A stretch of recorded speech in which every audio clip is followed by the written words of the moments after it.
Well, what about the policy that regulatory authorities act in good faith? I mean, isn't that the starting point? That they're supposed to be actually doing what the stated mandate is, which is protect public safety, protect the food supply, and treat farmers fairly. I mean, isn't this...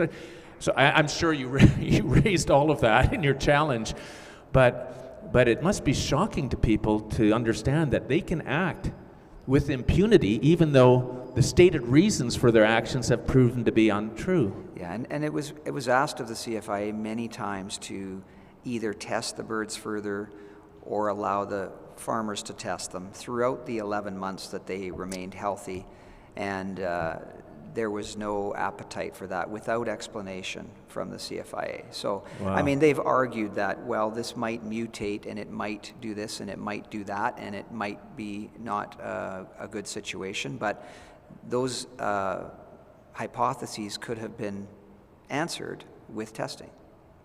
And if they're relying on the precautionary principle that we have to act quickly to save everybody, they could have taken measures like quarantine, isolating, and preserving the stock in a safe way. And they did that. They did do that, and that is what the World Organization for Animal Health policy in the Terrestrial Code recommends when it's not HPAI, right? And in this case, we didn't know. And their experts admitted they did not know whether this particular strain, which they had never seen before, would be more benign. But it certainly behaved like it was more benign. Just by January 15th of 2025, based on the numbers of ostriches who died, we knew it was behaving like a LPAI, not an HPAI. But throughout the media reports, the court's comments, the CFI, they continued to argue it was HPAI, when they had not established that, and in fact the evidence suggested otherwise. Okay, well that's really quite amazing. But in any event, look, I think I might have taken you away from what you had planned to address, so why don't you just take it away? You were at the point where you were actually doing in May of 2025, I guess, you were doing your application before the federal court on the judicial review. Do you want to just take us from there? Yeah, I think to be honest, we've covered some of the most key points, I think, that was the most troubling, and how I think that it needs to be addressed. I don't see a solution through the courts. I think the jurisprudence is very set, and I think they're going to be very reluctant to interfere with the policy under this legislation or the implementation of it. I think it's highly unlikely. And I feel that I understand the goals. They're noble goals. They're appropriate goals to make sure that we deal with infectious outbreaks quickly and properly. But I also think it's a reasonable balance to require those who are charged with that responsibility to obtain the best available evidence before making such a difficult decision. And in the federal court decision, and I appreciate it's quite lengthy, but the courts in the federal court have even acknowledged that it's permissible for them to rely on draconian measures. That's how far the court's deference goes with these things, and so that's why I think our solution, unfortunately, is not going to be through the judicial system. It'll be through government amending this legislation. So it's going to take some lobbying of the minister. And certainly there was, as everyone probably knows who followed the case, there was a lot of media attention. It was very well watched internationally. There was pressure put on our government by other countries, and none of it seemed to make a difference. Lee, I know your focus as a lawyer was doing the judicial review in the court, but were you also involved to any degree at all in the efforts made in the political world, either provincially or federally, to attract the attention of politicians and to lobby them to some degree? Or no, I acted simply as counsel at the federal court. Yes, co-counsel. Counsel in the court, okay. Yeah. And how long did you stay on this file? Did you? I know. Ultimately, there was an application to the Supreme Court of Canada. The leave was dismissed. I don't know if the matter got into the Federal Court of Appeal before. It did. I was not counsel on the Federal Court of Appeal or with the leave application to the Supreme Court. I felt after reading Justice Zinn's decision that it was unlikely that any appeal would succeed. Right. Unfortunately, I was right about that. Mr. Carter and I both felt the same way, that the way the jurisprudence has developed, I just didn't see a path to success through the court system. And then Court of Appeal dismissed an appeal, and then Ottawa dismissed leave. That's correct. And that was it for them in the court system. That's Done. correct. That's correct. And I think that door is closed, and that's why I think that the only way to address this, to protect our food supply and to protect farmers, is to advocate for some guardrails on the discretion given to the minister under this legislation to make this policy.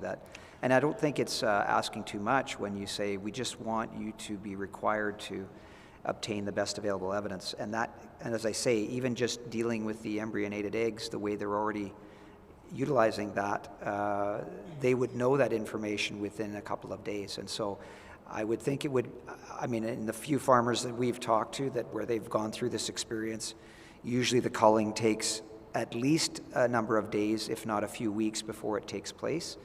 And so it would seem that as part of their standard operations now, if they changed the testing they did with these embryonated eggs, they would know what they needed to know before they actually went through with the culling order. And this is not a legal opinion, just my personal observation, but if you look at this stamping out policy being utilized since, I think, about 2004, I'm aware of numerous farmers, many farmers across Canada, who've been subjected to this with typically their poultry farms, and they've been through this process multiple times. So in other words, the CFIA comes in, they issue a disposal order, the farmer's flock is wiped out, they start over, it happens again. And then it repeats, and it happens again. And there's been some farmers, I was told, that have had this happen to them as many as 4 times. So one has to question, is the stamping out policy working when we were able to observe the Universal Ostrich Farm, for example, where these birds, after January 15th, 2025, by all accounts were healthy. And perhaps natural immunity is a better way to approach this. Now, I'm not a scientist, but our experts advocated for that and said, maybe a better approach would be certainly quarantine them, try to isolate things, but within a few weeks you're going to be able to see probably whether the virus is progressing, if it's behaving like an HPAI. You could know that within days. And maybe we don't need to, stamp everything out right away. Maybe there's an opportunity to see whether that's going to be necessary in some instances. Again, because and again, I'm relying on our experts for this because I'm not a scientist. I'm a lawyer, but I was told that this process of using the embryonated eggs would give them very, very good information very early on. Right. Okay. Well, that's very interesting, Lee. I'm going to turn you over at this point to the commissioners, who I suspect have a few questions for you. But just before I do, is there anything else in your prepared statement that you'd like to share with us first? I think I've covered the things I wanted to mention. Great. Well, I'll turn these folks loose on you right now. Okay. Vincent. Thank you for your testimony. I'd like to think, first of all, that much of the evidence that you provided is something that I'm not familiar with and I find quite shocking. I'd like to think that this is just a mistake and it's a misunderstanding and it's a one-off. But what I've experienced and I have seen, and I am aware of the evidence of, is over the last 3 years. I want to take us out to the 10,000-foot view of this and touch on something that we have not yet touched on in these proceedings. I am aware that a number of federal agencies over the last 3 years were involved in interoperations with law enforcement agencies in a serious capacity at least 3 times over the last 3 years, where the evidence now indicates huge mistakes were made, improper decisions were made, errors were made, and these agencies, such as in this case, also utilized a substantial amount of law enforcement integration, that is the exclusive use of deadly force to achieve its goals. And that occurred in this case as well. We have not discussed the vast resources of the Royal Canadian Mounted Police working as the enforcement arm of this federal agency that seems to have got it wrong in so many ways. And my question to you is, are Canadians safe in Canada? I don't know. That's a pretty big question. I think I'm going to reserve my comments to my involvement in this case as counsel. I don't know that I can answer that. Then I'll narrow it down to, are farmers safe in Canada? I would say that if farmers find themselves in the situation that the Universal Ostrich Farm found themselves in, they have very few, if any, options. Thank you.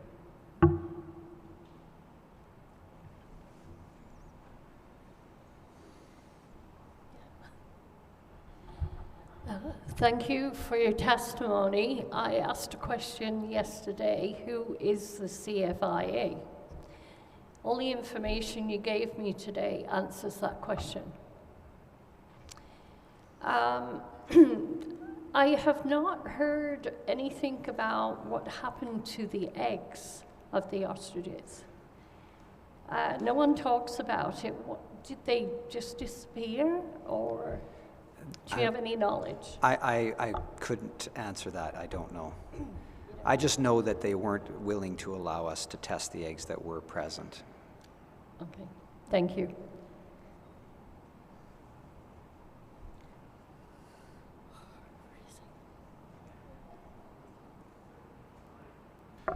Lee, is there anything else? That's it from the commissioners.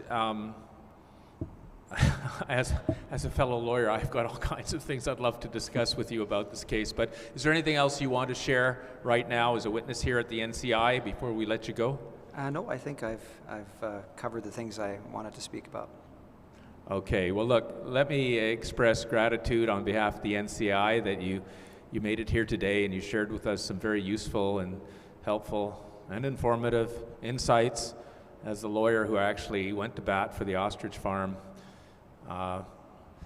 with a regrettable outcome, but at least a good effort. And so on behalf of the NCI, Lee, thank you very much for attending today. Thank you for having me. Thank you.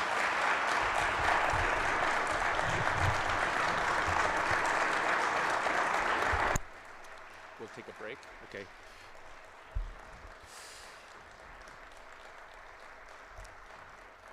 Commissioners, we do have another witness on deck available to testify, but I think what we'll do now is just take a 5-minute break, and then we'll be back in 5 minutes for our next witness.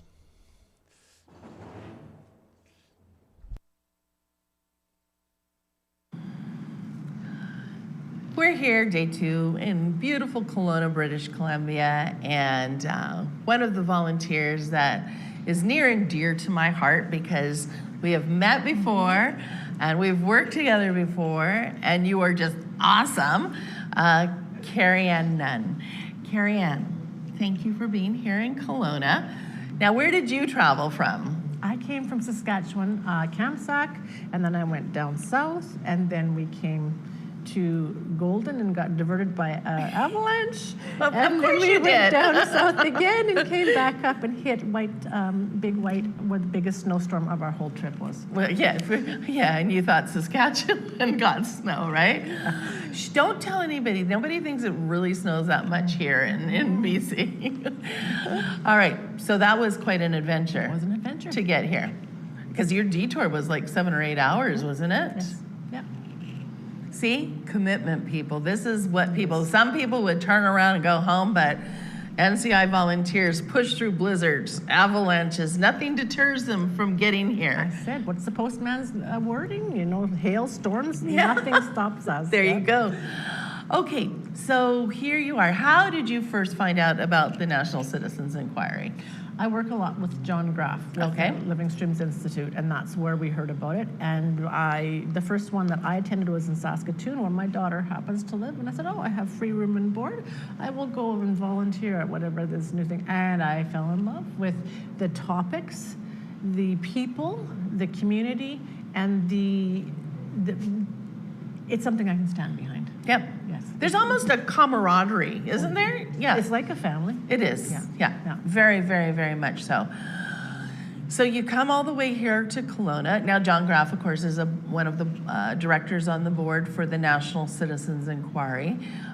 So he didn't threaten you or torment you in any way to get you to come here. This is of all your free will, right?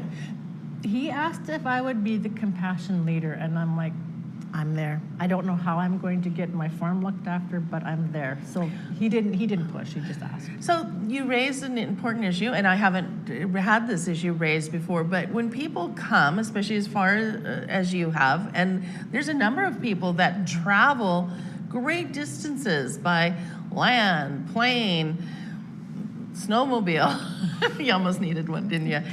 But not only do you come here, but you have to make arrangements for what's going on at home, right? We have lives. And that's real life can't get in the way of this, because this starts at 7 in the morning and goes right through the whole day. This is not a vacation. This is a dedication, and this is up early. This is putting the hours in. Yes, you might be able to sit down and take a bit of a break, but this is dedication from morning till night for the whole time that you're gone from home. Right, and making this production, because it is a production. Yeah. So the first time that you experience behind the scenes as a volunteer for the NCI, were you impressed with what transpires? You can't conceive it till you're here, can you? It flows like a river. Everybody knows what they're doing. Some of us that have been doing it before, we train people who are eager to learn, and we just pass that knowledge on, and everybody is eager to jump in where needed. Yeah. But there's a lot of people. There's a lot of people. A lot of moving parts. Yes. It is a production. It is. It is. And then how important is it when you look up and you hear the testimonies? So do you get actually a chance to listen to some of the testimonies? When you know that because of your commitment and all the people working around you who have, and I love that, it's a dedication, not a vacation. I will be using that, okay? You'll get full credit for it, but that is exactly what this is, because it's not sit around and chat and, visit and what have you. There's a lot of things that need to happen now and on time. But as you're sitting there watching some of these amazing witnesses that come to the NCI, does it make your heart feel good that you're actually contributing to something that may make a difference in Canada? Unbelievable. I am on the edge of what's important. I wish more people would wake up. I wish more people could hear what I'm hearing. And it's very important. Yeah, to be part of this, it's an honor. Yeah. Absolutely. Well, and we give people the tools. You can ship out these videos, right? Every video, every testimony is ultimately given its own place on the NCI website. So if there's a topic or a speaker who really, I know I have this thermometer built into my phone when we get a really good witness on there, because my phone just goes ballistic, right? Oh, so good, I learned so much, and okay, we'll save it till after the hearing and tell me, don't interrupt me while we're here. It is busy, yeah. But just the knowledge that this testimony then can now be shared with other people. And we've had other volunteers talk about, in this day and age, people have lost the ability of differing opinions to actually talk. So here you have a tool. Look, I know you don't agree with me on this subject matter, but you might find this person really interesting. This person has the knowledge and the skills that I might not have, and they can present it. Right. Yeah. So there's tools for people. There's government awareness through the reports and ambassador programs like Wayne Llewellyn's putting out, where that information is thrust, not just handed to, thrust into our elected leaders for their knowledge and better decision making. So there's a lot of good coming out of these hearings. Absolutely. All right, and part of that good is because we got great volunteers like you, Carrie Ann. Thank you so much. All right, everybody, welcome back. And again, we're continuing on with introducing you to the people behind the scenes here at the NCI that actually make the NCI hearings work. And we have this small army of really great people at every hearing. We have a very large army across Canada that help us with all the hearings. But joining us here in Kelowna, British Columbia for day 2 is Rudy Litz. Rudy, thank you for being here. Oh, thank you. All right, so how did you first find out about the NCI? Oh, one of the ladies that I know here that works for Conservative Party, whatever, Ella Stevens, she sent me an email and said that NCI was coming here and they needed help, and that was just, okay, we need help, then I'll do what I can. I need a volunteer. And Well, I want to meet that lady. Okay. Clearly, she's very persuasive. a simple email and she did it. I'll tell you. Yeah, you don't mess with her, right? She No, says yep. go, you go. Is that Boss, it? boss, Yeah. yep. All right, and so, well, that's interesting. So you've literally just found out about the NCI. Oh, I knew about NCI in the other Hearings. programs that they ran, right? Okay. And then when it was coming here, you go, oh, hell, Yeah, well, No, how that- often does it come to Kelowna, right? Yeah. Yeah. once. Well, I don't know. It's been a pretty good time here in good. Kelowna, and the volunteers have been exceptional. So you may get us back if you're not careful. A rerun. Yeah, Good. rerun. Good. Okay, so how has it been working with all these people? You've clearly not met all these other volunteers, but it's a pretty good group of people. Really good, really good. And how is it with being here involved in the hearings? You knew about them before, but is it a very different experience watching how all this unfolds? Oh, definitely now you're behind the scenes, you know, maybe it's even cleaning bathrooms or whatever, but you get to see who's traveled from whatever distance to be involved here and help make it happen, and you're just assisting them. So it's interesting to see all the work that is put into it to make this. There's a lot of moving parts here. Oh, very much so. Yeah, so we've got people who sell merchandise. We've got people who are in the kitchen Right. feeding everybody. And the food, you guys, we are spoiled would be an understatement. The food is the most important. Yeah. Yeah, the email didn't say anything, you're gonna be fed great. No, she didn't promise anything, She's no. probably holding out on that one and seeing what you were gonna say, huh? Look at the report at the end. All right, so the volunteers are, and the camaraderie around the tables. I think that's one of the things. I kind of walk by and listen, because you've got, what, 50 people or more in Yes. some cases, all having a meal together, getting to know each other for the first time. And I like to sort of eavesdrop, I admit, eavesdropping on the conversations. But they're great conversations that are going on. Very different, Very different. right? And these are people who care about our country, what's happening in the future. How important is it in your decision to come and work for the NCI, knowing that this was going to have a positive impact in the nation? Well, as much of an impact to me from seeing the other NCIs, but to be involved with them, to see what they're bringing out, and to hear the testimonies really is sort of a bonding with them. Other than that, they're a name or a face that you see in the headlines, but now you're actually getting to see them. Man, they're real people, and we're not saying movie stars, but you're impressed with them and how they've got the courage and integrity to step forward under threat even of their well-being. They're sitting up there testifying or giving information, and you're just a helper in the background facilitating that. I'm in there, I'm doing it. Well, without you, we could never do that, right? Without you, this amazing testimony by these scientists and professors. Welcome back, everybody. Commissioners, our next witness is here with us in person. And Lloyd, could I get you to state your full name for the record and then spell your last name, please? Okay. Yeah. There we go, yeah. Sure. My full name is Lloyd Howard Manchester, Lloyd Manchester. Thank you. And Lloyd, do you swear to tell the truth, the whole truth, and nothing but the truth, so help you God? I do.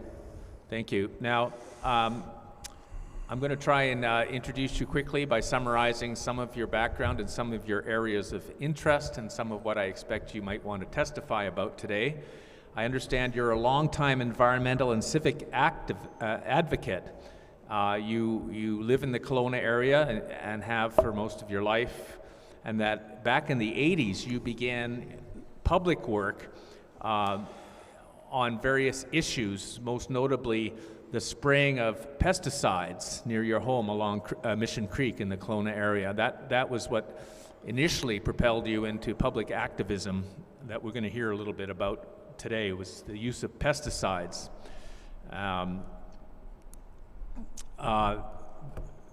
Back some time ago, and you can explain this, you were instrumental in having charges laid under the BC Pest Control Act against the regional district of Central Okanagan. And I understand pursuant to those charges, there was an adjudication and they were found guilty, and this was all arising from your concerns about the use of pesticides and the fact that the regional district was complicit in that activity.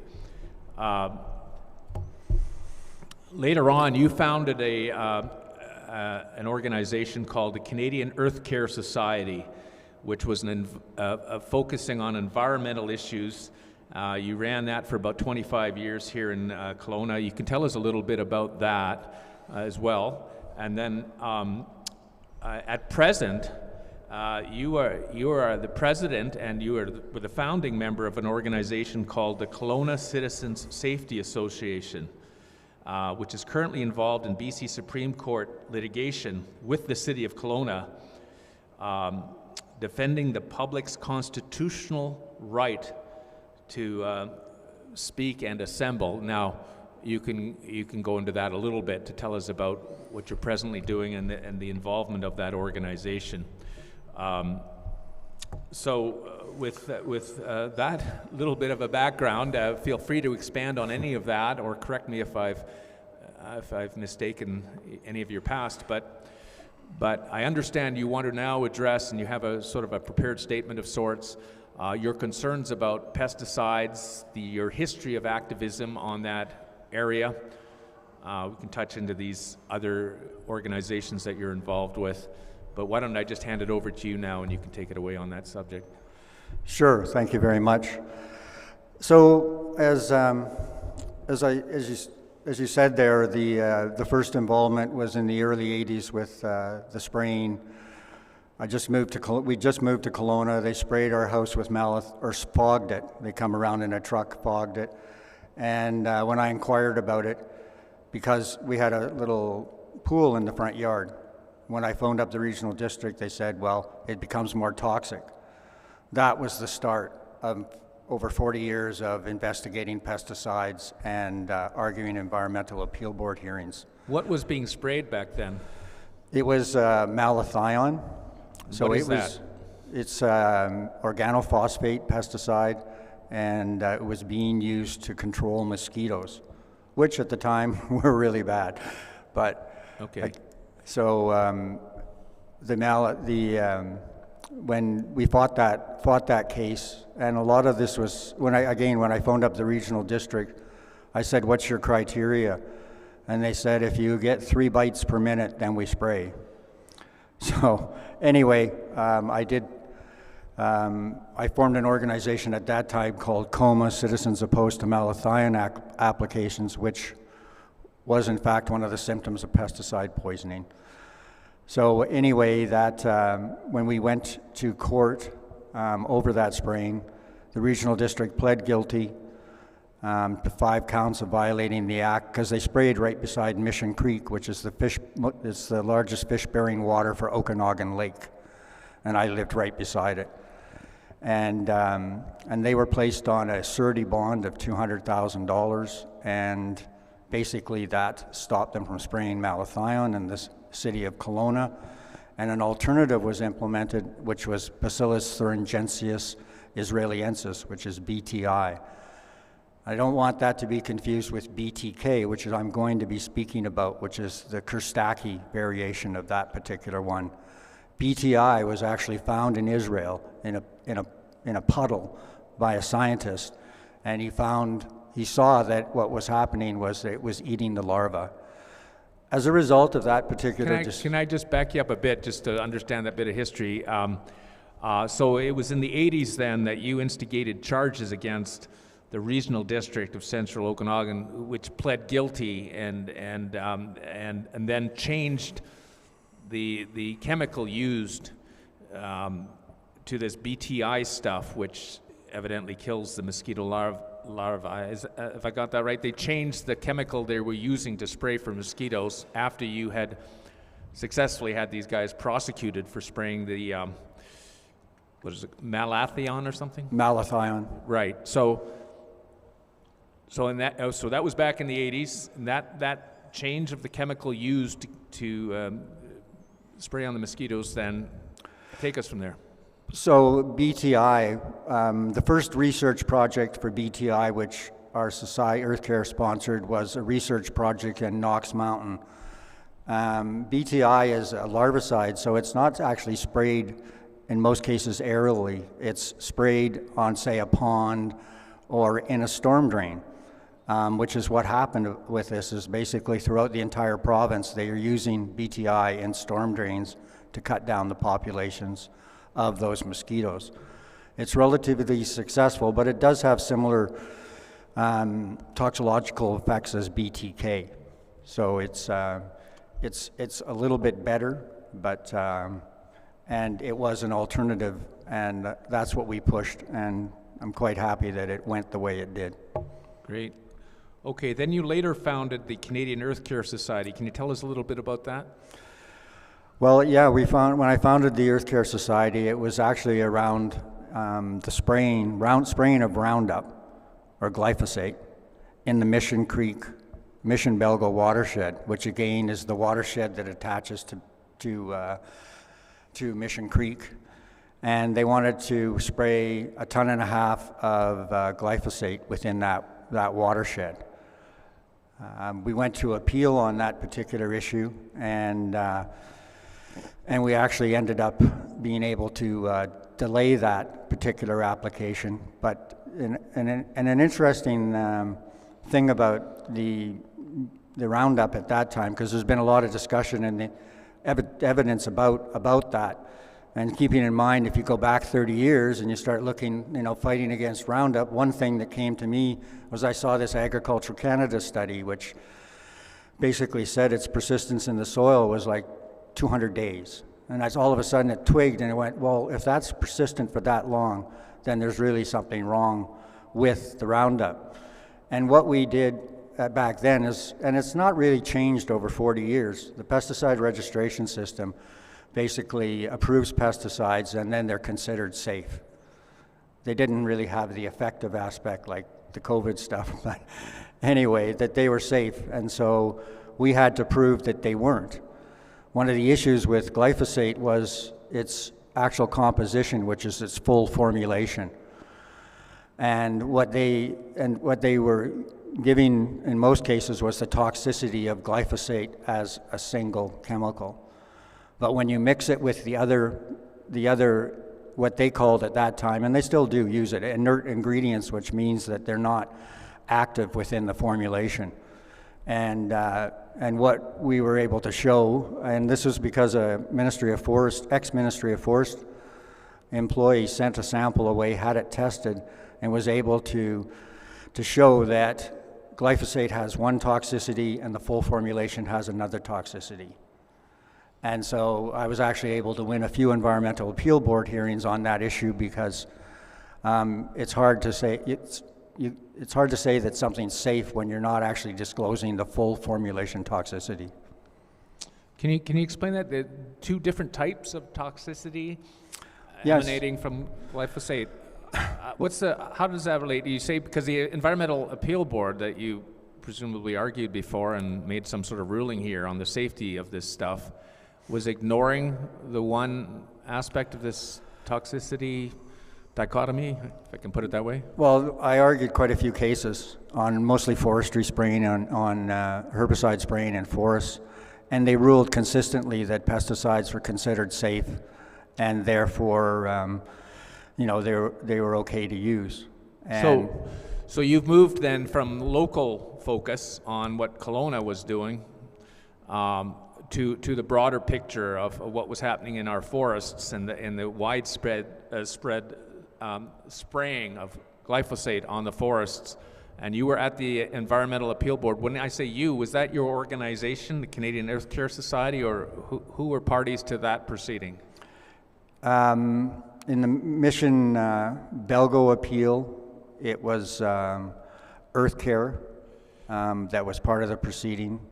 A criminal lawyer actually argued that case for us, and after that I argued all the other cases against the spraying of glyphosate. And when roughly was that? 1987. Oh, so still in the 80s, okay. And then through the 90s. So that was an ongoing debate to some degree, and you had a few appearances in efforts to challenge the spraying of that pesticide? I had many appearances, and on one case, the chairman of the panel was actually a scientist, agreed with the analysis that we provided with respect to the increased toxicity of the full formulation, and ruled against the application.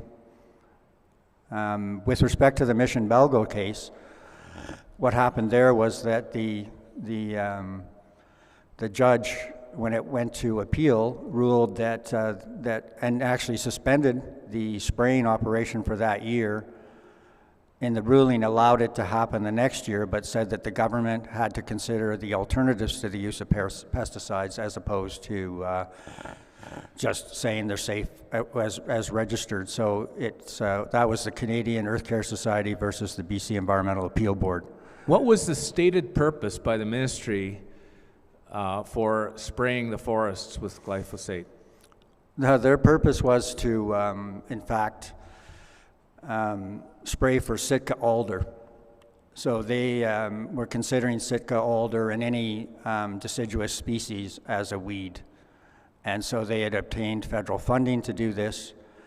And the only reason we found this out was because we were up on site when the Ministry of Forest landed a helicopter. All the guys got out of the helicopter to go get a piece of Sitka alder. I was with a biologist, Mary O'Brien from Washington. We looked down, saw an empty helicopter, rushed down, jumped in the helicopter, questioned the guy, and the ministry guy, and he just basically said, "We're doing this because we've got the money, we're told to do this," and that he didn't really think it was going to be that effective. So I think I misspoke when I said I referred to a pesticide spraying the forest. We're talking about more the herbicide, which of course the farmers use this stuff for, and you're saying that the ministry's stated purpose was to suppress the growth of alder and other perhaps trees that are, I think, and correct me if I'm wrong, aren't those the first ones to pop up after a forest fire in the natural evolution of a forest and create shade for the conifers then to come up? I mean, that whole picture must have been laid out in some way in your efforts to appeal the use of this stuff, right? It was, and again, they were just considered weeds. As we went along, there was a Ministry of Forest employee, Suzanne Simard, who actually showed how these deciduous species basically work with the conifers, and so Right. it was fairly obvious. I actually saw like 5 conifers with a Sitka alder in the middle of them, so they grow together. Right. I mean, it's like humans. We're all interconnected underneath the ground. We're connected through fungal networks and transfer of nutrients and those kinds of things. How could they refute that? The way you've just described it, and I think the observations of many people, is that alder's a natural species growing in our forests that's very much a part of the forest ecosystem, which involves the growth of conifers. Is there something I'm missing? I mean, what was the ministry's argument against that? Well, what the ministry's argument was is that they needed to control these so that you get better conifer growth, and they were trying to take the stand in forestry terms to what they call free to grow. So they killed all the alder off and all the other deciduous that's there, not to mention the harm to doing the animals and the Right. persistence in the soil. But if you kill those off, then these conifers are going to grow, and that really doesn't work that way. Okay, and as I understand, this all took place over a number of years, going up into the 90s? Yes. Okay, take us from there then. Or just before we do, up into that period of time, were you also still battling the use of pesticides by either the District of Kelowna or other agencies in British Columbia? Yes, with the city of Kelowna, we started back in the 90s, and I think it was the late 90s that we got notification. See, a lot of this stuff is all about informed consent, and none of these applications are informed consent. They are basically just, we're going to do it. So as far as that goes, where was I going with that? What was the question again? Sorry. Well, actually, I've got another one. Sure, if sure. I can, and then we'll come back to that last one.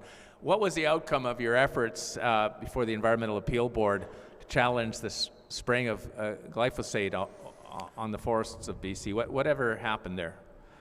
Well, we had it delayed for a year, and then they went back and sprayed after that in the next following year. Are they still doing that? They're actually still doing that throughout the forests in BC. They're spraying glyphosate, and they have these large permits to do that, and they're also spraying BTK throughout the forests for spruce budworm, which is, in my opinion, not very effective, and it's a waste of resources. Okay. In any event, the question I had asked earlier was about your ongoing efforts to combat the use of pesticides, and you were talking about the city of Kelowna.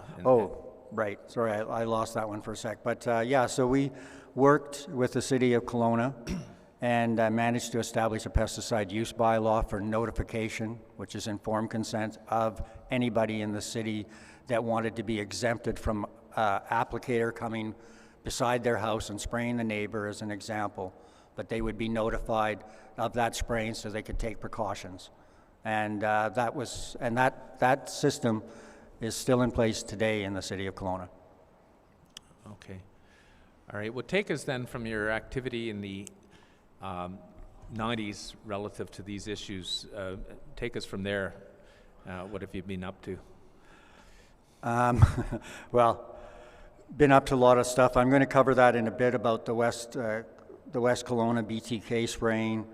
I wanted to actually make a couple of statements first before I go into that, and I'd like to talk about pesticides and residues so you have a better understanding of that. And when it comes to those, if the question is asked, is food safe in this country? Categorically, it is not. We are all at risk, and we're being poisoned every day of our lives. And the actual aspect of what are these pesticides doing and in our bodies, and that is a major concern. Okay, well then please take it away on those areas that you would like to speak about. Okay, well first of all, I'd just actually like to bring an issue up that happened last night in the City Kelowna Chambers, and that was with respect to the Kelowna Springs Golf Course.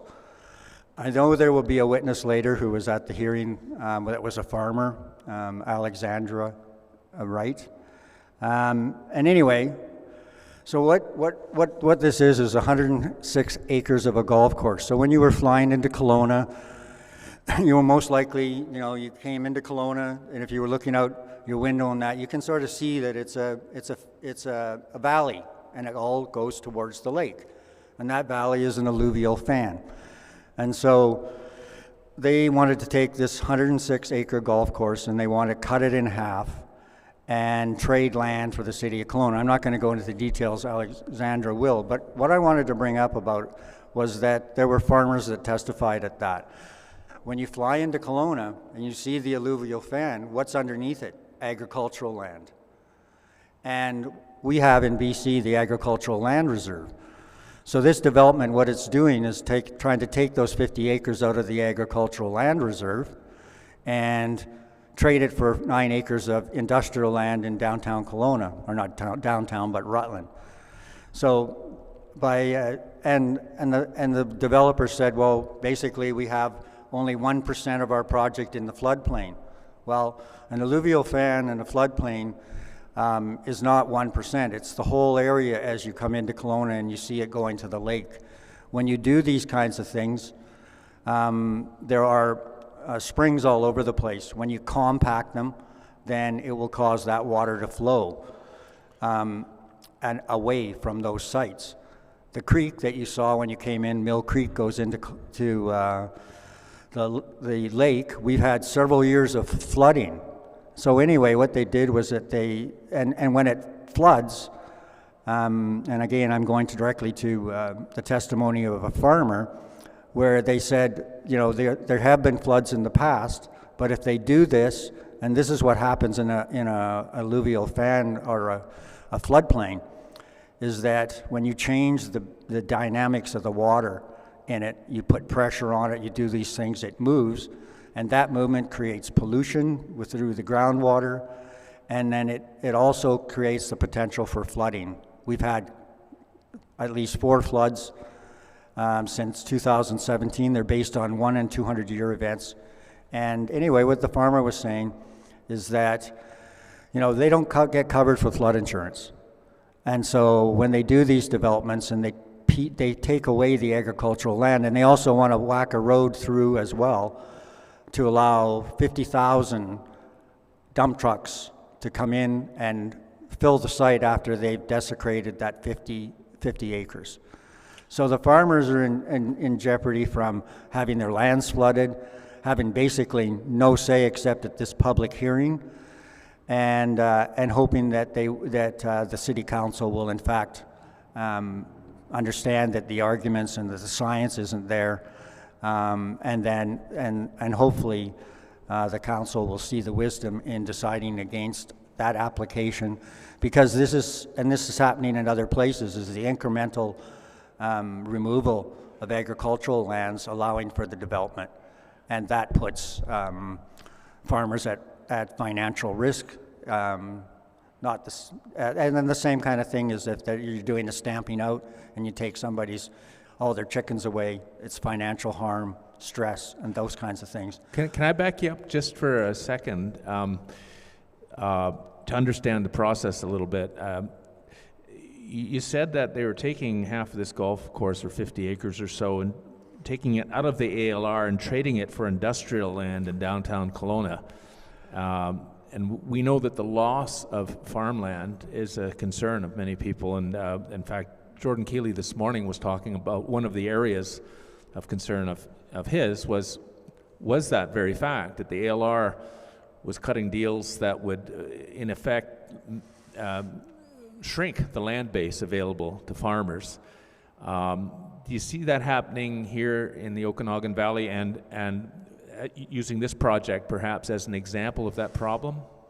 This is definitely a good example of that issue, and they've been incrementally taking chunks out of the agricultural land reserve over the years. And this is a good example because it's very close to Highway 97, and then the agricultural land's there. So if they take this piece out, then it'll just cause more industrialization.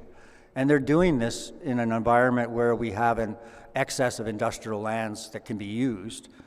And it also doesn't make sense from a financial perspective, where the golf course is worth $5 million, 9.5 acres in Kelowna are worth probably whatever, it could be 15, 20 million type of thing.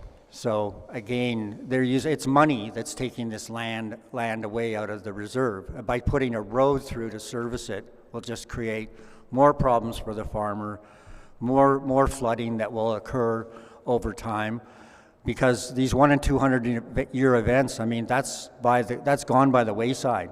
We've already had those kinds of events, and they will continue to happen as a result of a number of factors, including geoengineering.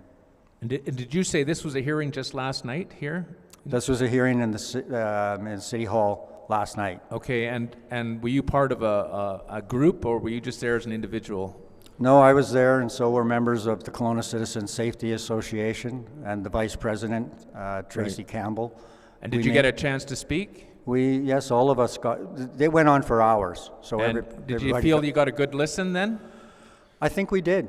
I mean, there was a lot of other people that brought up really excellent points. There were naturalists or students from UBCO that were testified in their natural resources program of all the, the different kinds of wildlife there, the barn owls, even and different migratory species and that. And one girl said, I came here to study because of the environment and that, and now you're going to go out and take out all of this valuable area.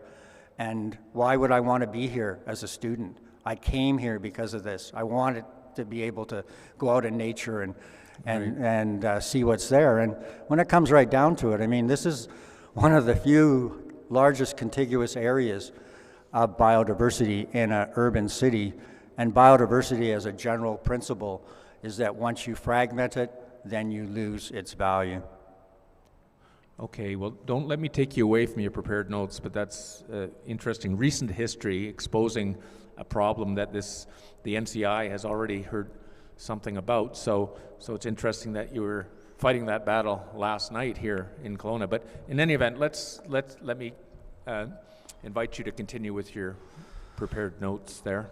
Okay. So I'd just like to talk about pesticides and the reason why I say that they're not safe in our food supply. And again, this brings CFIA into it. So pesticides in Canada are regulated through Health Canada, and they're regulated through the Pesticide Management Advisory Board. And they're under the Pesticide Control Products Act. That's the agency, sorry. So they regulate the pesticides, and again, most of the pesticide fees for studies are provided by, most of that particular process is funded by the chemical companies. Funded by who? Chemical companies. All right. And so underneath that, they have the Canadian Food Inspection Agency. So with the agency there, then they are the ones that do the monitoring and the sampling of the foods in the marketplace. And the whole system is designed to manage risk. So even the food inspection, I call them CFIA. I know other people say different things, but it sort of resonates in my mind. Anyway, they find pesticide residues on food on a regular basis. They say most of them are in legal limits, and they report high compliance rates, but I don't believe that because it's impossible to actually test the food supply on that type of, on a full basis of a monitoring basis. And that's just, and that's not actually putting them down, but again, given the way they act and other spheres of influence that they have, they don't justify my trust, and nor should they justify anybody's trust in the province and in the country. A lot of, as I said, most of the assessments focus on the active ingredient. And when Environment or Health Canada takes these pesticides into account, they're mostly taking, if they've been registered in the United States, they take the data from there, and they basically approve what's going on. We don't have the capability in this country to actually, or they don't provide it anyway, to provide proper scientists to actually do proper evaluations of these particular chemicals and their environmental fate. So what they do in foods is that they develop residues, limits, maximum residue levels, they're called MRLs. These levels determine the actual pesticide, what is acceptable tolerance for a residue to be on, let's say strawberries, one of the most heavily sprayed crops. So when they take and they say, okay, it can have so much of one particular pesticide, so much of another, and that's okay for human health. But they have no idea what's going on. They have no idea of the synergistic compounds potentially acting together. They have no idea with respect to the full formulation ingredients that contain other types of products, such as solvents, surfactants, emulsifiers, those kinds of things. So that is, that is a real big problem, because as I mentioned about glyphosate, is that when you have the active ingredient and then you add the other stuff, it potentially increases and does increase the toxicity. So when we're looking at toxicity, we know that that it relies on the full formulation, and in a lot of cases, like with glyphosate, it becomes more toxic. And the other reason it becomes more toxic is that when pesticides start to break down and degrade, so let's use malathion as an example. Malathion degrades to maloxin. Maloxin is more toxic than malathion. As the metabolic degradation process continues, then it starts to lose its toxicity. But yet, in glyphosate's state, it continues to remain persistent in the soil. So, again, what's going on here is that what we have is we have cumulative exposures of all these different types of chemicals. And it's not just the foods we eat, it's all the other stuff. And when you start to look at it, like I sit here at my age and I go, why am I still alive? It's like, holy crap, I'm so glad I'm still alive. And the only reason I can say that I'm still alive is probably because of the human body, because of your mind that says that you're not going to get sick, and a lot of other factors, your health and all those kinds of things. But we are inundated with these types of exposures. Lloyd, let me ask you a quick question to try and put a cap on what I think might be an important point. You talked about maximum residual levels determined by Health Canada. They get a lot of their data from the States, and they're asking us as Canadians generally to trust them in their determination of what might be a safe food supply based on what they've determined to be the maximum residual limits of these pesticides and herbicides that are found in our food supply. But you bring up the very interesting point that these ought not to be tested in isolation, because there's an interplay between glyphosate, for instance, and some pesticide that the combination of which creates a toxicity that isn't reflected by Health Canada's determination of what's safe. Because they've tested each chemical, pesticide or herbicide, in isolation from the interaction between different chemicals put on our crops and found in our soil. Have I got that right? That's absolutely true. There is no cumulative analysis of what's going on with respect to even what you're eating. They just figure, well, you've got that residue level. It'd be like saying, if you take only, 100 parts per million of arsenic, you're not going to die, but, you'll be okay. And it's the same thing with all these other residues. So if they put, for example, I remember, decades ago fighting about GMOs, labeling GMOs. Let's get informed consent. Well, if they label and you went into your grocery store and you picked up a box of strawberries and you said, oh yeah, this has got atrazine and it's got a bunch of the dirty dozen, probably 4 of them that are the worst pesticides, and they got acceptable residue levels because they tested one pesticide or accepted that residue level. That's not an acceptable risk, shouldn't be based on that. It's being confused with absolute safety. There is no absolute safety. If there's no science that actually shows you can eat all of these different pesticides, which are designed to kill, and not be affected by it. With respect to farmers, as far as pesticide exposures, they're one of the main groups that are affected by exposure to pesticides, because in a lot of cases they're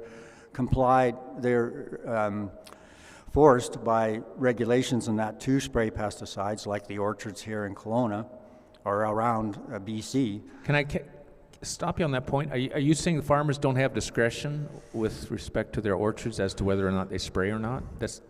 They're compelled to use the stuff? Well, they're compelled in the sense that they have to produce a product that can go to the packing house that looks good, and if they don't do that, then they potentially their apples are apple juice, basically. So but they are if you look at what are the risks of pesticide use, the number one grouping of people that the data comes from, exposure data comes from, are farmers and farm workers.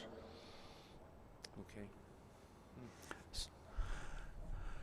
So anyway, so that, to me, the question, you know, that, and again, if you walked into a store and they had to put what was in that produce, what was sprayed, then, you know, that would be, people wouldn't buy it.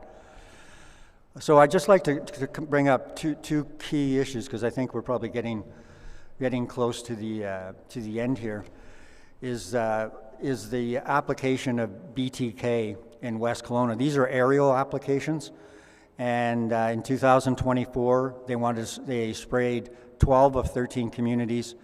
This community of West Kelowna, which we fought for, was spared that spraying. In part, it was due to our advocacy on the ground on this issue, and it was also due to the resistance of the West Bank First Nation. And so anyway, CFIA is involved in this, and CFIA's involvement in this particular aerial spraying, and I've got to tell you that this is aerial spraying over residential areas. Can I stop you? Who's involved in the aerial spraying over residential areas? You said somebody's involved? It's the Ministry of Forests. Okay. And then their consultant is basically CFIA. CFIA does all the monitoring of the traps for the gypsy moth. Now, because of whatever, it's now called the spongy moth, because I guess the word gypsy is too offensive these days. But anyway, I'll still call it the gypsy moth because it's been around for decades. It's been, 70 years, and they've had an eradication program for it, and it has not worked. It is still around. And is it a real problem? I don't believe so. CFIA does the monitoring of these traps and then sets the locations of the communities they spray. So in 2024, they sprayed, and this is 3 times, BTK over schools, daycares, everywhere. Like in fact in Cranbrook, they sprayed right beside a hospital. And what happens when you do this is that it creates residues because this pesticide comes down. And in Cranbrook, we actually got them to be able to get the kids when they were coming to school, take their shoes off, wash their hands, because anything you touch after it's sprayed, you're going to get exposed to it, and you're going to be potentially poisoned. And BTK, and I think we spoke about this earlier, is classified as an organic pesticide. Well, even though it's classified as an organic pesticide, and this speaks to organic foods across the board, is that they're not all safe either.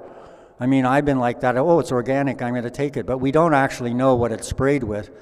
It comes from different jurisdictions. Organic standards vary across all jurisdictions, and they're allowed to spray certain things in other jurisdictions, but that we can't spray here, for example, but we have no idea exactly what they spray. So we're basically getting the same thing. Hopefully it's less than what the normal spraying that comes about. But again, organic produce doesn't mean it's actually safe, and there is no disclosure with respect to that other than you would have to check and see what the standards are. You still don't know what the spraying is all about. Can I just ask you real quick, the spraying over residential areas, daycares and schools and homes of this BTK stuff, is it deliberately targeting these areas, or is it incidental to their efforts to spray farms and forests and creeks perhaps? Or are they deliberately targeting these areas for this kind of spraying? I believe they're targeting these areas. The problem with the BTK as an example is that, and again, this comes back to the pesticide residues and formulations. So 87% of the BTK formulation is unknown. So inside that unknown are surfactants, emulsifiers, solvents, UV blockers, and actually the list goes on, which apparently have no toxicity.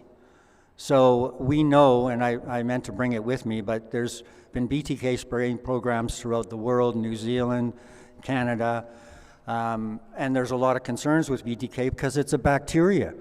There's no chain of custody with respect, or no testing to show that this bacteria is is free and clear. There's associations with a lot of health disease incidents report. I meant to bring 25 pages of all these reports over the years of people that have been unknowingly exposed and knowingly exposed to these applications. BTK is not an innocuous organic pesticide. It's something that can be altered genetically. We have no idea what they're doing, and I think we have to, we have to continue, and we, as an organization, the KCSA, will continue to fight these types of programs. There's two plans, and just as a success, in 2025, the BC government canceled the entire BTK program for the province. Wow. That's so, and again, I think, and this year they've come back and said they're going to spray 2 communities, which is the city of Squamish and the city of Delta. And again, over like schools, all these areas, and again, the notification is some signs on the road, 1 notice to the homeowners that comes in a postcard, and then the day of the spraying. And I can tell you, like from people we knew in Cranbrook that were fighting the spray with our organization, Call to Action Cranbrook, they were terrified. I mean, imagine this. All of a sudden, you're standing out there, and it's in the morning, and next thing you know, a plane comes over at 100 feet. And you're looking up, and you go, oh, what's that doing up there? The next thing you know, it's all drifting down, right. And you're looking up. People that use drops, to control glaucoma and that, like my wife, well, you look up, bang, it's in your eyes. Now you've destroyed what those drugs are supposed to be doing. Right. But this is uninformed consent, and and you know what? The government, or the provincial government, actually signs an order in council to allow that spraying. Well, let me ask you this. You stopped this spraying back in 2021, and then they started again in Delta and Squamish. Was it just this year they started spraying? And I guess you're saying there's an absence of informed consent. They regulated it, evidently, somehow, without public input, I take it. Is that because there was a resurgence of gypsy moth in that area, or what was the rationale behind that? Well, we've had circumstances, like even in the West Kelowna area, where we had 7 moths. So, and again, they didn't spray it, and then it went down to 3. So, like, what's going on? So what is going on? What does the government say was the basis for spraying over these residential areas? Well, this is actually, again, CFIA is involved with all these organizations like the Non-Invasive Weeds Society or organization and all that, and this is all originally about tariffs. So, and again, it's. How does this tie into tariffs? Oh, because it's supposedly the gypsy moth is in fact attacking the conifers, where gypsy moths in reality attack deciduous trees. They're defoliators. And they will, like in Ontario, I've seen infestations where they take out, defoliate all these trees, and then bang, population crashes, and everything's great. There's alternative methods that can be used in communities. Government doesn't care about that. There's no association with that. It can be handled manually, but through CFIA, they're encouraged to spray, and these programs cost millions of dollars. There's lots of incidents of BTK exposure across the world, and yet this is still allowed to happen. I have one last area that I'd just quickly like to cover, and that's geoengineering and farmers. I attended about 2 years ago, a town hall in Rock Creek, BC, which is south of us. I was a speaker at that town hall. There was a presentation by Geoengineering Canada about that particular issue. And I got a chance to talk to a lot of farmers about it and ask them about how they felt about it. And it was really interesting because they were extremely concerned. They were concerned about what was actually coming down on them. Now we know already that we have the congressional hearings about this in the United States. This isn't a bunch of conspiracy theory or woo-woo stuff. And when it just intuitively, when you look up at the sky, you see them all crossed over and you go, that looks safe. Yeah, I don't remember that when I was a kid. Skies were blue. They say things like strontium, barium, selenium, all these kinds of chemicals in them, aluminum, nano-aluminum, whatever. But the farmers were saying that their concern is in their soils. What are these chemicals doing in their soils? Well, we know if you spray enough aluminum within forested environments or even farms, that it's going to affect your soil's ability, to produce reliable compounds that are going to be beneficial for growing. They were concerned, and I said, well, why don't you say something about it? And it's the same thing. On the first day of these hearings, I had a farmer come in from Enderby, managed to talk to her, and I said, well, why don't you tell your story? And she said, I can't, I'm afraid. As you've heard already, that farmers are afraid. If they speak up, are they going to be targeted by CFIA? Probably. So when it comes to this geoengineering, is that they are affecting our weather, they are affecting our climate, they're affecting our soils, and what we need to do about all of this stuff is create more and more awareness and get people more involved with taking action and solutions. We have to press the governments on what these chemicals are. We need more monitoring studies. We are going to be conducting a monitoring program like the Ministry of Forests does, and back in the 1980s using Kodachrome photo paper to you can actually tell the droplet size from it. So we're going to be doing measurements like many states in the United States that have banned it are doing here, because we need to make this public notice so that all of us are being affected, farmers are being affected, everyone is, and we need to get to the bottom of this. And I really encourage, everybody in Canada to join an organization that's doing something, create your own organization that's doing something, use the information from other organizations, let people know, because they are waking up. The system is crumbling. And I really believe that people, and I'm seeing this, that it's happening. After 25 years of environmental activism, during the whole time I thought the world was, I didn't think it would, but it seemed like the world was ending. There was always a crisis after crisis. And what I realized from looking back is that everything you do creates change, just like you're doing. And that's what I really expect. I really appreciate what the NCI, as commissioners, what you're doing, which is you're bringing the record to the focus of the country, and we're not letting things be wiped out, and we're hearing from people that are speaking the truth. And that's a rarity in this country today.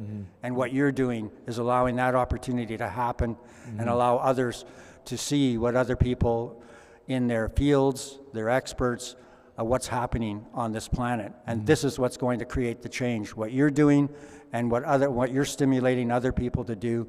And that's what I believe we all have to do. Even if you just think about it, what you want to see. I want to see a better world for all of us, for my children, for my grandchildren, and I'm sure all of you do as well. And I think we can accomplish that because things are breaking down. We need to take the action now. We can't sit on our behinds and do nothing. Thank you for those comments. So, Lloyd, at this point, I'll ask the commissioners if they have questions for you. Thank you very much. I have a question. You touched on a concept of the worst pesticides or the dirty dozen. In your view, what are those, please?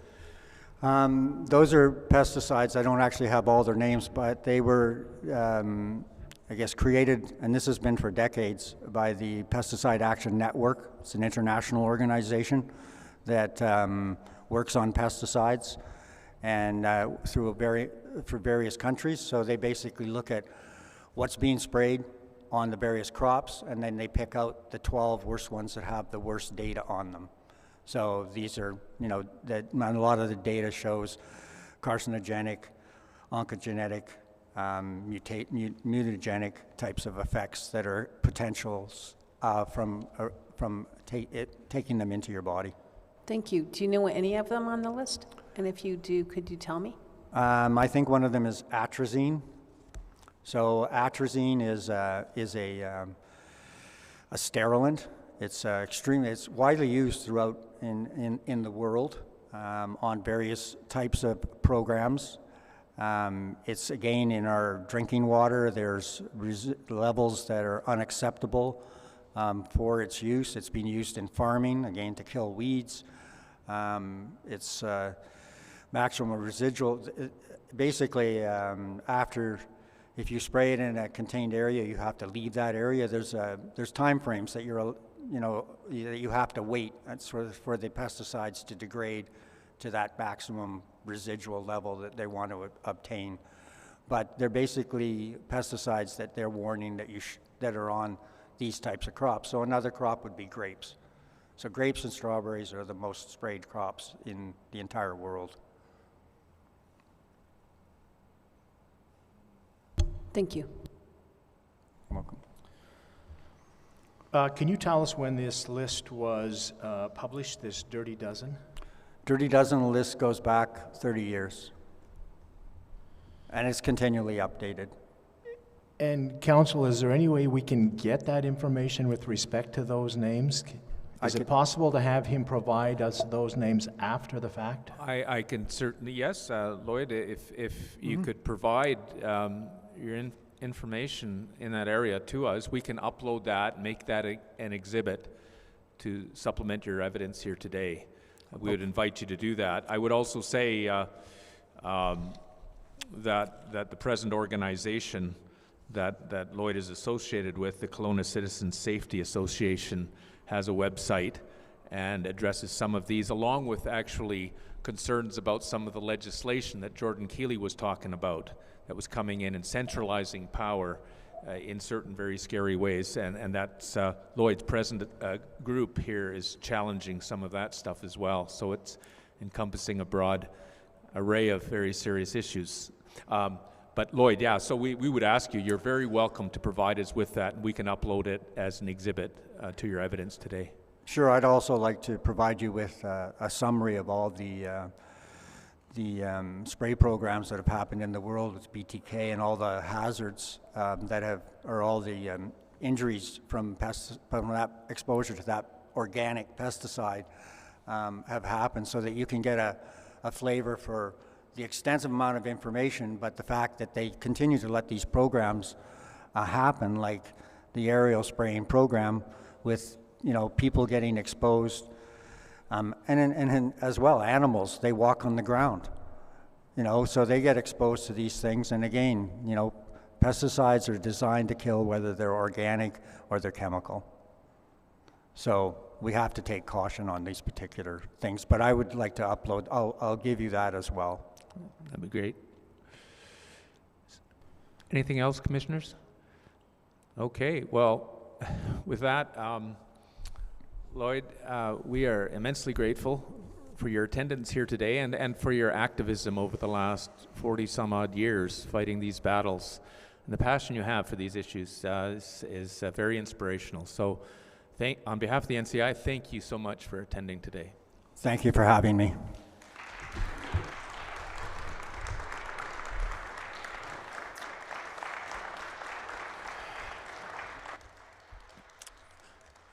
Commissioners, we do have one further witness on deck to complete this morning's evidence, and he's joining us virtually from, I understand, Moncton, New Brunswick.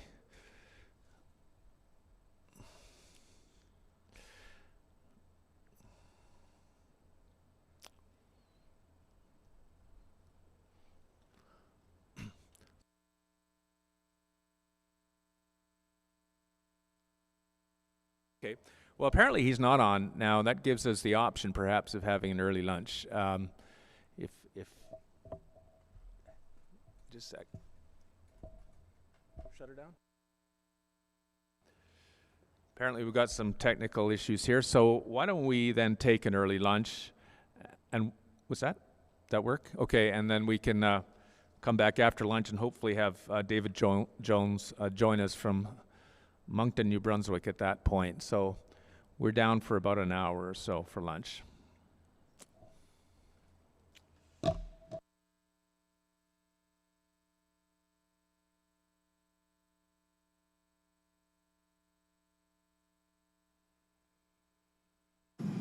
Hi everybody, Carrie Simpson here, and we're at day 3 of the National Citizens Inquiry hearings in beautiful Kelowna, British Columbia, where The sun has shined, the roads have stayed clear, but that wasn't the story for all the people traveling into the NCI hearings from places across Canada. Joining me today is a witness. Jim Ness, you provided testimony for the National Citizens Inquiry. Testimony that I think is going to be very helpful in guiding them. So thank you for coming and talking with us today. It was a privilege to be here. And after listening to all the witnesses, I can see this organization has huge potential to make constructive steps ahead that are going to help the people that are testifying on some of the agriculture issues.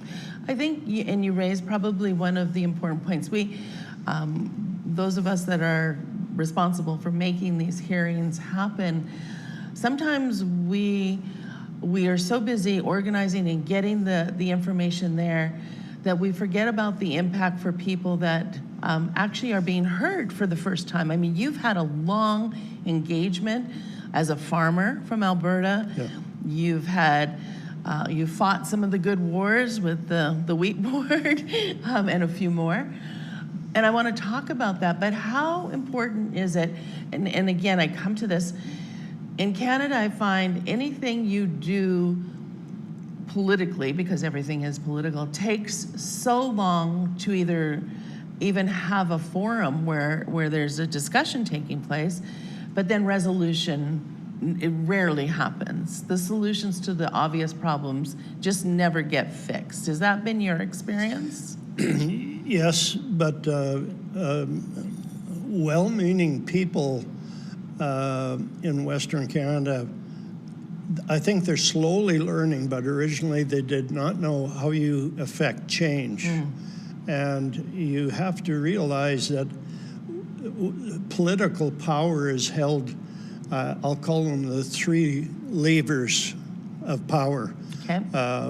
Lever number one is the ability to reward. Then there's the ability to bring punitive action. And the third one is the capacity to use propaganda to make a point.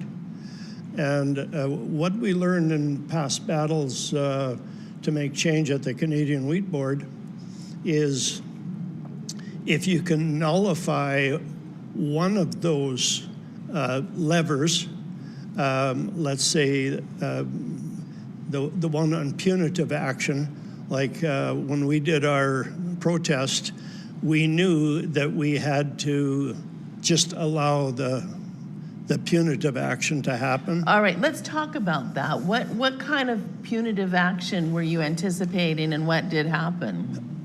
What happened, we knew that our strategy was to embarrass the government by using regulation to force them to imprison us. So, okay, welcome to Canada. But isn't that absurd? The logical brain says, and I know that's the reality of the situation. It's like I know people right now with Bill C-9, you know, that are preparing to go to jail just to get this into the courts and get, you know, it to the attention of the people of how ludicrous what some of these things are going on. Yes. But you knew going into this, and you were imprisoned. Yes. So give me a little bit of insight leading up to this. So what changes were happening that made this action so, this drastic action so required? Well, grain producers, they were looking at three different things in the mid-90s. They were looking at a big spike in the returns on wheat and durum, and they were looking at the American market. And these are the grains that feed Canada. You are the That's farmers that make us able to have bread and muffins and all a sustenance that's a staple in every Canadian household. And you're having to go to war and jail on behalf of protecting the farmers that are feeding this nation. It's just, okay, I interrupt because I'm just amazed. So anyway, to carry out this change, we knew we had to take the risk of going to prison for not paying our fines, and it would be an education process. It was actually educating Canadians right from one coast to the other that there was discrimination going on amongst just Western Canadian producers, because grain producers, wheat producers in Eastern Canada, they could sell their grain to whoever they wanted. And the other thing was the price difference in the mid-90s. It was just under, for a short period of time, it was just under $2 a bushel, more that the Americans were getting for their wheat and durum than Canadian producers. So that's two of the three issues. The third one was the absolute secrecy that the government Crown Corporation called the Canadian Wheat Board. With that, they held that secrecy. It was phenomenal, but so no transparency. You really didn't know what was going on. The unfair, I mean, forget discrimination, total unfair pricing. Discriminatory legislation. So looking at this, so this is the 1990s. You've seen a lot in your years as a farmer. How did you bring about the change? Did going to jail actually work? Going to jail worked, but there was a lot of exercises and conversation that led up to that. And of course, we spent probably 2 years having meetings and doing news releases, and we also published a book called Ending Secrecy at the Canadian Wheat Board. We made a special trip. 6 of us farmers made a special trip, and we went around to all the Southern Ontario major papers and talked to their editorial boards about the discrimination that was happening in the wheat growers' markets in Western Canada. We had no choice to market our grain. The Canadian Wheat Board had full control. As soon as the kernels dripped into the truck from the combine, the wheat wasn't ours, it was belonged to the Canadian Wheat Board. And that was pretty significant when we started monitoring the American grain prices. We just got furious and we had to do something. So, and that, I call that righteous anger, when it motivates you to get up and say, enough is enough. Yep. We're gonna do something about this, even if it requires us to go to jail, which it did in this circumstance. Yes. So were you given, what kind of charges were you given then? What kind of time? Yeah. Oh, the time. What did they charge you with? They actually charged us with border violations. We went across the border without a Canadian Wheat Board export license. Naughty farmers. That's how we managed that. And of course, it was customs charges, which reflected back to the government. And of course, we embarrassed them in a couple of different ways.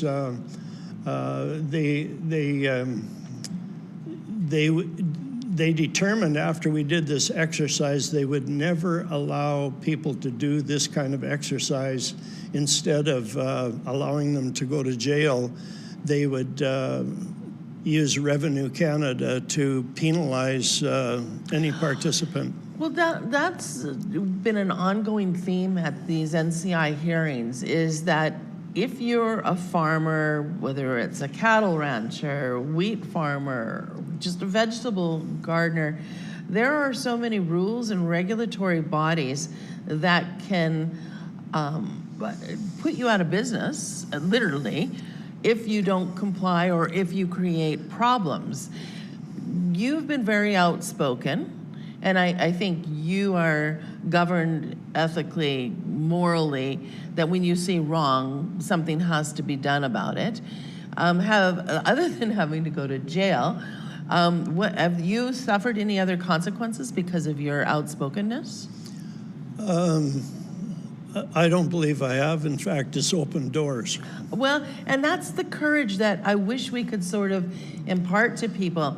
Until you get to that point where you are willing to go to jail, and you know, what I say to people often, we have more to fear by doing nothing than by doing something at this point. That's right. And what's arisen in the last couple of years is potential for far greater damage to the agriculture sector in Canada than the wheat board issue. It's greater, and what I'm talking about is the absolute ridiculous requirements that the Canadian Food Inspection Agency is going to be imposing on producers in Canada, and the very Crown entity that should be looking after food safety, personally, I don't trust them in that area. But the big issue, and after sitting here listening to other witnesses, I see a huge potential for the National Citizens, what's the inquiry. There's an opportunity to look into some collaborative action with some other cattle organizations. That's what I see the potential now, to overcome and establish some strategy to deal with the CFIA, because they are a bully. Yes. They're bullies, and of course it's because they have taken on not a Canadian agenda, they've taken on a world economic agenda, and that's the elephant in the room that we have to start talking about. And we are going to talk about that, because I agree 100% with you. The sustainable goals put out by the United Nations, which is affecting the landscape of this nation. Canada is no longer number one. Canadians are no longer the priority for the decision makers. Do we, in essence, have to become the bigger bully in sort of a way and push back? We don't have any choice but to push back. It's because of the threatened food supply for Canadians, both in beef, lamb, all the food grains, they're all threatened because of the big dangerous thumb that the CFIA is building. So these battles that we've been talking about you as a farmer, you could get a group of farmers together and you had some influence, you had some ability to make the difference. Of course, you had to go to jail. What is it going to take moving forward now, with consideration being given to this globalist agenda, the CFIA, the agents that are all moving into this? We've got livestock tracking, we've got premise identification. They want to know where every single animal, including your granddaughter's little bunny in the backyard of some suburb, is. They want to assign units to animals and tell you how many you can have or not have. I don't think the average Canadian is aware that all of this is happening. That's one of the first things that a new organization that it hasn't happened yet, but it has to happen. That's the first objective that was going to have to be tackled. But where I see is real potential for the National Citizens Inquiry to collaborate with some beef organizations, some grain organizations, and people that grow all kinds of vegetables. Work with people of like mind and work out defensive strategy for people that can continue to produce safe food. But isn't it going to take, I think in this upcoming, and I'm going to use the term battle because I do see it becoming a battle. Yes. Isn't it going to take more than the farmers? I mean, every Canadian watching the NCI hearings, watching you and I here right now, they have a huge stake in this. The farmers, certainly their livelihood, all the rest of it, but this goes right to every Canadian's right to have food security. We're talking food security That's here. right. That's it. Food safety is most significant. I believe that there's food being marketed in Canada with ingredients that would not be allowed in America. And other countries like Europe, they're quite strict on some food containments, and it comes down to what I visualize is an entity that has all these different groups in it, and they create a strategy that is not only going to educate Canadians. If you can educate enough people, the common consumer of food can pressure the CFIA. Well, I think where it's going to end up is at the ballot box. If these issues, when people are looking at who they're going to be electing into office, if these issues like, I have a right to know what's in my food product, I have a right to better labeling. I mean, in this day and age, you can't tell Canadians what's in their food, including whether it's crickets. We're missing the boat. There's something nefarious going on when we won't tell Canadians what's in their food. When we talk about food security or food choice, do we need this overregulation? I look at what they just did in Maine, and they changed their constitution to give people the right that if they want to buy their neighbor's muffins, they don't need Health Canada to sanction, the cutting board in her kitchen is clean or not. This business of government overregulation on all of these levels has to be in deference to the Canadian citizens' ability to make good choices for themselves.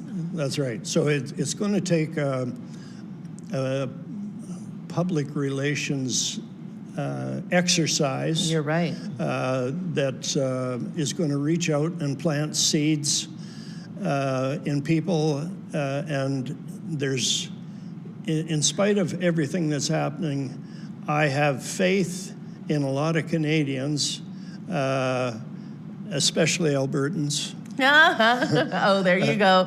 Pulling the Alberta, dare I say, Trump card. Yeah, no. So there's, if you plant seeds of information and what's needed, you're going to get a force to rise up. And I agree with you, Jim. The where we are in Canada, I think there's this undercurrent that Canadians, at least Canadians who are in touch with what's going on, understand that there's something really, really wrong happening right now. Maybe they don't know all the ins and outs. Maybe they don't know about the UN. Maybe they don't know about the move of government to go to One Health, where animals, plants, and people are all going to be governed by one agency and all those other things. Maybe they don't know, about the requirements of every farm animal being injected with some concoction that may or may not be good for us, the labeling issues. I mean, the milk quotas, when we listen to Dr. Sylvain talking about, millions of liters of milk being dumped because of the quota systems and all these other things. We're at a point now where the whole system, all the factors, and I think moving on, when we decided that we were going to be looking into farming and food-related issues in Canada for this inquiry, I don't think we were prepared for the magnitude of all the different bureaucracies, the regulatory bodies that are all invested. It's a big animal that we're wrestling here. Whenever you get, whenever you allow bureaucracies to grow, they become out of control. It's kind of like if you have one rat, you have one rat. But if you have 2 rats, you have millions. And the bureaucracy has grown tremendously in the last 11 years under Trudeau and Carney. And it's reached a point where they have the capacity to stop the country from moving ahead.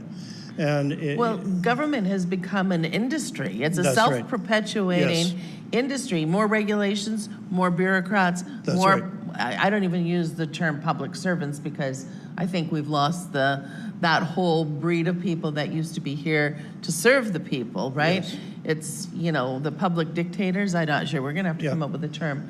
And of course, the bureaucratic unions, they determine that yes, this bureaucracy is going to be an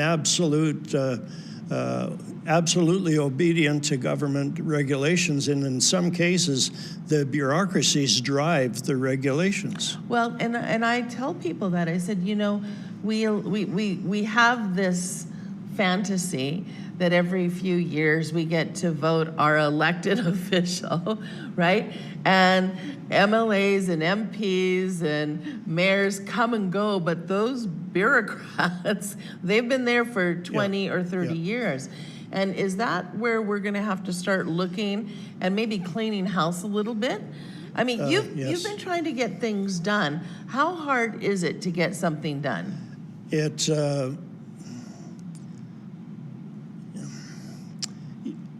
The bureaucracies that need to be changed, when they become entrenched for a generation, they have a political inertia that's hard to overcome. And that's what we run into with our battle there back in 2002 with the wheat board bureaucrats. It had become an industry, not just a regulator, but an industry where some liberal favorites made money because of the mandatory regulations. And of course, you're always going to find that because we see, and I could give you stories and names, and I'm not going to, but I could do it off camera. It might get me into trouble if it's out there. But anyway, the friends of government in the last 11 years have just acquired monetary resources that I can't understand. Where did it come from? Because you look at their paycheck. The two don't make it. No. Yeah, they have really good insider trading skills. That's right. Apparently. and when we look at the Canadian Treasury, what's left? It looks like it's empty. Well, I've said on a lot of these issues, and it's the same model, right? It's I call it vote buying. How do you launder vote buying money, right? And you pay special intergroup, big pharma. Your friends get certain contracts. Only certain people are allowed to apply for contracts in some of these circumstances. But we do need to clean house. But that's going to take political leadership. What kind of leader are we going to need? I'm so done with politicians. We don't need politicians anymore. We need leadership, strong leadership. Are we actually going to have that available to us? God has people out there. They just need a little prompting and a little information. That's why this organization is really got huge potential for making change. And I see a collaborative group working together, pooling resources, and resources can just be sources of information, on top of money, and planting seeds, planting doubts in the government system, where you can poke holes in bureaucratic decisions because they're not accountable to anybody. That's the attitude they have. Because in a lot of cases, like I mentioned a few minutes ago, they are actually telling the politicians what legislation is needed. And that it's the large bureaucracies in Canada are nothing but a cancer in our nation. Well, and I think that's where Canadians have to come together Yeah. under one umbrella, and that's the amazing thing that we see happen here at the National Citizens Inquiry. People from all walks of life, they may not even agree with each other, but have an opportunity to come, listen, which is a change in things, communicate, meet, and come up with constructive solutions. And I know when I look at these commissioners and the tasks before them on this issue, and just we've been inundated, Jim, with people wanting to testify. We're going to have at least 2 or 3 more hearings on the subject matter across Canada. This is probably one of the most crucial issues Canadians have before them right now. I'll give you an example of something that horrifies me. It's 2 years ago, I made a special call to the Canadian Cattlemen Association, and I talked to the CEO. I wanted to get his opinion. Would his organization be promoting or would be opposed to messenger RNA vaccine be included, like mandatory shots in cattle? Yep. And he was ecstatic about it. And I figured, what kind of a nut would promote putting that kind of material And all we know about it now. in people's beef. But you see, you have to realize that you see the name Canadian Cattlemen Association, you automatically, for the uneducated, they think it's a farmers organization. Right. But it is partly, but they take money, taxpayers' money from the government. Right. So they're going to trumpet the government position. Right. And of course, anybody that's taking money from the government, you cannot trust anymore. There is no independence. They're bought and paid for, just like a lot of politicians are bought and paid for now. It's time, actually, we need to have a nice revolution. You think? Based a polite revolution. Yes. I agree with you. I have days where I'm not too polite, but I'll start off by saying a polite revolution based on facts. Was that a revolution or maybe a revolution we need, right? That would be a good one. Forget the revolution, people. We need a revolution. Yeah.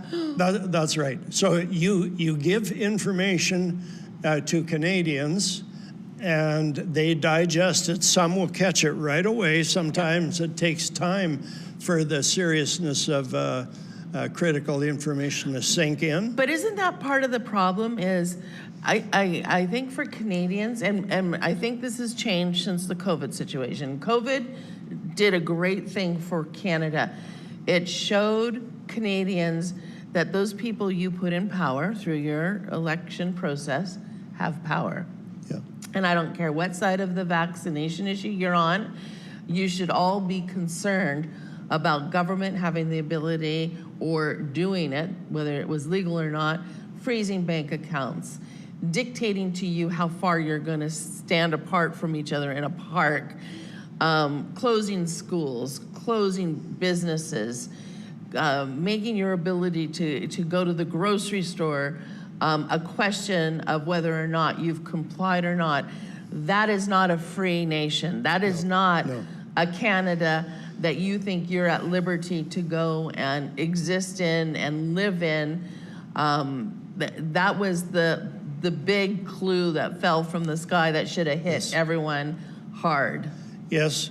Well, I can remember walking into box stores, grocery stores, and other big stores, and they would try and stop me at the door because I didn't have a mask. Yeah. And I'd turn around and I'd confront them with the act. Yeah. And just to see what they're going to do. Yeah. And they always gave in. Yeah. And I didn't care. Hey, I'm Norwegian. Yeah. Well, my favorite one was I got a call from a couple of the pastors in British Columbia and Kerry. They're going to try to shut us down, our church. And I met this group of officers, RCMP officers and bylaw officers heading into the church, and I just stopped them in front of them and I said, by what authority are you doing this? Wow. And they all stopped. They ran back to their vehicles, Jim. They pulled out their laptop, and then they just all got in their cars and left. And, you know, this is, I think, maybe what we need to give other Canadians is that courage and that authority to Yes. take the stand. And, you know, that authority comes, if you're gonna put me in jail, then just take me now, right? And we'll deal with it later. But I have a cattleman's story as well. So in 2023, when this livestock tracking was starting to expand, they wanted to know now what used to be a volunteer program, and I don't have any problems with volunteer programs. Beef, sheep, goats, bison, elk, cervids, you know, the list is now, I think they include pigs and goats, but in 2023, I was becoming aware of this, so I wrote I published a report called the IS Report, important stuff, and you know, explaining what premise ID was. They want to know where all your chickens are, where all your beef. We can have surprise inspections. It was very concerning for me, so I was phoning around to some of the key people, and I phoned an individual very connected to the cattlemen associations and such, and had a bunch of cows culled. So I'm thinking, okay, this person would want, you know, to expose what was going on. And he said, Carrie, I would love to help you. He says, but if we speak out on these issues, we lose our seat at the table and the funding that comes with it. And, you know, for the farms that need subsidizing, all this. And I said to him, I said, seat at the table? Why? So you can have a front row seat to your demise? That's right. You That's know, right. and that's where we're at now. Yeah, and you mentioned the word funding. That's what sidetracks so many good efforts. I think all capital letters. Yes, yes. Yeah. So about 10 years ago, I received a phone call from an auction market in central Alberta. And I did not know them, and I knew of the operator, but he called me and he said, we're having a big debate in the auction market over compulsory ID tags in the cattle. And he said something about he knew that I was contrary to it, but let me explain. I was contrary not to the program, but that the producer would have to pay the cost. Okay. And the advantage would be to the finisher and the packer. And anyway, I went to the event, and I was posted against a big rancher that was promoting the program with the CFIA agent. Okay. And so the auction market filled right up. There was about 800 people in there, and they had televisions outside. I heard there was about 1,000 people. So I did the interview part, and then I went and sat in the crowd in the auction market, and then I heard a voice, you need to be down there in the ring. So I walked down in the ring, and this great big 6'8" guy, he's speaking, and the CFIA agent standing right there.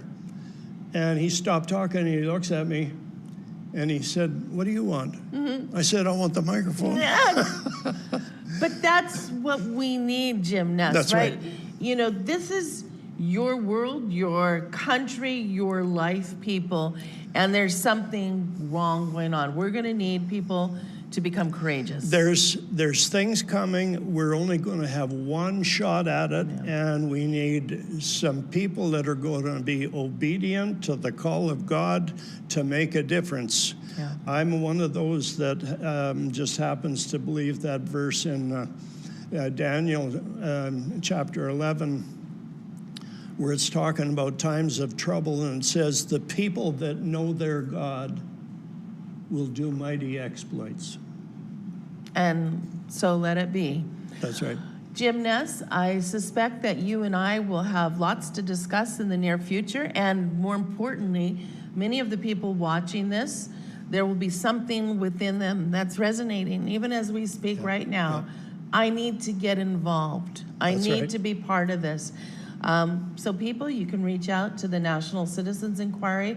I suspect one of the issues that will arise out of these hearings is that there will be some sort of organization or group of people that have testified here, that have watched on these videos, understanding that we really need to be engaged and active on the front involving our farmers, our food supply, and what's coming in the future. So we give you an invitation to be part of that. So just send us an email to info@ncimedia.ca.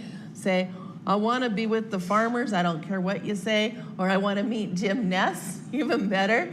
And we'll make sure all those things happen. So thank you for your time. Jim Ness, thank you for your long engagement in protecting not only farmers, but Canadians' right to have affordable and good food. Thank you. Thank you. It's a pleasure to be here. Yes.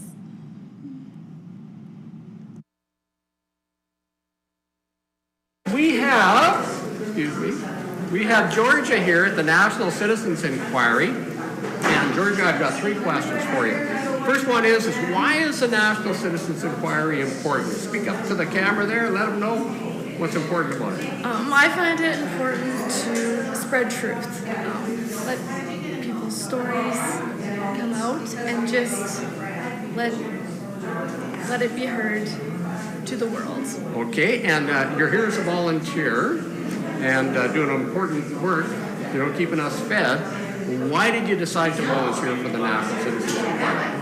I just find it's a worthy cause, and I'm at a position in my life that I am able to do it, and I love giving back and helping.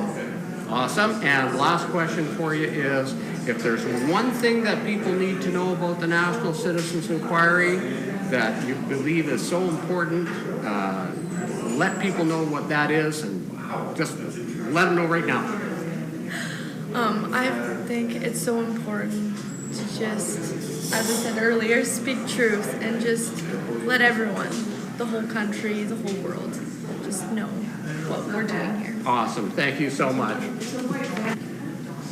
All right, we're here at the National Citizens Inquiry with John, and I've got 3 simple questions for you, John, and they are, the first one is, if there's one thing that is important about the National Citizens Inquiry to you, why is it important and what does it mean to you? Well, probably the number one thing when you ask the question that comes to mind is independence. That we are independent of government, we're independent of corporate dollars, we're independent of any of that. It's the citizens-led effort, and I think that's incredibly important. Okay, second question is, you're just about everything here. You're a volunteer, you're an organizer, and you're going to be a witness. Mike, the question to you is why is it important that you be involved in the National Citizens Inquiry? Well, I think it's something that I'm compelled to and be involved.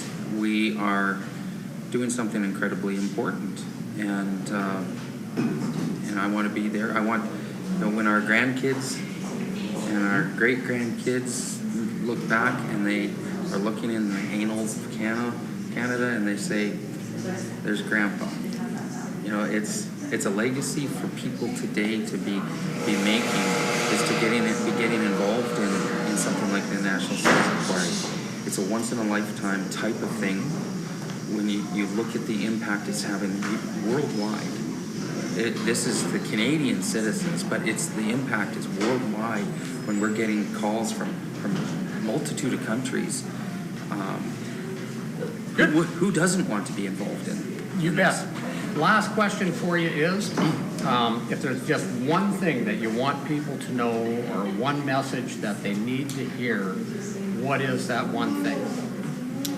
One thing that people should know is you actually do have a voice. Despite people and it appearing like no one's listening, the silence is deafening. The more they don't talk about what you're saying, the more you know they're listening, and they're just living in fear. They don't know what to say, how to do it, without affecting, the corruption and everything that's going on today. Awesome. Yeah. Thanks, Warren. Thank you. All right, we're here at the National Citizens Inquiry with John, and I've got 3 simple questions for you, John. All right, everybody. We have a very special volunteer who goes above and beyond the duty, and we have an interesting story. So this is Trish Meadus, and I've never known her name, but this isn't the first time she has volunteered. She volunteered at our Edmonton hearings, and we had a situation where a very elderly lady slipped on the ice, and I knew that one of our volunteers had taken her not only to the hospital, but stayed with her. And to this day, till 2 minutes ago, I never knew the name of that volunteer, but it was you. Yes, it was nice, and it's nice to meet you. Nice to meet you. Yes. All right, well, we're going to come back to that story. Sure. But clearly, if you were at the Edmonton hearings, you've been involved with the NCI for 5 sets of hearings now. 5? This is my fifth. Okay. My fifth time around. We're going to have a record volunteer attending hearings. So you've heard me in past interviews say we have a group of volunteers that come with us. Yeah. So where do you live? I live in Lloydminster, Alberta. Okay. And I've been to, I volunteered at Saskatoon, Regina, Edmonton, Brandon, and now Kelowna. And Brandon, I wasn't able to attend in person, but I did some behind the scenes work with vetting and witness recruiting. Okay, so there's a little more glimpse into this amazing group of volunteers we have from pre-hearings, because so much work goes in to looking at who wants to witness. Are they going to be on point? Are they going to contribute to the dialogue? Mm-hmm. And those witnesses are all interviewed, you guys. There's a lot of prep work that goes in to all the days and weeks and months leading up to these hearings. We get an enormous amount of applications in because a lot of people have a lot of things to say. But we have to make sure that those comments and those testimonies are going to be credible, because that's the information we want. We only have typically 3 or 4 days we're actually talking about of hearings. So, and we can only fit so many witnesses in. Our days are long. As a volunteer, you're here typically by 7:30 in the morning. Yeah. And it's not uncommon for us to sometimes go to 8 o'clock at night. Or later. Or later, yeah. If the truth be told. Actually, we're going to have the truth about being a volunteer at the NCI one of these days.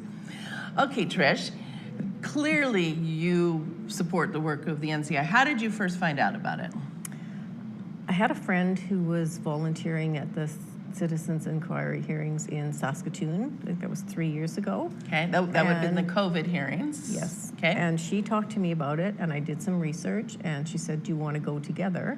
And I've just been hooked on it ever since. I think it's an amazing organization, exposing some amazing truths that so many people don't know about. Mm. And I just think it's such an amazing cause and such an amazing organization. And I kind of started out, like you said, with the COVID thing. I have children, they're older, but it's such an important cause for them to know the truth about what happened in COVID. Yeah. And that was my driving force to get involved, was to my children. So your children now, they see you very committed to this organization. Yeah. And I think for a lot of us, this is a way for people to impact. I think we're at a point in Canada where we know one voice alone cannot do much. You have to have voices, a choir of voices, literally, if you're going to even get a stage. Yes. You need to have credible information. You need to have access to the decision makers. Mm-hmm. And then you need enough leverage, because common sense, logic, and doing what's right doesn't work anymore. So you literally have to have the ability to leverage something bigger, better. I think Wayne Llewellyn said in one of the interviews, you know, he makes sure that each politician knows that there's at least 2,000 people within their constituency that are thinking like he is, right? Yeah. And that will make a difference on the ballot. Yeah. So are we at a point where an organization like the National Citizens Inquiry, the group of people that work and follow and support, because we're so blessed to have so many people financially support the work we do, because of course we don't get any, nor do we want any government money. Yeah. Is this an organization now that they're going to have to listen to? I think from day one, National Citizens Inquiry has been an organization that the government and everybody should be listening to.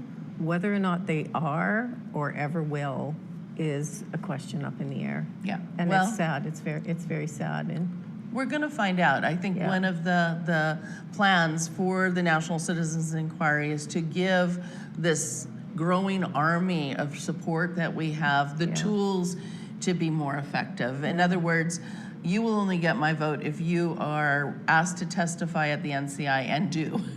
Right? I think it has to become a prerequisite to any elected person, you know, who wants to serve the people.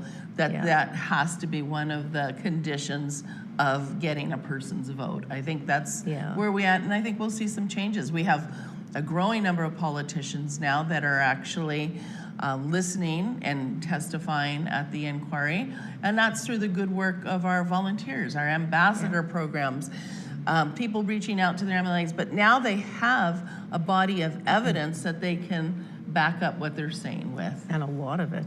And a lot of paperwork. You can either read these reports, or I can tell you quickly what to do, right? Yeah. Maybe that's the leverage. Do you want me to tell you, or do you want to read all those? Yeah. And you know what? When I was at the hearings in Regina, I bought those books. I haven't actually read them all yet. I've started, but that's a lot of reading. Yeah, but you are part of the hearings, so you're getting the glimpses, you know. Yeah. And of course, like just this morning, there's been a lot of discussions. The website, the nationalcitizensinquiry.ca, you can get every single testimony there. Yeah. You can go to the hearings, what subject matter you want to do or listen to is there. Okay, very quickly, because this is like outstanding volunteer of all time.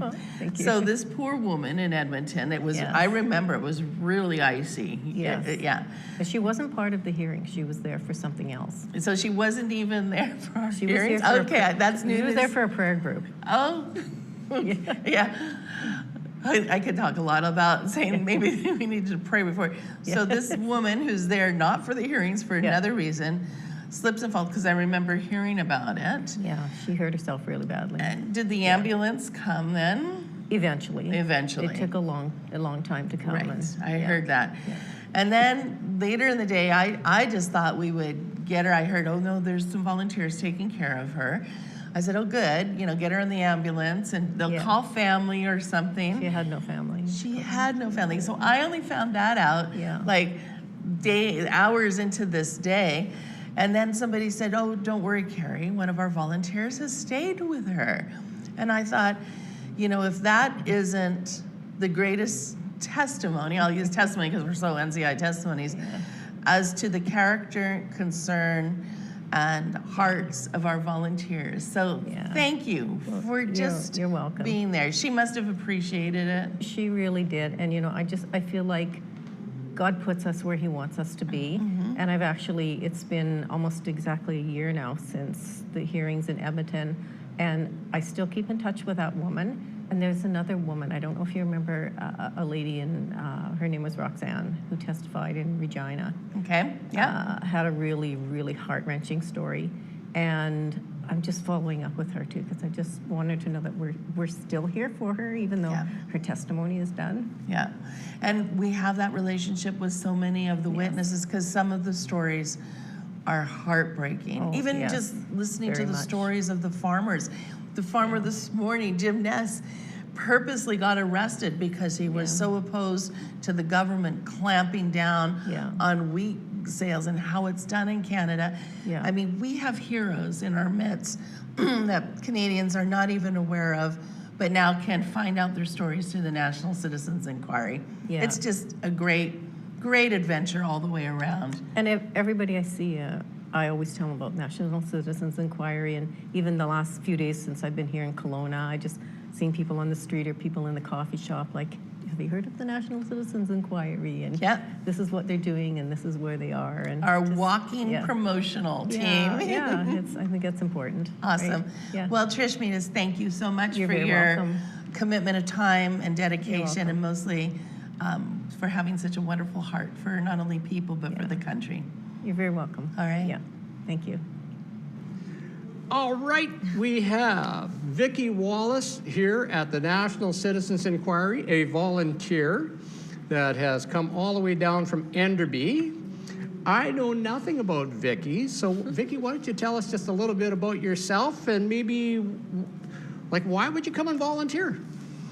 Well, I am a fear farmer.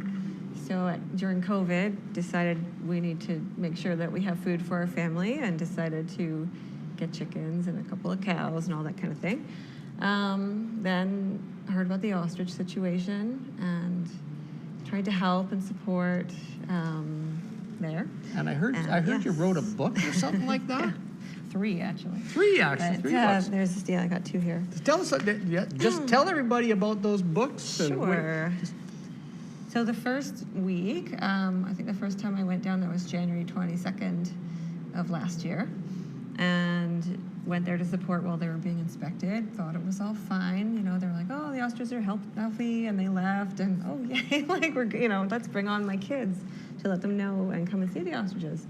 And they thought that was great. And then for some reason, they were freaked out by bird flu. So I don't know what their school was telling them, but when I mentioned the issue, they were like, is it bird flu? Bird flu is so dangerous. And, how is this happening again?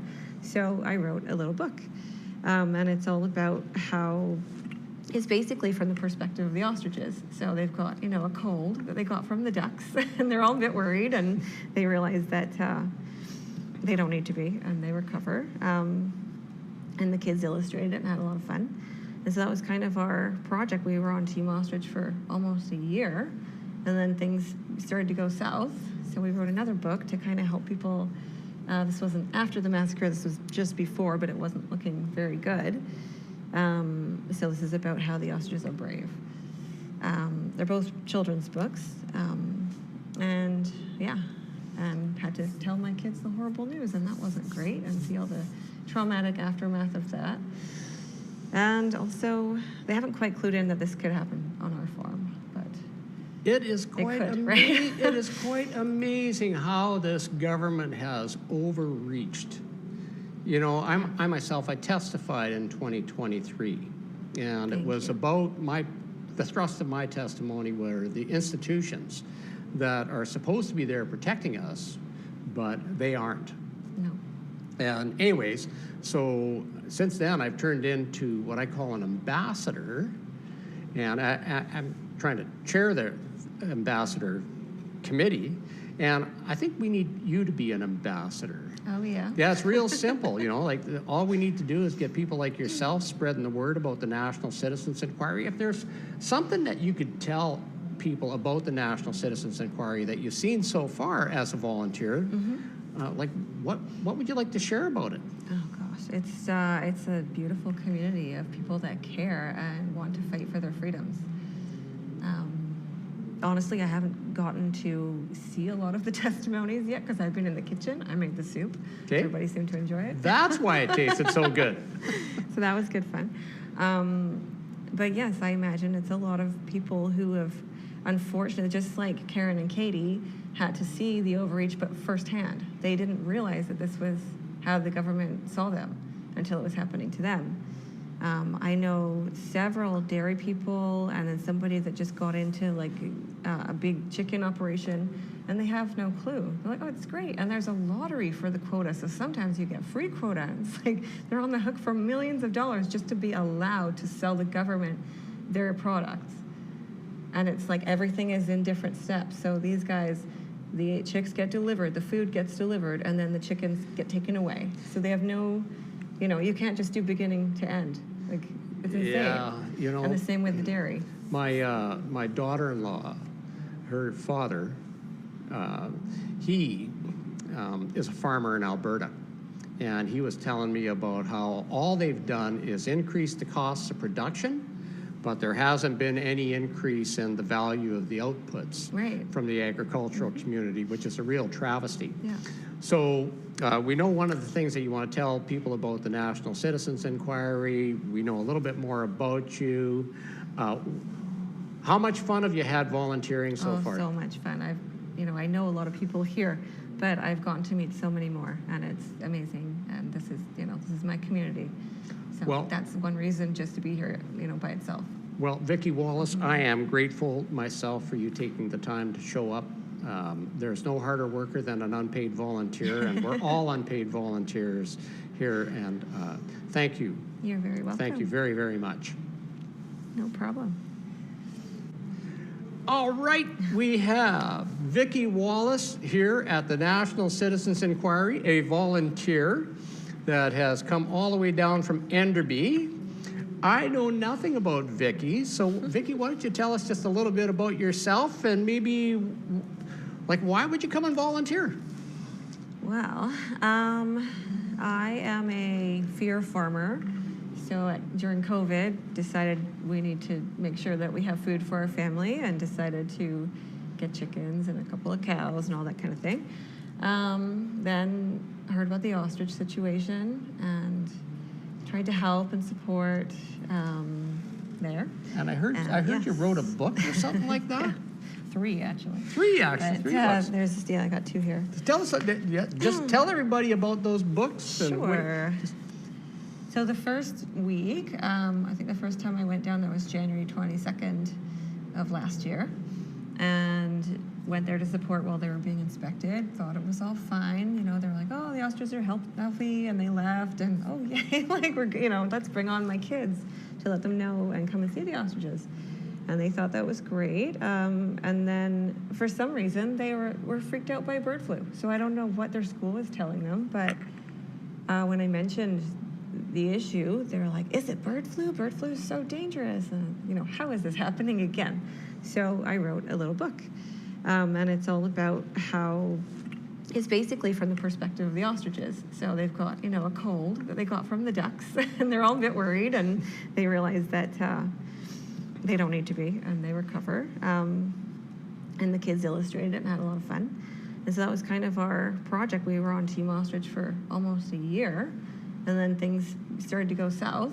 So we wrote another book to kind of help people. This wasn't after the massacre, this was just before, but it wasn't looking very good. So this is about how the ostriches are brave. They're both children's books. And had to tell my kids the horrible news, and that wasn't great, and see all the traumatic aftermath of that. And also, they haven't quite clued in that this could happen on our farm, but it is quite amazing. It is quite amazing how this government has overreached. I myself, I testified in 2023, and it was about the thrust of my testimony were the institutions that are supposed to be there protecting us, but they aren't. No. And anyways, so since then I've turned into what I call an ambassador, and I'm trying to chair the ambassador committee, and I think we need you to be an ambassador. Oh, yeah? Yeah, it's real simple, all we need to do is get people like yourself spreading the word about the National Citizens Inquiry. If there's something that you could tell people about the National Citizens Inquiry that you've seen so far as a volunteer, what would you like to share about it? Oh gosh, it's a beautiful community of people that care and want to fight for their freedoms. Honestly, I haven't gotten to see a lot of the testimonies yet because I've been in the kitchen. I made the soup. Okay. Everybody seemed to enjoy it. That's why it tasted so good. So that was good fun. But yes, I imagine it's a lot of people who have, unfortunately, just like Karen and Katie, had to see the overreach, but firsthand. They didn't realize that this was how the government saw them until it was happening to them. I know several dairy people and then somebody that just got into like a big chicken operation and they have no clue. They're like, oh, it's great. And there's a lottery for the quota. So sometimes you get free quota. It's like they're on the hook for millions of dollars just to be allowed to sell the government their products. And it's like everything is in different steps. So these guys, the chicks get delivered, the food gets delivered, and then the chickens get taken away. So they have no, you know, you can't just do beginning to end. Like, it's insane. Yeah, you know. And the same with the dairy. My daughter-in-law, her father, he is a farmer in Alberta. And he was telling me about how all they've done is increase the costs of production, but there hasn't been any increase in the value of the outputs from the agricultural community, which is a real travesty. Yeah. So we know one of the things that you want to tell people about the National Citizens Inquiry. We know a little bit more about you. How much fun have you had volunteering so far? So much fun. I know a lot of people here, but I've gotten to meet so many more, and it's amazing. And this is my community. So well, that's one reason just to be here, by itself. Well, Vicki Wallace, I am grateful myself for you taking the time to show up. There's no harder worker than an unpaid volunteer, and we're all unpaid volunteers here. And thank you. You're very welcome. Thank you very, very much. No problem. All right, we have Vicki Wallace here at the National Citizens Inquiry, a volunteer that has come all the way down from Enderby. I know nothing about Vicki, so Vicki, why don't you tell us just a little bit about yourself and maybe, why would you come and volunteer? Well, I am a fear farmer. So during COVID, decided we need to make sure that we have food for our family and decided to get chickens and a couple of cows and all that kind of thing. Then heard about the ostrich situation and... So here we are, day 2 with the NCI hearings in beautiful Kelowna, British Columbia. Does the sun always shine here? Most of the time, yeah. We usually get quite a few days. Summer's the best. Don't tell too many people now. Right. You'll have the influx of people. Yeah, oh yeah, because you're billeting. Oh, lots of people. Hey, So, joining me today is one of our favorite volunteers. I mean, we have lots of favorite volunteers. All the volunteers are favorite, but the ones that go that extraordinary length, open up their homes to complete strangers, and assist the NCI in making sure that other volunteers and witnesses and people who travel to watch the NCI have a place to stay, is Theresa Dockstetter. Theresa. Hi, Carrie. All right. You and I do a lot of Zooms together. I know how busy you are, not only now giving your time and energy and talents, emphasis on talents, to the NCI, but you're also engaged in a lot of other issues that are affecting Canada. So you have a heart to make Canada better, and you not only are concerned about this, you actually do things about it. And I think that's one of the ongoing things with our volunteers. You are doers. Yeah. And we don't always have to be sitting out in front of the camera and stuff. There's so many little things that have to be done that I'm quite often pulled in many directions for many different things going on. Yeah. All right, we're going to come back to how you first found out the NCI, but you said something. You don't have to be in front of the cameras. People have no idea how big of a production this is. Oh. This isn't your first time visiting an NCI hearing. It is my first time visiting in live. Yeah, okay. Oh, yeah. So are you amazed at what goes into these hearings? Absolutely. Totally amazed. It's so huge, but it's so exciting. I started about 10 days ago. I volunteered to volunteer. I didn't know that I was going to be... a double volunteer. I told you she was committed, you guys. I didn't know I was going to be the coordinator. And it's just fabulous. I've met so many great people from all over the country because they're all coming here. They're not just coming in by Zoom. Yeah. They're actually physically here. Yeah. And TV cameras, lighting, stages. Welcome back, everybody. Unfortunately, the technology didn't swing our way, and we've we're unable to connect with David Jones, who was scheduled to be our next witness. He was out in New Brunswick, but that didn't work out. So we're going to move on, and we do have a witness all ready to go. She's here with us in person. Angel, you can hear me okay? And I can. Can you hear me? Yeah, I'm great. on. Good. Awesome. So let's have you state your full name, please, and spell your last name. It's Angel Godsoe, Godsoe. Okay, and Angel, do you swear to tell the truth, the whole truth, and nothing but the truth, so help you God? I do, so help me God. Okay. Let me start by reviewing what my notes say is some of your background and some of the areas of interest that you're going to talk about today, and then I'll invite you to expand on things as you wish. I understand you're a small-scale agricultural producer in BC. Where in BC? Oh, no, I'm from Central Ontario, South Central. Sorry? South Central Ontario. South Central Ontario? Yes. Ah, okay. And you've got a farm of under 160 acres, and it produces hay and supports equestrian programs, I understand. That's right. Including riding instruction and musical ride programs. The operation is family-owned and represents a small rural agricultural enterprise, according to my notes. Is that fairly good? Yes, that would be pretty accurate. All right. I do want to add that we do have a beef farm in the family as well. What was that? It's 200 acres. Oh, it's 200 acres. Yes, it's a small. All right. And your perspective reflects, apparently, challenges faced by small producers attempting to maintain agricultural operations while navigating zoning bylaws, permitting processes, land use restrictions, all of which affect rural farming communities.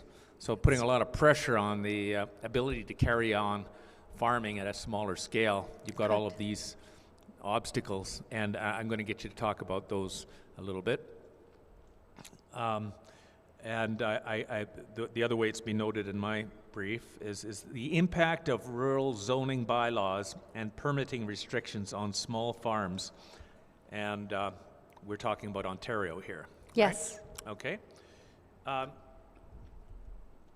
Although I'm curious, and as I'm here, I'm learning that the same obstacles and laws, restrictions, things like that, that are affecting us in our province. Right. It just seems to be a national thing, epidemic, or something. I don't know what you would call it. Good way to characterize it. Yeah, it is. And actually, it's great that you're here from Ontario to give us your views on what's going on out there, because we've heard from some of the farmers out this way about the pressures that these the bureaucracy and the various restrictions and other such factors, the impact on them out here. So you're going to be sharing with us some of your perspectives from Ontario, because I think you're right. I think we see the same sort of thing happening across the country. And I understand you do also have a video that's roughly 11 minutes long, which we're going to be playing in a few minutes. But before we get into that, you also have some prepared commentary which you'd like to share with us. So I'm open to proceed however you wish. I think you might want to say a few things before we get into the video. Just that I'm a mom. I have 9 of my own children, which are part of a blended family of 12 children. So between both of us, there's 12 kids and 2 farms.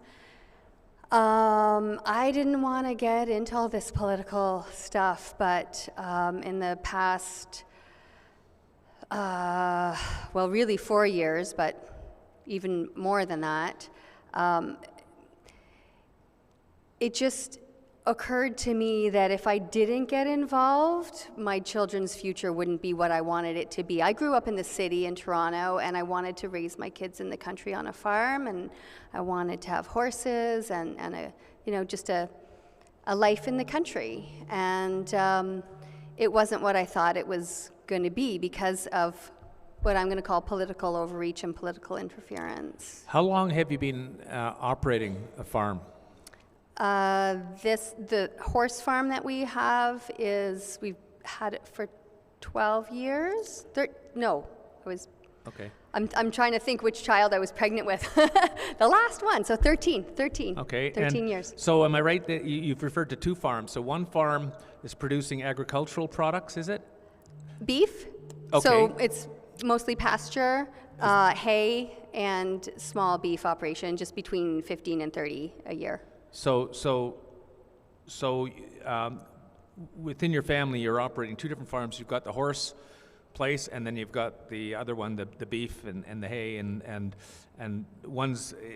What are the sizes of these various farms? Can you give us a indication of for instance, the agricultural one? Did you say it was 200 acres? Where the cattle are is 200 acres. All right. And I don't have a lot of hands-on on that operation. I'm more on the horses. Okay. And my farm is 133 acres. It's mostly bush, but we do have a 30-acre field tile drain that we produce hay on, and that hay supplies our horses. Right now I have 13 horses. Okay, and you've had that for roughly 13 years. 13 years. The horse farm. And what about the beef one? How long have you guys been involved with that? So we rented it for a while before we just purchased it. Well, my husband purchased it. I'm going to say like 4 years ago. But before that, he had the cattle pasturing on it for probably 10 years. 10 years. So roughly 14 years or so you've been operating that beef farm. You've owned it over the last 4 years, but so you've seen things changing in the ability to operate that small farm over the last 14 years. I think you're going to share with us some of your observations in that regard. Yes. So why don't I just turn it over to you at this point, let you go through some of your comments, and we can start that video whenever. Sure. Well, maybe I'll just play. Oh, it looks like the video is playing on my. Oh. How do I bring it back to the beginning? Oh, you've done it? Okay, thank you. All right, I'm just gonna play the video because it's kind of self-explanatory of why I started to get involved in things and what the issues were. Great. I would say probably an hour. It's not going to be an hour. Our next deputation is on the rural zoning bylaw, and we have Miss Angel Godso and Dr. Kirsten Kelly. You'll have 5 minutes between you.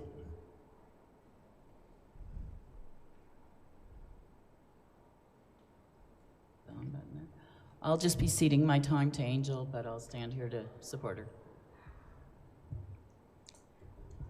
Mr. Mayor and esteemed councillors, thank you for allowing me this opportunity to voice my concerns about the direction our municipality would be heading if this rural zoning bylaw restructure is passed.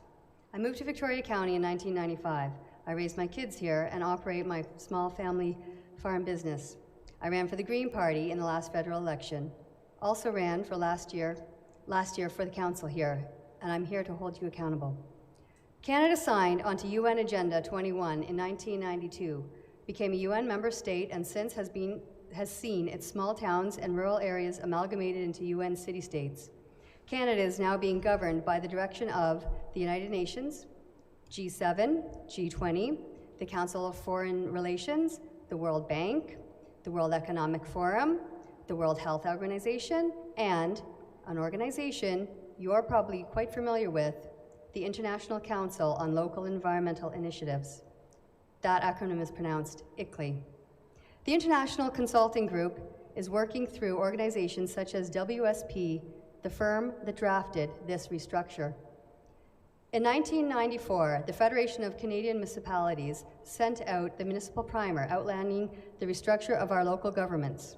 Eventually, despite the best efforts of many wise people, including some who have passed away, our elected mayor and councillors were partnered with a private corporation calling itself City of Kawartha Lakes, bringing in a CAO to implement the global agenda, outsourcing consultation to organizations partnered with ICLEI, and redirecting public funds and assets to private development goals and foreign investors. This was an undemocratic amalgamation, hijacking the former Victoria County despite a local referendum which opposed it. Now, to the items on your agenda, the restructuring of our rural zoning bylaws. Combined with the passing of this so-called official plan that drives all growth to settlement areas and away from our small towns and villages, these new bylaws will be the death stroke to the rural districts. We have lost banks, service centers, libraries, and schools in towns which used to be thriving hubs of commerce and community. Kinmount, Norland, Kobe, Burnt River, Cambrai, and more. These initiatives are clearly not in the best interest of our rural communities like Woodville, which if passed, will be downgraded. Building high-density housing in urban areas only, while our infrastructure, medical, policing, and school systems are already operating over capacity, is a recipe for disaster. Yet, this rural zoning bylaw restricts the severing of lots to build custom homes by local builders along rural roads, homes with gardens, individual septics, and technologies such as geothermal and solar would represent true sustainability, develop and enhance the outskirts of our small towns. Furthermore, it will restrict new food processing facilities in the 3 agricultural zones, but will allow new marijuana processing plants in all of those zones? Now, what are all those new people in the settlement areas going to do when they get the munchies? But seriously, this is an agricultural area and our food should be allowed to be processed locally.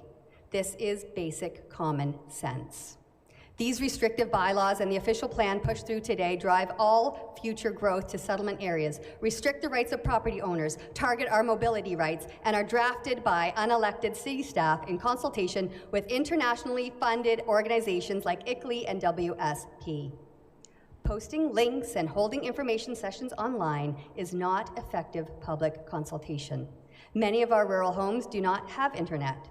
CKL website claims the participation and public input of only 80 people in this process. That affects over 78,000, and soon to be more. That's a ratio of about 1 to 1,000. I believe, I was just told actually, that we have 70 people in the gallery today. But by those standards, we are representing the 78,000 now. And I'm saying we're in opposition to this. The plans and bylaws for any community should be based on engagement with those who live and work in that community, not those from outside, and certainly not those from international organizations. Regardless of Canada being a UN member, no level of government has the authority to implement foreign mandates, policies, treaties, or any agreements that violate the Canadian Constitution, the Charter of Rights and Freedom, the Bill of Rights, or the Coronation Oath. Conspiring with foreign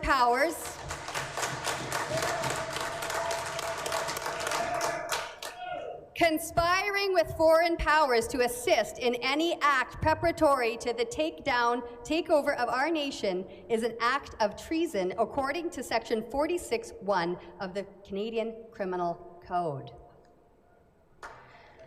Sorry, not done. With that, I would like to speak directly, frankly, and friendly to the elected mayor and council to present a plan to save the rural communities of Kawartha Lakes and the integrity of your positions. The private partnership with the private corporation called City of Kawartha Lakes is fraudulent. Now, you have an opportunity to set an example for the rest of this country, as this is not the only municipality in this situation. You, who are the elected, you are the government. The city staff is not the government.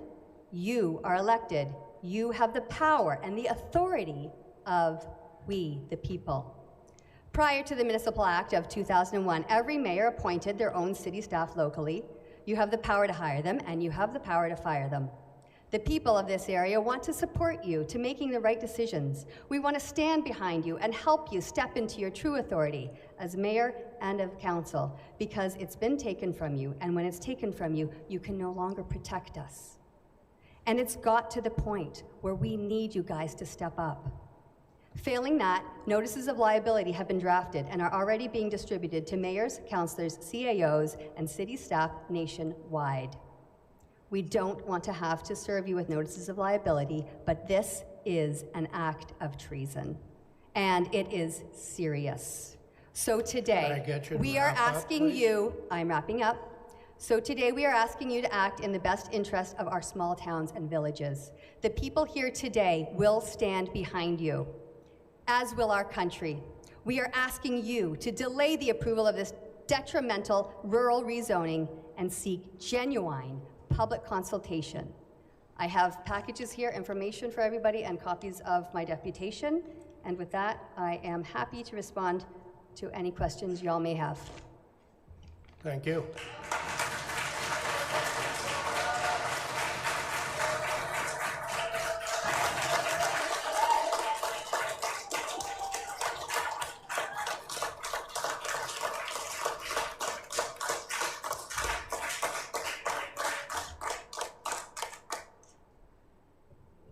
Are there any questions of the deputy? Councillor Ashmore. Thank you, Mr. Mayor, and thank you, Angel and Kirsten, for coming today. I just had a couple of questions. I'm going to be extracting this shortly. I've requested that this be extracted, and I've never changed my position on this, but my opinion is that we should have an extension for the public to comment. How many days would you say really we should have for more public consultation on this? At least 2 months. Okay. This morning at the restaurant, I spoke to a number of our local farmers, the DeVosses, the McEwens, Masons. None of them know have never even heard that there was a consultation. And this affects their properties. Steve, who works our land, lives in Woodville. He has no clue what just happened or what is about to happen. People need to have an opportunity to go through. Your website is a nightmare. It took us about 6 hours to actually find the new zoning bylaws. And then my husband has spent 3 days now still trying to sift through how it affects us. For a start, this town has put us through 3 drainage acts. Our property is now drained. We didn't want it drained, but it's drained. But your zoning still has it under EP. No, thank you. We're not a swamp anymore. So all of us need to look at our properties and make sure that these things are corrected. We can't pay for your drains and pay and then not be allowed to use our own land that you've drained and destroyed. Any other questions from council? So the people need to know. They have not been informed. I know on your website you claim that you've had public meetings, but no one I know knows about it, and I know a lot of people. Thank you. Any other questions from council? Seeing none, can I have a motion to receive? Anyways. So that happened. Can you remind us of when did that meeting take place, and what was the it was the city council for what town? It's called City of Kawartha Lakes. It's supposed to be Victoria County, but it was unlawfully amalgamated. And when did that meeting take place? The meeting took place, I believe it was August of 2023. Okay. And a couple more questions. Where roughly in Ontario is this? It's about 2 hours northeast of Toronto. Okay. And we didn't hear the outcome of what council did that night. Did you get some time We then? got 2 months. No, they gave us 1. They gave us 1 month. We managed to start a petition and do a door-to-door campaign and a little bit of an online campaign on the different town pages, which after we presented the petition and a few more deputations, it was crickets from the councillors. It's like we hadn't done anything or said anything. They passed it anyways because it's under the official plan and the strategic plan, and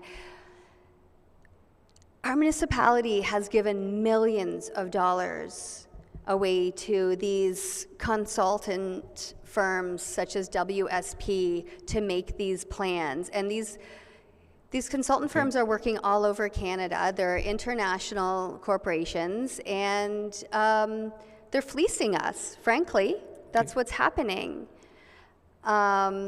So, Angel, so you were given a month, you generated, presumably, you put a lot of people out on notice that that these decisions were being made. They were going to have a dramatic, potentially a dramatic impact on their properties as this rural rezoning, which I'm going to get you to go into because I'm not quite sure what was actually on the table at that point. Sure, yeah, of course. But you put a bunch of folks on notice in the community, and did that generate some feedback for as you anticipated? Nobody wanted to be rezoned. What's that? Nobody wanted to be rezoned. Right, so that during that month, you were able to generate enough interest in the community for people to express their views. So absolutely. By the time council voted on this thing, you would at least manage to spread the word and give these other folks a chance for some input. Mm-hmm.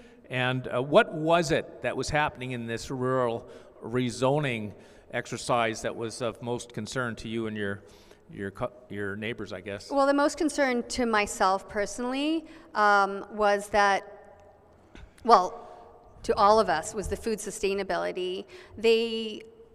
What would happen, essentially they rezoned all three areas, the rural areas, the residential areas, and the agricultural areas, to change the permitting capabilities of all those areas. So in the agricultural areas, they will no longer be issuing permits for food, any type of food processing buildings, businesses, and anything. Like, so we have done beef from farm to table, and our local abattoir where some of my boys work, when the owner retires, he's not allowed to grandfather that in. He can't pass it to his son if he passes ownership. He can't sell it to anyone, and they're not issuing permits for any more. So this includes also poultry processing, not going to issue any more permits. It also affects like maple syrup people, the honey people, any kind of actual finished product we're not allowed to offer locally for sale anymore. Like, how is that sustainable? It's not. So did you personally, and maybe some of your neighbors and friends, suffer the loss of what had been operating? No, okay, so I kind of want to correct myself there, I guess. I'm making it seem like there's no food for sale right now that's local. There still is some, because there's businesses that are still in operation, but they're not issuing more permits. So nobody else can process food. And the businesses that are there now, when they want to sell or retire, they'll be closed. What was the stated reason for this rezoning? And you said you were going through a number of different land use areas, but with respect to the agricultural parts of the area, you say no, they weren't issuing new permits for the production of small scale farming operations, I guess. No, just food processing. Just food, okay. Food processing. All right, so. Yeah. Yeah. Well, we can still produce the food, but not process it. No, not process it. Okay, yes. So. Sorry, was I saying producing the whole time? Processing. Okay. So the finished product. So yes, they still want us to have our cows and our crops, but they want it all shipped away to some central processing plants, wherever, I don't know, and then sell it back to us at like Loblaws and Costco and whatever. So what was being impacted was the farm to consumer relationship that had developed between the small farmer out that way and the market. There was the imposition of these this middleman processing requirement. You were no longer to deal directly with the public. It had to, the new permits we can, the ones that are still right in business, but they're going to be like aged out, I guess, right, would be the term, and right, then no more. And what was the stated reason for going that route? Well, it's all part of the official plan. And what official plan? The official plan of City of Kawartha Lakes. It's part of a strategic, broader provincial plan where in the municipalities, We're following these climate change agendas, for one,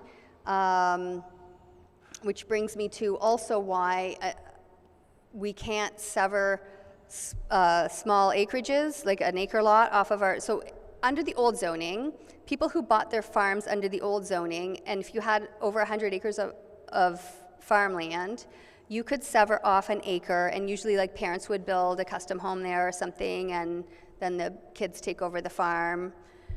That traditionally has been what's happened. Or you could maybe sell that acreage and maybe pay off your mortgage and retire in your same house or whatever. Like just it was always that way, that if you had over 100 acres, you could sever off an acre, 2 acres, whatever, little lot that you wanted. They're not allowing that anymore, because all building permits are only supposed to be in they're literally calling them settlement zones in the plan. They are settlement zones. We in Victoria County have 3 settlement zones. They are in our biggest towns, which are Lindsay, Bobcaygeon, and Fenelon Falls, and that's where the building permits are being issued for like developments, like housing developments, right? That's it, that's all, that's what they want. They don't want custom homes. So that's affecting the custom home builders. That's affecting our smaller villages because there's no growth in the villages. So you said that it was all part of this plan, that this is why your community was doing these things. Were you in touch with other people in other areas of Ontario who shared similar concerns? Yes, like what was happening? How widespread was what your community was doing throughout Ontario? Was your community acting in a unique way, or was it something that a lot of communities were beginning to do, which is put the squeeze on the small agricultural farm by imposing? Yes, I believe most of the rural municipalities have similar plans that are being implemented. And another more disturbing thing is in Ontario, our Premier Ford has granted the mayors who want to come alongside with these plans strong mayor powers. I don't know if anybody here has heard of this, what a strong mayor is. A strong mayor now has the capability of vetoing any vote of council. Does that sound like a little dictator to you, or is that what is that? So okay, well, like they can override environmental assessments, like they can do anything they want. Anything. They're strong mayors. Now, in your comments to council on that video that we watched, you referred to their conduct. You characterized it as an act of treason if they were taking direction and essentially implementing measures on behalf of anyone other than the constituents who elect these folks and whose interests are supposed to be protected and represented. So you're saying, the way you characterized it was very interesting. Tell me about that. Why did you use such strong words? Why did you characterize it that way? Okay, because in my view, our representatives are elected to uphold our best interests. And if they're taking directives from foreign entities, and especially if those directives go against our best interests, like threatening our food sustainability, that's treason to me. And okay, your concern about food sustainability, of course, is very much within the theme of the present NCI hearings. It's a big concern of this commission. How do you feel that food sustainability, the issue on that, is engaged by this rezoning stuff that you were opposed to? Can you connect those? How is the food sustainability threatened? Yeah, because as I understood your evidence, the small farm isn't being squeezed out, but the requirement for new permits is that the goods go to a processing plant and rather directly into the market, if I understood what you said. And how does that threaten food sustainability? Okay, because it's not local, the food that we're getting back, we have no guarantee that where that food is coming from or how it's been processed. It will eliminate essentially local farm to table, because we'll have to send our food away. And I mean, I could see a handful of different scenarios that would form a catastrophe, like in an event where shipping for some reason was not readily available. Like, how are we going to get our food? Would it add to your costs as a producer if you had to ship your stuff to some other facility before it gets to the market? It also just doesn't make sense, especially with this whole concern about carbon. Like, why are we shipping food away to bring it back? It just doesn't make sense. Right. And it also changes a dynamic which probably was very much alive throughout small communities. There's some history and I suppose culture on the farms out there of being able to deal directly with the public in these small markets, and all of a sudden government comes in and imposes this sort of new regulatory regime which imposes the processing plant. It disrupts a process that may have been alive in Ontario for many years. Am I right about that? Absolutely. And so tell us about what has happened then in this area. What success, if any, did your efforts have to resist this, and what's happening these days? We've had no success because they passed it. Everybody's been rezoned, whether they liked it or not. There was a tribunal where some people put up a fuss, but I actually tried to engage my son's, the law firm that my son works for, a pretty prominent company in Toronto, but I found out that our municipality had already engaged them. They're engaging like so many different law firms that it's really hard to find one that can actually represent you because of conflict of interest. Go ahead.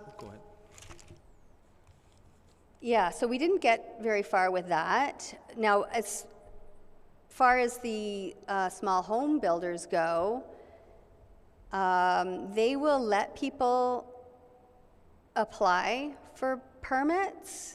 They'll let you spend thousands and thousands of dollars and so much time, like a crazy amount. They're dragging it out for months, sometimes years, for building projects, and there's no guarantee you're going to get your permit. Like, most people do not get them. When they amalgamated the county, the townships had reserves of millions of dollars. All those township reserve funds, I want to say, like, absconded by the new city. Now, we were promised back then. So this happened in 1999, 2000. There was a Harry Kitchen was commissioned to do this amalgamation, and so he did some studies and got some public input. There was of 613 submissions received for his report, 75% did not want to dissolve the townships that had been running for over 100 years. They were economically responsible and locally accountable. Most of them had reserves in the millions of dollars, but the province wanted to download service responsibilities like policing and housing. So that was their excuse for this amalgamation. Even after the referendum, they insisted that they would do this, and they insisted that we'd get better service and great savings. This was supposed to save us all money. Okay, well, right now we're $138 million in debt, just our county. And we never ran debts before. We weren't allowed. Under the Municipal Act, you're actually not allowed to run a debt in a municipal budget. So they're not even following their own rules. But just before, I think I see one of the time signs handing up, I really need to mention that there is even a greater threat, in my opinion, to our county now, to Central Ontario, and actually nationally. I don't know if anybody here has heard of the over-the-horizon radar systems. They're going to be building these in Central Ontario. And what they are essentially, what they're telling us is there's going to be 4 stations. One of them is about 10 minutes from our farm. And it's a kilometer-long stretch of 75-foot high antennae that are barraging the ionosphere with radar emission, or whatever it is, radar, to observe the Arctic. This is to observe the Arctic. And there's going to be 4 stations. Our station they're going to be spending over $30 billion. The Department of National Defense is going to be doing this. Our station is going to be costing $6.5 billion to barrage the ionosphere with radar. For what purpose? They did have a town hall, and I tried to ask some questions. Our mayor came to the second town hall and looked at me and said, "This is not a debate, and Department of National Defense has our full cooperation." Well, we need more public information on this. This puts actually our whole nation at risk, because we become then a military target when we have this infrastructure right next to our farm. And I want to know more about it. I got looking into it, and the more I look into it, the scarier it gets. It just seems to me like Department of National Defense is captured. There's no accountability. It's really scary. Angel, let me ask you a couple questions. Yeah, go ahead. Because we're kind of up against the clock, but have you seen over the last 14 years or so in which you've been involved with farming in that area, have you seen a shrinkage at all in the activity amongst the small farming community, maybe brought about by the kinds of pressures you're talking about? Have you seen any change in that landscape? Yeah, definitely the population is going more to what the official plan's calling the settlement areas. Right. Our growth has only been about 10,000 people though, so in 2000 we had about 69,000 population over like it's a huge county. Okay. And about 70% of that was rural population. Now there's 10,000 more, we've got about almost 80,000. And most of that growth, I would say all of that growth would be in the larger towns. Right. But what about the viability of the small scale sort of food growing family farm? How is that being affected? It's harder with the carbon tax. So our local farmers actually got together and had a carbon tax protest. That's a big issue for us, for the fuel. And it's just costing more, and we're making less money. So I don't know who's making all the money on the steak. I guess it's the grocery stores. So you go to the grocery store. If you buy a steak at the grocery store in Ontario, you're going to be paying about $25 for a steak. That's not the kind of prices that we're getting for our beef. Like the grocery store is making a lot of money there. Okay. Have you taken this to your local, I guess you call them MPPs out there, your representative at Queen's Park? Have you gone that route at all? I've talked more with our federal representative, Jamie Schmale. He actually, he seems quite interested in our concerns. Our provincial is Laurie Scott. She doesn't seem to be getting back to anybody. She's pretty distant, I guess you could say. But we just don't seem to be getting any real action or solutions. And at this point, I just feel that the opposition is almost complacent, because actual crimes have been committed, and nobody's being brought forth to be held accountable.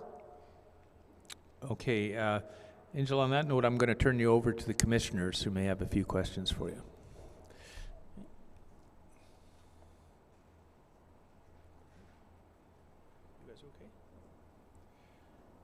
Thank you. You mentioned that funds had been absconded? Yes. What is your information about that?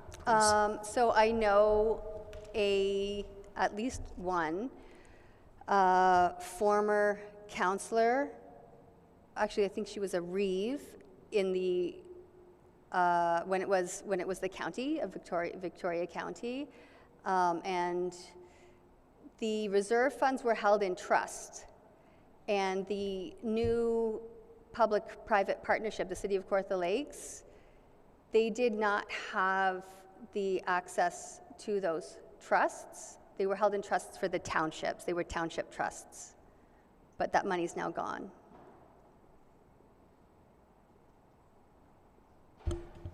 What follow-up has been done to figure out the status of those funds? At the time, we had a lot of there was a very vocal group. So I'm going back like 20 years. There was a very vocal group, and I was kind of busy raising my kids, so I wasn't really in the thick of it. I was definitely against the amalgamation, but I wasn't really in the thick of it. From my understanding, from I want to call them old-timers, people that I have spoken to recently, they were promised a lot of things and just didn't get any action. Okay, what are your recommendations to solve these problems? My recommendations,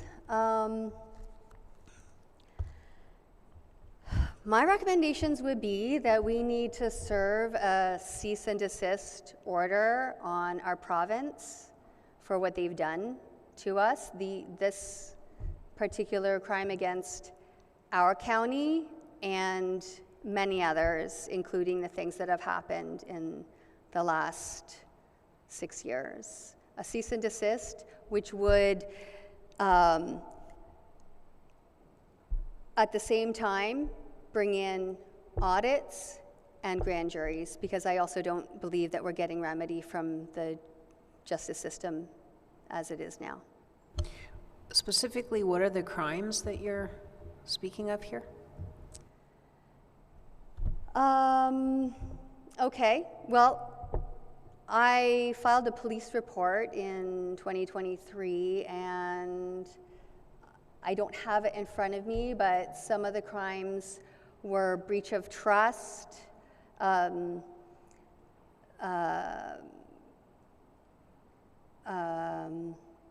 sorry, I didn't expect this question.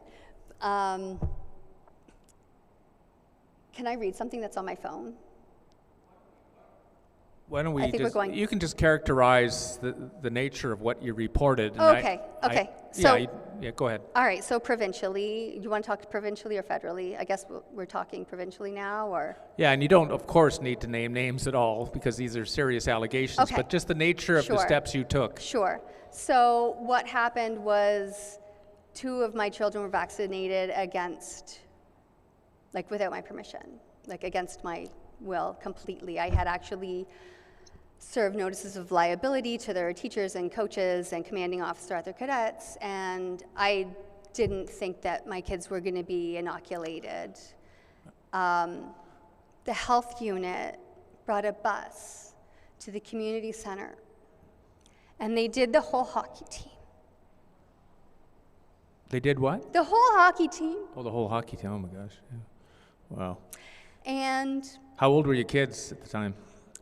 they were 12 and 14 at the time, almost 15. And you weren't informed that this was about to take place? No, I didn't know for almost a year. So one of my sons, the older one, he's 18 now, started developing health problems.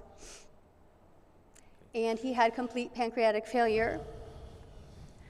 And so now he has to take 4 shots of insulin a day. Mm.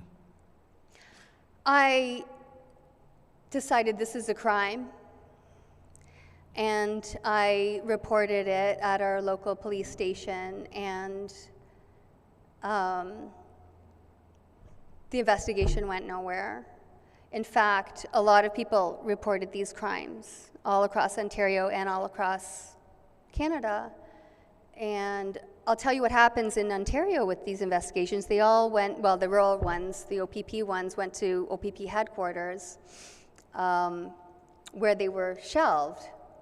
So I'm trying to follow up on my investigation, went to OPP. Well, the investigating officer wasn't there that day. Right. Then I said, when's he going to be there? Came back the next day he was going to be there. And I waited all day for him to get off shift. And it happened to be somebody that I had known from when he was stationed in our area. And he said, Angel, I'm in charge of an investigation that I'm not allowed to investigate.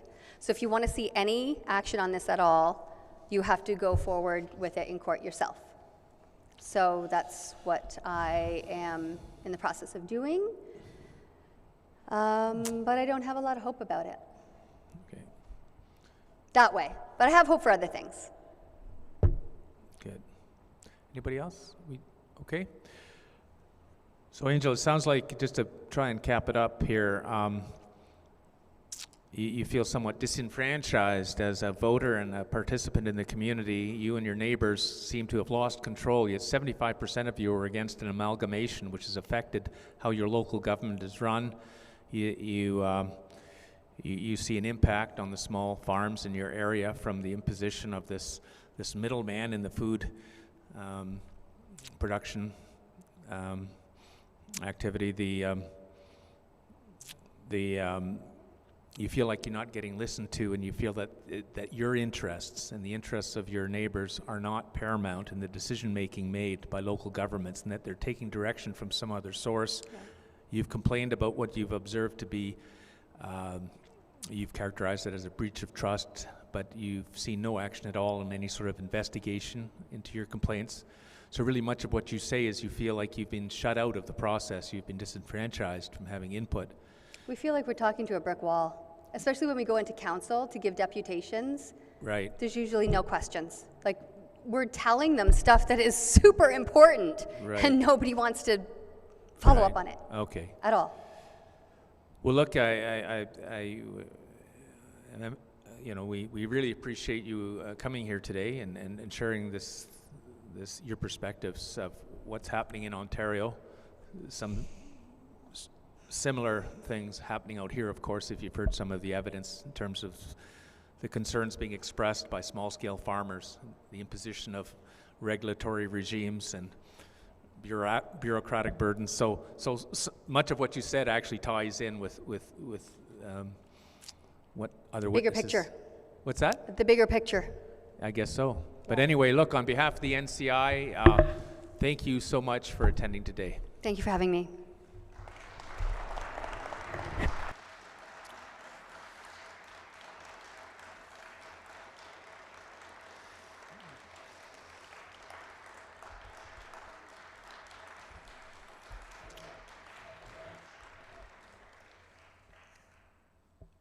And just for the edification of the viewing audience and the commissioners, that video will be uploaded into our archive of testimony and exhibits, so it's available for everyone to look at again. And we do have our next witness here. She's in person. And Theresa, can you hear me okay? Yes, can you hear me? Yes, your mic is on. Great. Can you please state your full name for the record and then spell your last name? Theresa Jane Walker, Walker. Theresa, do you swear to tell the truth, the whole truth, and nothing but the truth, so help you God? I do, so help me God. Excellent. I understand you're from Moosomin, Saskatchewan. Did I pronounce that correctly? Moosomin, yes, you did. All right. Thank you.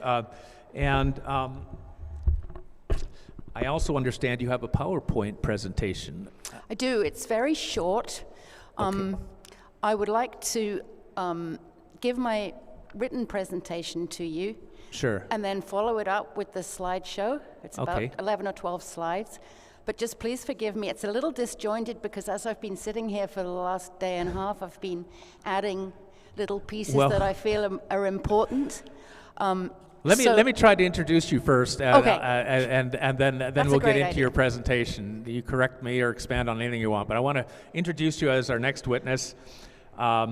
You're a Saskatchewan farmer and a rancher with direct experience managing livestock and agricultural operations. You have personal experience in dealing with reportable livestock disease outbreaks and the regulatory response from federal agencies responsible for animal health and agricultural biosecurity. And you yourself have first-hand experience in the 2001 foot and mouth disease outbreak and subsequent interactions with regulatory authorities. So you're going to tell us about your own personal experience on the farm in the context of that event. So you're going to talk about the practical effects of disease control policies, regulatory responses on farmers, and your own experience of managing livestock during a reportable disease outbreak. That's my understanding of the areas you want to cover. And the broader concerns, so this is kind of a related but different area, regarding vaccination policy, regulatory decision-making, and communications between agencies, such as the Canadian Food Inspection Agency and farmers. We've heard a lot about the CFIA from a number of witnesses, so you're going to go into some of that as well. Yes. So with that, a very brief introduction. Feel free to add or elaborate on any of it. I'll hand it over to you and you can start your presentation. Thank you. So my name is Theresa Walker and I came to Saskatchewan in 2002 with my 2 young daughters. I have lived through BSE, bovine TB, and foot and mouth on my farm in Devon in the southwest of England. I farmed in England for 20 years. After foot and mouth in 2001 and then rebuilding throughout 2002, I brought the children here to this country and decided, let's give it a shot. Can't be worse. So I came to this beautiful place for better opportunities for my children, for freedom to farm, freedom to think, freedom to say, freedom to be, freedom to grow. But here we sit 23 years later, and I don't think it's the same place, and it makes me sad. So now I'm going to tell you a little bit about what happened to us before we came here and the reason why I want to tell you. So in 2023, so 2 and a bit years ago, I've made several friends, obviously good friends, over the 20-odd years I've been here. And I had a call from a neighbor who I've known for 15-odd years, who said, I need your help. And I said, really? How on earth can I help you? He said, I've just had the CFIA at my farm, and they've presented me with a piece of paper telling me that I am under quarantine. And this has come out of the blue, and I don't know what to do with it, and I don't know what my rights are, and I don't know, and I'm distraught and distressed. They want to test every animal I have for bovine TB.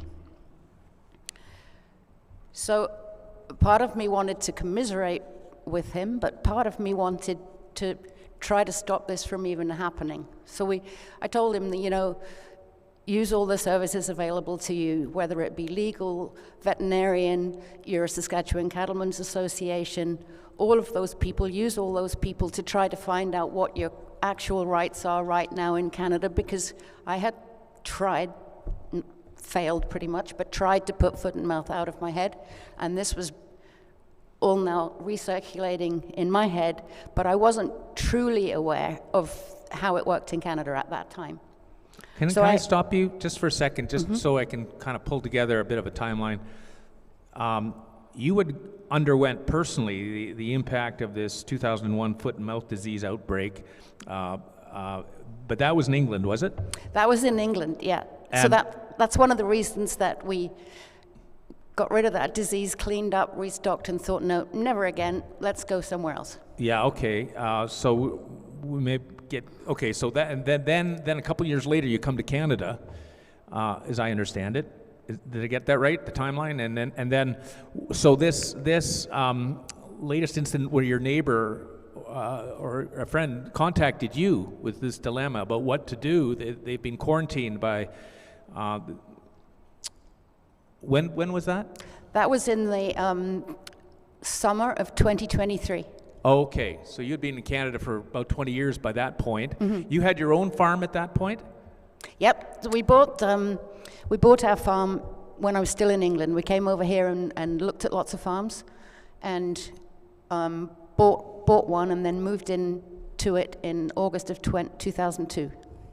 Oh, okay. And can you just briefly, for some background, what kind of farm do you operate?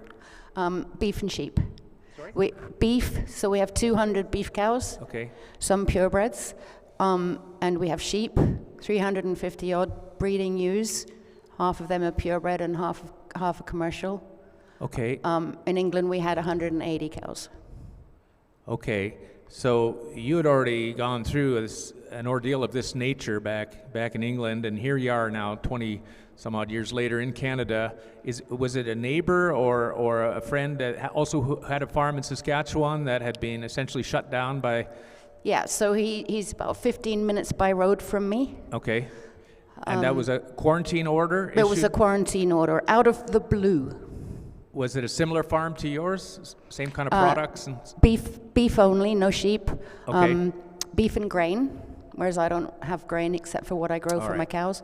So Okay. a bigger farm than mine. Okay, so here we are then in 2023. You're getting this call from your neighbor. Take it from there then. So over the weeks, I did my best to support them. They were told to run all their cows through the chute systems. They had vets coming out from CFIA. They had all sorts of stuff. And I'm going to kind of elaborate on that a little bit more as I go forward. They ended up having 14 cattle slaughtered as part of this TB trace back, but all of them were negative. But I'm going to now give you a little bit of my history and then go back to that, if you don't mind. So I personally lost my cattle and sheep in 2001 in the foot and mouth outbreak in the UK.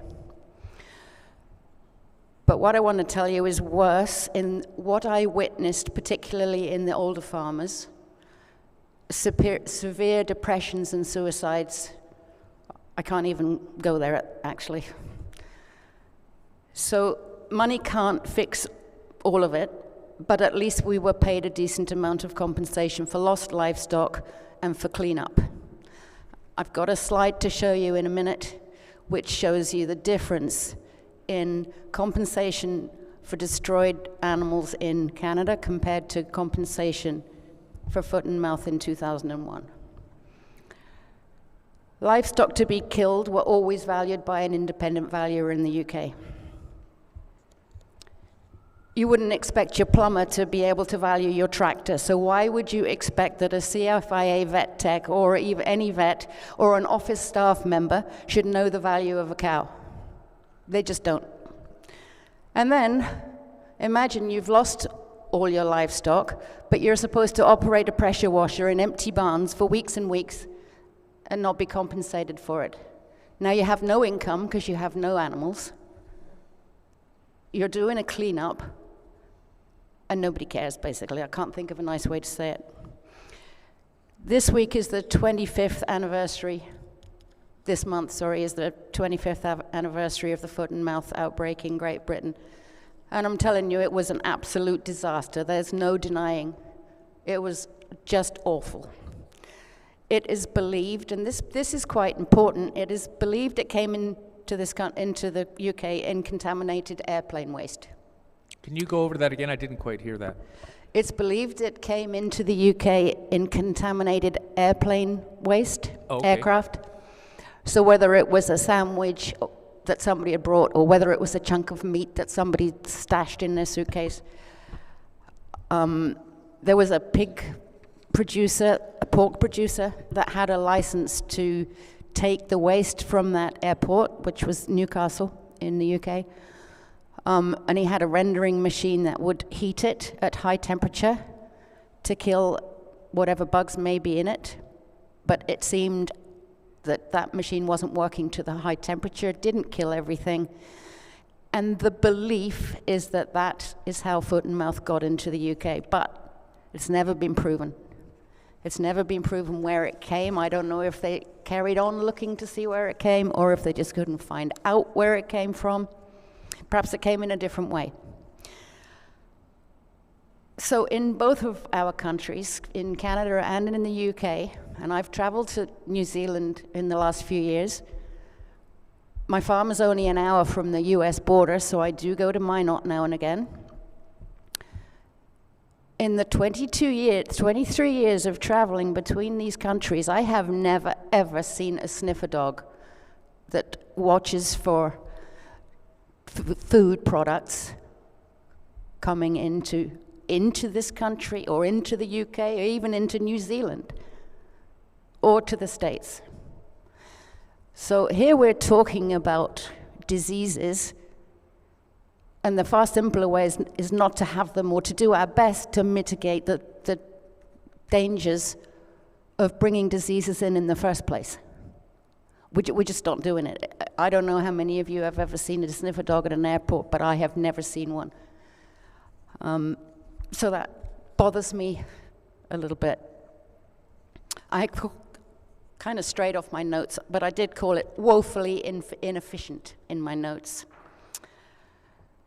So the UK is different from Canada in the way a disease response, an outbreak happens. It's different because the animals are so much more concentrated together, and the way that we buy and sell livestock is different in the UK. So millions of sheep move from the hill lands in the north of England and Scotland to lowland flocks in the south.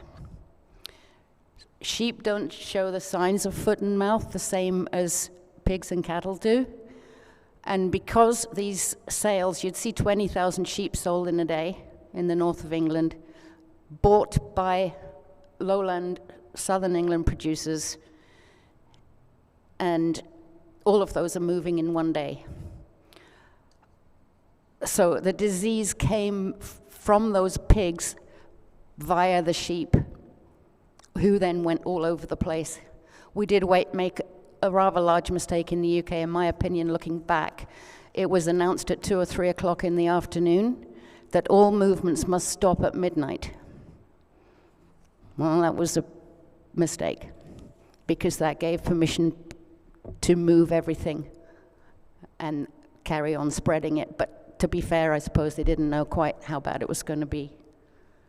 But they were transported all over the place. So the farmers, I was on the NFU committees in England, and the NFU in England is different from the NFU in Canada. It's more of a, we all joined. There were benefits to joining. It wasn't a union like a trades union. It was more like a union of like-minded people that worked together, shared problems, took problems to government, and also kind of shared a friendship, which showed in foot and mouth how important that friendship was, how we would look out for each other. So we were in shock at foot and mouth in England, but we knew it had to be stamped out. We knew we had to do whatever it took. So this is different now from the ostrich farm, because we have a disease we know is highly, highly contagious. We also know that you can't vaccinate. In Canada, it's a little different, and I'm going to touch on that later, but any country that vaccinates cannot then go and export. Your market is closed. I don't know how long it's closed for, but you can't vaccinate and then export. You can only vaccinate and then slaughter. So the UK used to export, I don't know the numbers, but thousands and thousands of tons of lamb and cow beef to mainland Europe and other places. So we chose not to vaccinate as a country, so that's our NFU persuading the government, or I don't even know if it was government's trade and export departments who made the final call, I don't know. But the decision was made that it's not in our interest to try to vaccinate, and because it was so widespread, and because it's got in cases it can transmit in 24 hours, and a vaccine takes 10 days to work, then there was absolutely no point vaccinating, because you're just chasing it. You can't ever get ahead of it. So in Canada, the CFIA proposes that it will slaughter infected herds or flocks and then make zones around those infected areas and vaccinate to kill later. And I've got a slide I'll show you in a little bit that illustrates that. Or do you want me to show you that right now? Yeah, sure, let's do that.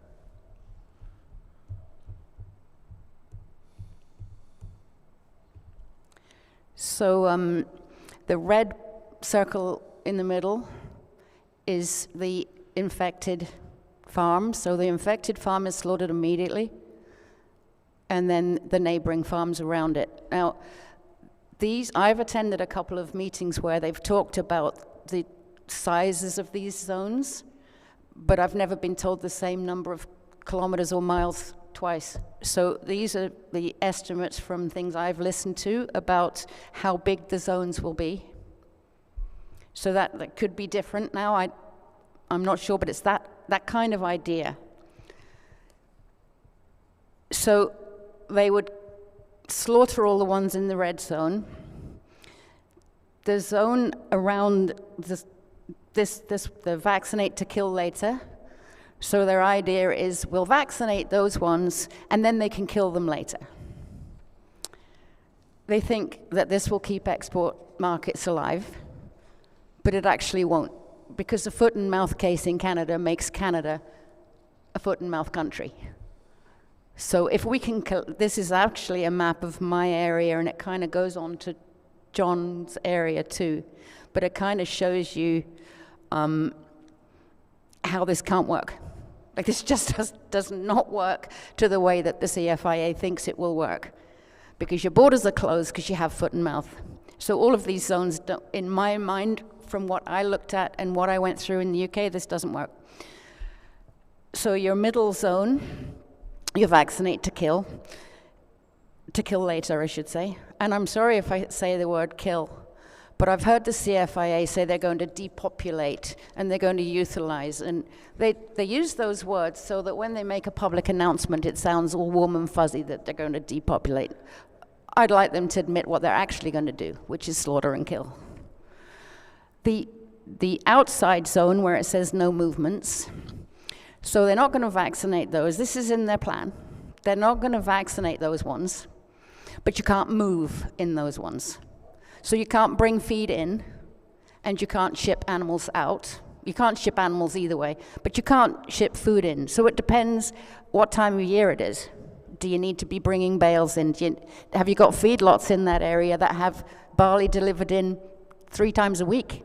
What are they going to do? There's no plan for that. It just doesn't work. So in the UK, we had what we called the welfare system, where animals that were stuck in these no movement zones, you had support to take those animals out, which sounds like a criminal waste. But if you couldn't move them and you couldn't feed them, you're out of choice. That was the end of your choices. You didn't have any more choices. And we don't have a policy that I have read, and I might be wrong because I am just a farmer, but there is no policy for no movement zones. Now that is so important, that we know what to do with animals that can't be fed.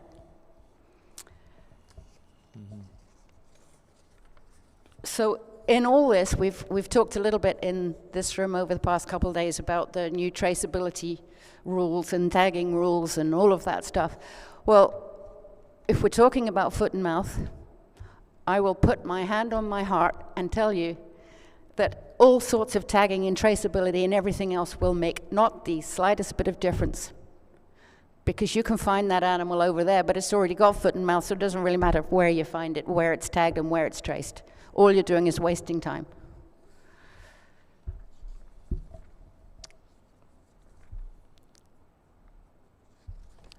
So I'm going to talk a little bit about the CFIA people that I've come across. I was at a sheep producers meeting in Regina just a few weeks ago, where they had a CFIA CFIA representative speaking about the disease of scrapie in sheep, which is actually eradicated, so it was a little bit of a waste of time. But the point is, producers were listening to her, and they were asking her questions. And I apologize again, perhaps, but it was like talking to a stone. They were asking her, what happens if we get this bad disease? What do we do? Well, you just shoot them, and then you can dig a big hole, or you can probably hire an excavator to dig the hole for you, and then you just push them in the hole, you're done. you can't believe that another human being is telling the farmer that it's so easy, just do it, just kill him. So that's that particular person who I, as I say, I didn't really care much for her. But then I actually got talking. There's good and bad in everything, and I did get talking to a CFIA staff member, and he's the liaison between CFIA and CCIA, which is the Canadian Cattle Identification Agency. Now, shock horror, he's a really nice guy. And he was listening to me about foot and mouth, and he was listening to me about traceability and how currently our laws, what we have in place is working just fine. We found a BSE cow in 2003 in 48 hours, tracked back after years of movements.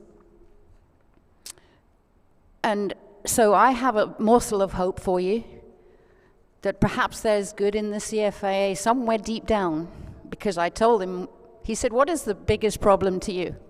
As outside the CFIA, talking to this nice fella, this is what he asked me, what do you think is a problem? And I said, a problem is that your people are not trained to deal with other human beings. So we can't deal with you, so we can't trust you, so we can't work with you. He took it on board, so I have no idea whether that will help or not, but he led me to believe that it might help.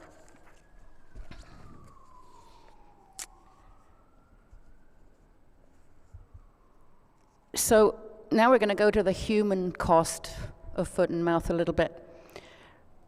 So it's a highly contagious disease. Nobody's allowed into your farm or off your farm. So for instance, let's say in a normal case, if I have something upsetting happen or my neighbor does, well, you're going to run around there with some food and a coffee or whatever, and you're going to sit and support your farm neighbors. You can't do that with foot and mouth because you can't go there because everywhere's closed. So somebody wants to come and visit me and commiserate and they can't. So farmers that are losing their animals, first of all, they're suffering with loneliness. Secondly, they feel guilt. And I don't know if Katie and Karen can relate to that, but we all felt a sense of guilt that we had allowed that to happen, that we hadn't fought harder for our animals. The suicides were just horrible. You also had a feeling of repulsion, so not just guilt, but you actually felt inwardly sick to your stomach about what you'd allowed to happen or what you hadn't stopped from happening and if you should have done more. In my case, my children went off to school and I didn't see my older child for 10 weeks. Luckily, I had wonderful neighbors. They took care of them. The older one is now 37 and still reminds me that I missed her 13th birthday. So now I'm going to go back to 2023, or forward to 2023, to the neighbor with the TB case. So I call it, in my little subtitle, I've called it CFIA failings. So it's a TB traceback at my neighbor's farm. The first thing that I noticed when I went there to support them is there's a CFIA truck. So they're blue trucks in Saskatchewan, blue pickups, dark blue with Government of Canada and all this written all over the sides of them. Well, this particular farm has a beautiful farm sign, it's bigger than this table. And there's no doubt that you're there. If you're going to that place, there's no doubt that you're there. You can see this sign, they've got little lights on, it's real pretty and plants growing up. But the CFIA decided it would be smart to park one of these pickups with orange flashing lights to show their staff, apparently. Because I asked him, I said, why is that truck parked down there with flashing lights? He said, oh, that's to tell the other officers where we are. farm name would have done that. So all that did was cause upset to the neighbors now. The neighbors are all, oh, what's going on there? Well, TB's not contagious to your neighboring farm. It's not foot and mouth, it's not the same. But now you have all the neighbors chit-chatting and making up what on earth is going on there. And also being a little bit afraid.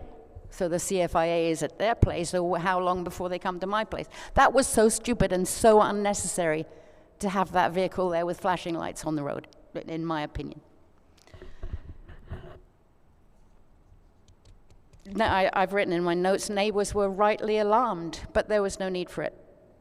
So in this particular case, the traceback was related to a bull that had been sold by my neighbor to a farm in Manitoba 6 years previously. TB, these Manitoba farmers had sent some bulls off to slaughter, and one of them had come back with TB. So the CFIA goes to the Manitoba farm, checks the paper records, and out of these 6 bulls, I believe it was 6 that were slaughtered, they're missing their tags. So here, again, your traceability goes out the window because it missed the tags. So they checked paper records, which were receipts and sales invoices and everything else, and found out that these 6 bulls had come from 6 different farms, one of them being my neighbor's. So I said to the neighbor, how do they know it's your bull? He said, well, I already asked them that. How do they know out of 6 bulls that have lost their tags, how do they know it's my bull? And the CFIA was inconclusive, I think he said was their answer. So he said, well, the bulls are tattooed. They're purebred bulls, they're tattooed. You can tell us which is infected and which is not. Well, that's not our policy, we don't check tattoos.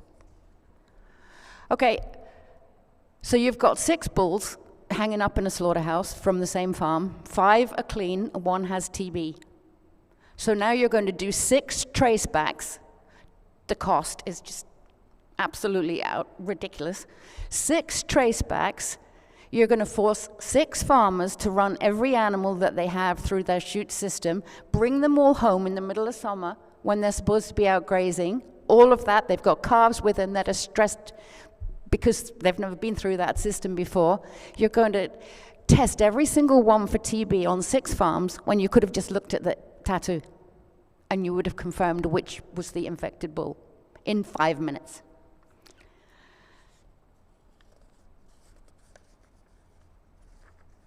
Anyway, they killed 14 animals. They had 14 reactors, and they all came back negative.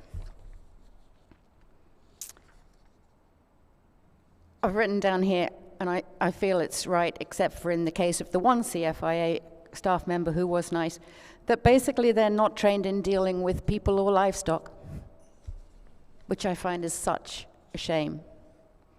They were harsh, they were heartless, and they were actually quite rude. And again, that's not necessary in whatever you're doing in life, it's not necessary to be horribly rude.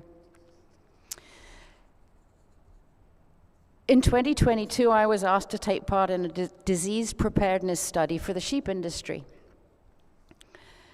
So this was a series of Zoom meetings where they had some producers, and they had a couple of vets, they had a couple of CFIA staff, and we were all putting in ideas about what would work, what might not work. And it all depends on what kind of a disease. If it's something like TB, which is not transmissible, like foot and mouth, or all different scenarios. Well, all of a sudden, there was no invitation came. It was every 2 weeks, and the invitation didn't come. And I have never been able to find out, but all of a sudden that was stopped. And there were 2 producers, one of them was me, that were busy telling CFIA that this would work better than your plan. Your plan doesn't include this. How about this for an idea? And it seemed that every time the producers were coming up with a decent idea that could possibly work and might help, the better our ideas, the worse they were received, which is kind of backwards.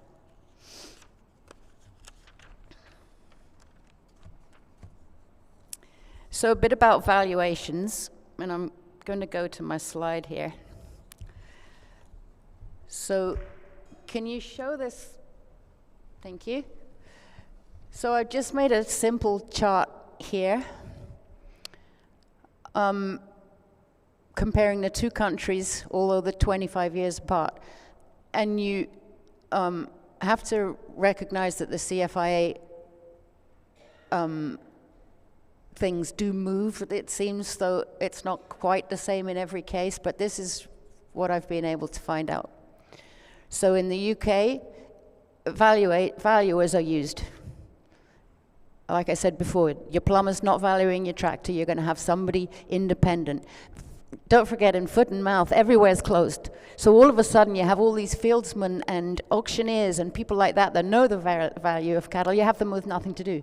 So they can be your valuers. In Canada, no. Rates are set. Maximum values in the UK, there was no maximum if you had a receipt. Like if you could show that this purebred animal was of particular genetic value and you had the receipt or some paperwork, there wasn't a maximum. Whereas here, the maximum is very low. Payment time frame was 10 days. There's a family in Saskatchewan that suffered a horrible deal, losing a lot of cattle. I think they're 11 months. And because they had to appeal, because the amount offered was low, so they appealed, and to my knowledge, they still haven't been paid. Paid for cleanup. So cleanup, if it's foot and mouth, is a serious cleanup because it can live in wood. You're using a chemical. We used a chemical called Vericon, but you could use bleach. But the point is that you are cleaning everything, everywhere where there's been manure and everywhere where a cow or a sheep has walked. Paid for that? Yes. And the reason we believe we were paid for that, because way back in 2001, and it may be different now, they actually wanted us to get back into business. But there's no payment for that here. But you still got vets and inspectors coming to see if you've done a great job cleaning up. Are you in a position to restock your farm? But nobody's paying you for that. That's weeks and weeks on your own in a farm where nobody can visit you because you're closed down and you're standing there running a pressure washer. In the UK, there's a sedative given prior to the use of a bolt gun. I watched what was shared from the Universal Ostrich farm.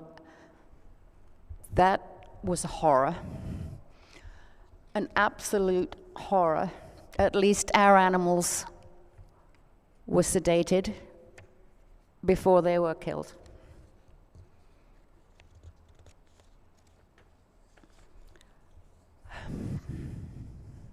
For disposal, when we had those CFIA meetings with the sheep producers, I couldn't find anywhere in any of the literature where there was a plan for disposal.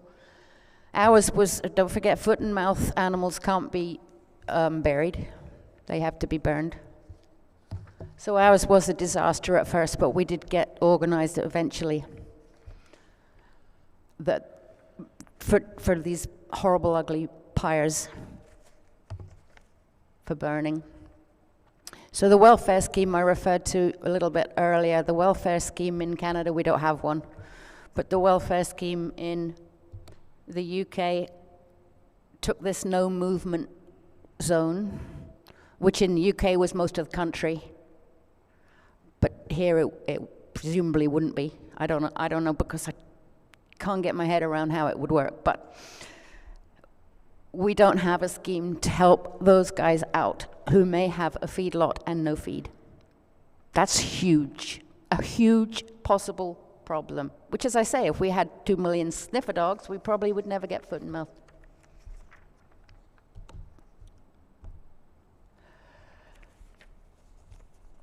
So vaccinate to kill later. I have a problem with that.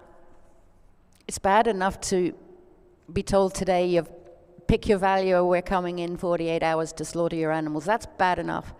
But to be told, vaccinate your cows tomorrow, and then we'll kill them maybe 4 weeks' time, or maybe 6 weeks' time, or maybe 8 weeks' time, but don't worry, because that'll be okay. You can just carry on feeding them and carve them and get their calves sucking off their mothers and do all the work, and then we'll just kill them later. Like, really? They actually think that farmers could live with taking care of their livestock, which is their life's work, knowing that in 3 weeks, 4 weeks, 5 weeks, 6 weeks, they're going to be killed anyway.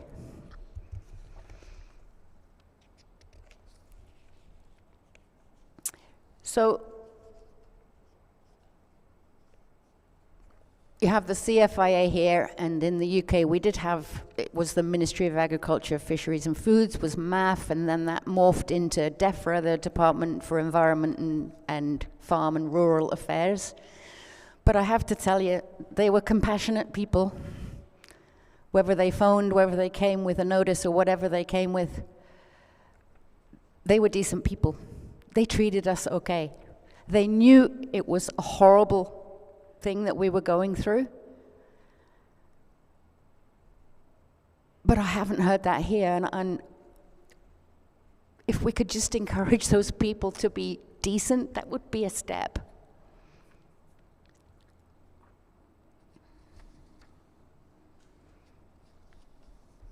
So, no payment for empty barns, empty pens, and empty fields, no payment for cleanup, delayed payments for killed animals.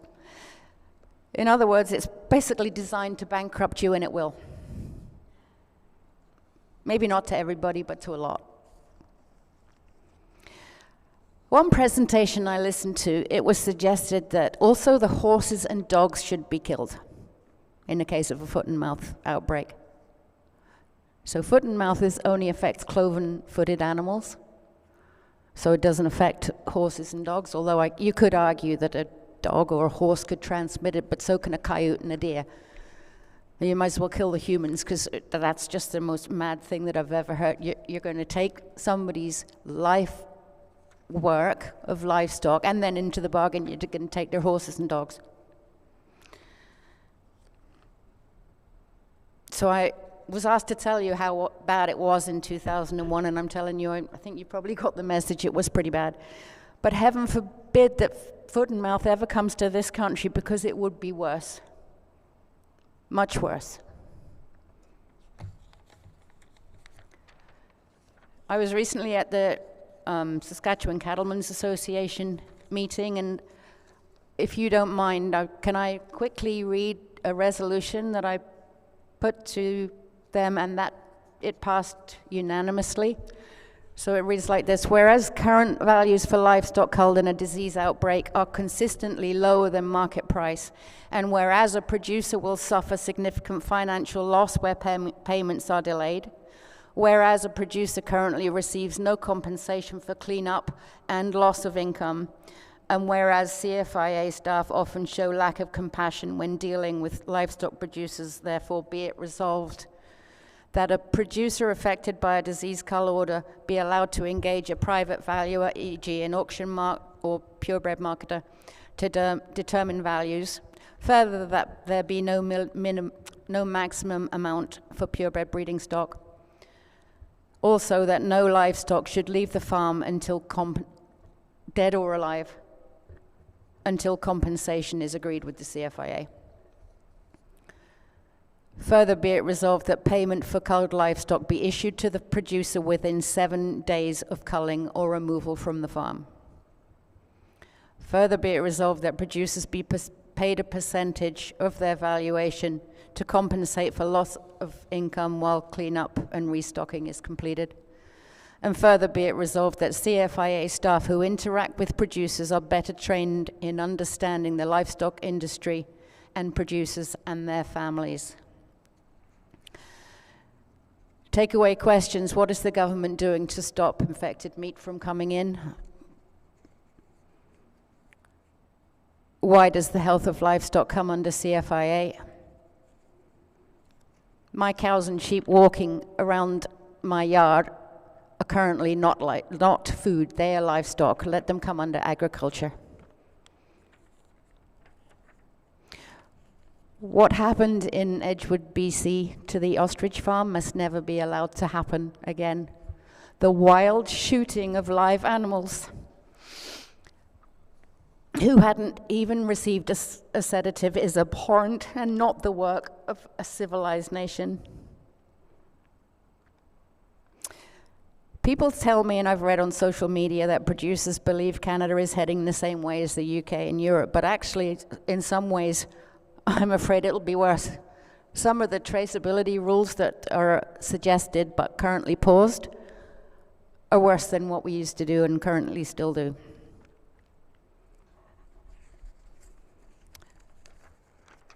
Have I got 5 more minutes to show you my slides, and then I have one quick thing to read? Sure. Is that okay? Yeah, that's fine. And I don't want to, I'm not showing you these to shock you. It's just so that perhaps people watching just get an idea of what we got used to seeing in England, that we must, I never want to see it again, and I don't want any of you to ever see what I saw. So because I sat on this committee, I got this fax early that day in February of 2001 that said foot and mouth has been detected. And this is what we had to look at. The picture of the sheep is important because at that time there was no disposal plan.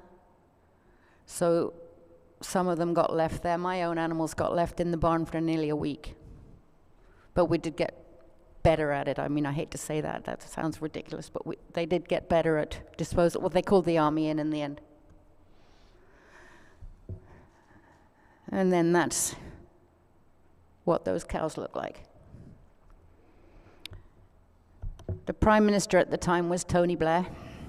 Just an awful man. And I understand he's with the European WHO and all sorts of other places where he shouldn't be.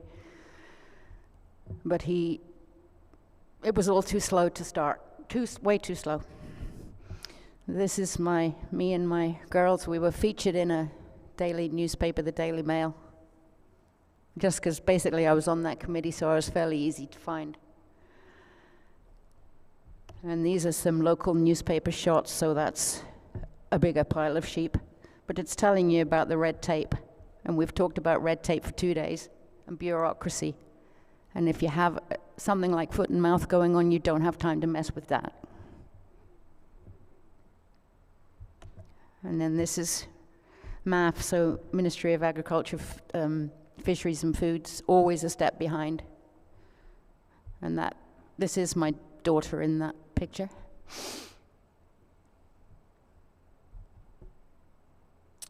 This is a fella named Layden.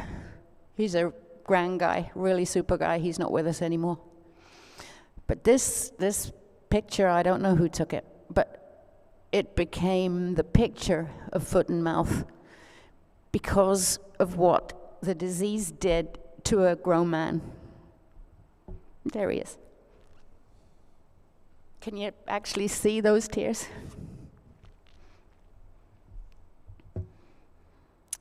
These keep out signs, I guess you have to have them, but they're so hard.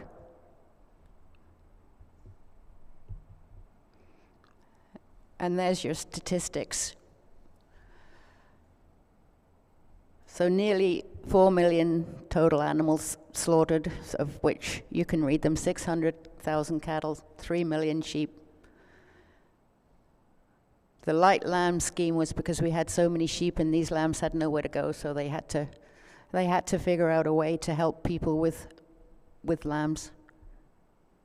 And then 2 million under the livestock welfare disposal scheme, which was that scheme where I talked about where you can't get feed in. Lessons to be learned. For anybody that's interested, I have 2 books I brought with me, and they are really the lessons to be learned. Whether the UK learned the lessons, I don't know. I think they did. I think they would be different in another outbreak. I did offer, and I will follow through with the CFIA chap that I told you I talked to, who was decent and responsive, I did tell him that I would share the Lessons to be Learned book with him and hope it would be useful. We've talked about this one. A couple of things I didn't mention was Ministry of Agriculture, Fisheries and Food. We had a press conference every single day with the NFU, and they were listening because they knew they had to. Well, maybe if there's a TB case here and a possible H1N1, not really, ostrich over here, and somewhere in another province there's maybe another TB. It's too little, right? It's not big enough for them to make a proper plan. But in our case, they had to deal with it, and this is right now. So if they could only just get a plan, deal with the farmers properly, we may be out of this. So, and my last thing is farmers asked to slaughter their own animals. I don't know if it's because I'm a girl. I don't know why, but I cannot do that. I can euthanize a sick animal. That's a completely different thing. But to ask farmers to slaughter their own perfectly healthy animals, don't forget mine weren't sick. They were in a contiguous cull. So my neighbor's dairy cows were sick. Mine weren't.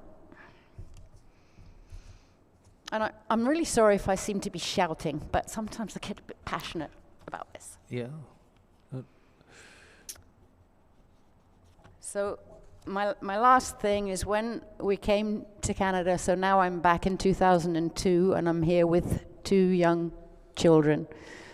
And the teacher of the older one asked her if she would like to write a story about something eventful that reminded her of home, for the other classmates to understand what it was like. Well, part of a parent would inch the child to something really interesting like sport or some fun thing. But she decided to tell a story about foot and mouth. Do I have your permission to read that? Yeah, sure. We're up against the clock a little bit, but go ahead. That sounds like a very powerful message you're about to give us. So, a friend of mine who lost 3 dairy herds in the foot and mouth cull in England, his son wrote this poem, and my daughter got her permission to share the poem and then add her own essay. It's called Faithful Friends, written by Steve Pomeroy in 2001. It's happening, arriving one by one. Angels of death holding their guns. Animals blissfully unaware, skipping around, not a single care.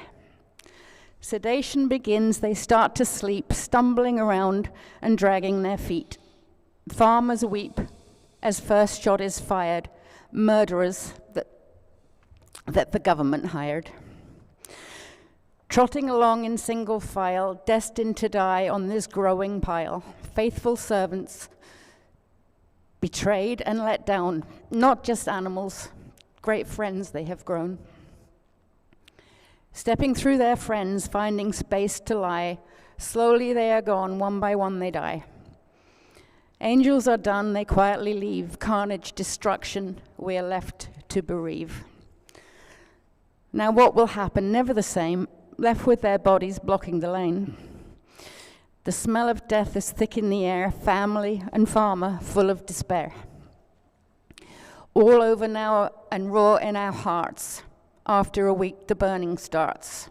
An army of men construct the fire while cows' bodies rot, situation dire. A knife is used to puncture their bellies, things like this shielded from telly. Now they lay on the pyre one by one, men with flames like the straw and then run. This beacon of fate lights up the sky, standing, watching, can't help but cry. A lifetime of work gone up in smoke. Wondering how will everyone cope. So much to do, clean everything up. A few months should do it with a bit of luck. Never forgetting the final goal. Get the cows back and fix our soul. Image of loss vivid inside, but we have to move on. We've cried and we've cried. Look to the future, we will prevail. Cows will return with a flick of a tail. And this is quite short, this next bit. This is my daughter's words. She was 14 at the time. Not my words. Steve is the son of a friend of my mum. He lost 3 herds of dairy cattle on the 13th of April 2001, totaling 1,100 head. He was 18 when he wrote this poem, and it showed how we felt. They had disease on one of their farms, but the government insisted that all the cattle on all 3 farms be slaughtered in case farm staff had inadvertently carried virus on their boots or clothing. Neighboring cattle and sheep were also slaughtered, about 3,000 ewes and 700 more cows. The infected cattle transmitted the disease to the rest of the herd with alarming speed. Symptoms could be seen within 2 hours. Steve's father described the signs to my mum. The first cows to become sick were slobbering at the mouth and limping. They held their tongues out of their mouth as if the air relieved the pain of the blisters. Slaughter began within 8 hours of the first signs of sickness, but slaughtering such a big number of cattle took a long time. The herd was high yielding, and because some of the cows had recently calved, their udders were fit to burst. So some had to be milked. Steve's father described how some of their teats had such bad sores that the teats fell off in the milking clusters. Our cattle were all slaughtered on April 3rd, 2001 because our neighbor's herd was confirmed with the disease. This was called the contiguous cull. We lost 180 cattle and my sister's sheep. My sister and I went to stay with friends as soon as my mum knew all about this. The oldest cow that went was 10 years old. I can remember her from when I was tiny. I had 2 cows of my own. I had shown them when they were calves when I was about 7, and my mum had always promised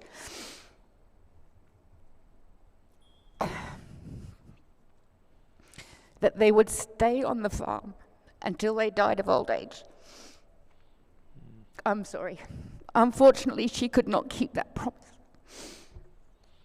My sister also had her own cows and still gets upset now when she talks about foot and mouth. But Steve was right. Cows did return to most of the farms. Some of the older farmers never did get back into cows because they were just too upset. Ours was the first farm in the southwest of England to restock with beef cows, and my mum managed to buy back some of our own heifers from a fattening unit where she had sold them in the previous fall. They all calved in spring of 2002, and Steve's father was the first dairy farm to get cows back into our area, and they are now back in full production. Written on the 22nd of January 2013, Maria Walker, age 14. So I just have a final sentence, and it is, we have to keep foot and mouth out of Canada. Thank you. Wow, very powerful.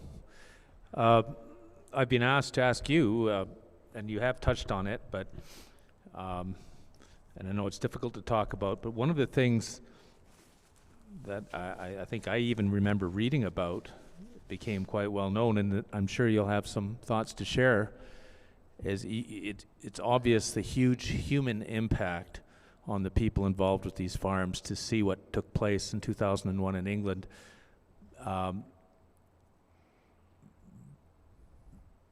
Because, well, anyway, tell us about the suicides. Apparently that was a big problem with the farmers. There's a dramatic spike, just as an indication of how impactful at the human level this became. Can I show my last slide? Sure. Please? So we tried to help each other as much as we possibly could. The bottom, the black, is just something I had made for a memorial for the kids' pets. But the card at the top, so Pom, that's Steve Pomeroy that wrote the poem. That's the dad that lost the 1,100 cows. So we we had a network, and I don't know if that's missing in Canada, but we had a network of very strong friendships between farmers. Our young farmers is different from 4-H in that 4-H is more about learning, whereas young farmers is about learning to be a farmer in some ways, but also learning to be a good person, almost like a rugby player, if anybody can relate to that, a teamwork thing. Not to say we didn't have masses of fun. So this card, which I kept, and I just happened to find it when I was looking through my foot and mouth file for this. So he had sent me flowers, which he can deliver them. They were left at the bottom of my lane, and we all went to the bottoms of our lanes every day and picked up a pint of milk, or the post or the grocer had left us whatever we needed, and here were these flowers for me. So we tried to look out for each other, and we put out phone numbers, and mine and this guy were two of the phone numbers that people could call if they wanted to chat. Because you have to remember, we have the pub network.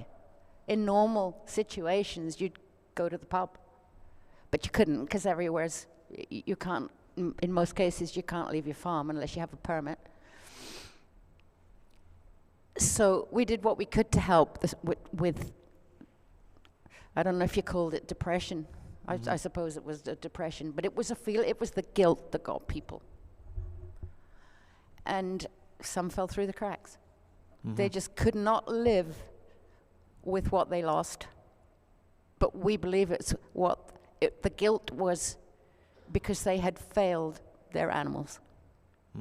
Because they should have gone out there with shotguns and been just broken the law, basically, to protect their animals, but they didn't. And I think that's where the suicides came from, just the horror of what they'd allowed to happen. Not that they could have stopped it, but you're not thinking straight, right, when you're feeling like that.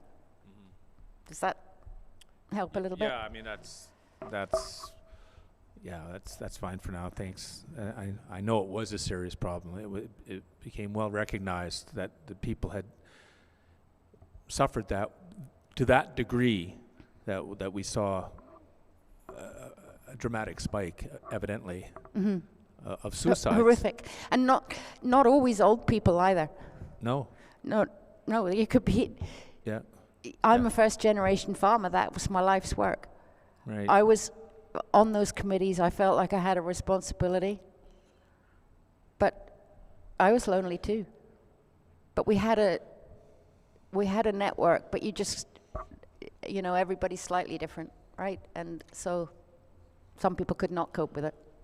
So regulatory authorities here now, bringing your own sort of tragic tale of what took place in the UK back in 2001, we have to keep in mind the hugely impactful consequences of actions by agencies like the Canadian Food Inspection Agency when they're dealing with people whose lives are wrapped up in their farms and who have to be dealt with empathetically, which we've learned in the course of this hearing hasn't happened in Canada, and that's a real concern. In any event, let me turn you over to the commissioners who will have some questions for you.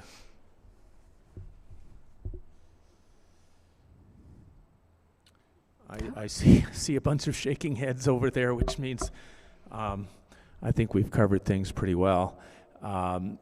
So unless you have anything last to say, and I think you've taken us through so much, and I really enjoyed that. I didn't enjoy it, but I learned a lot from that comparative analysis between the approach taken in the UK and what we see over here. And I think maybe we have a lot to learn from some of the different ways that things were handled. So a last statement then is, let's make sure we learn. Yes, let's do that. Prior to that, let's keep it out. Well, that's one of the purposes for the NCI, is to get the message out. Keep the disease out, sorry. Yeah.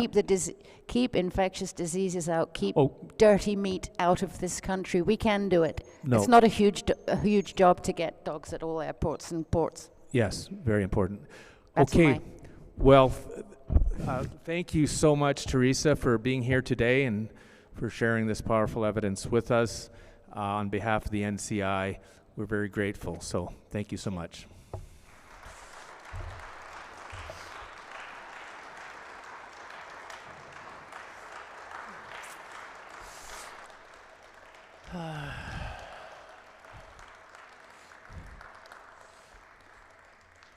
Commissioners, that does take us to the first of our afternoon breaks. We'll keep it fairly short, maybe 5 minutes or so. Thank you.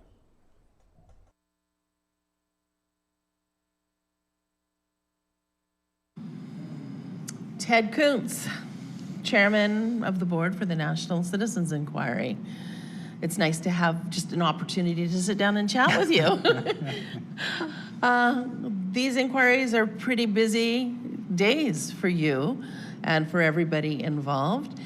And here we are on day 3, and we're coming to a close for this set of hearings. I think, is it fair to say there's going to be more hearings into our Farmers Safe in Canada?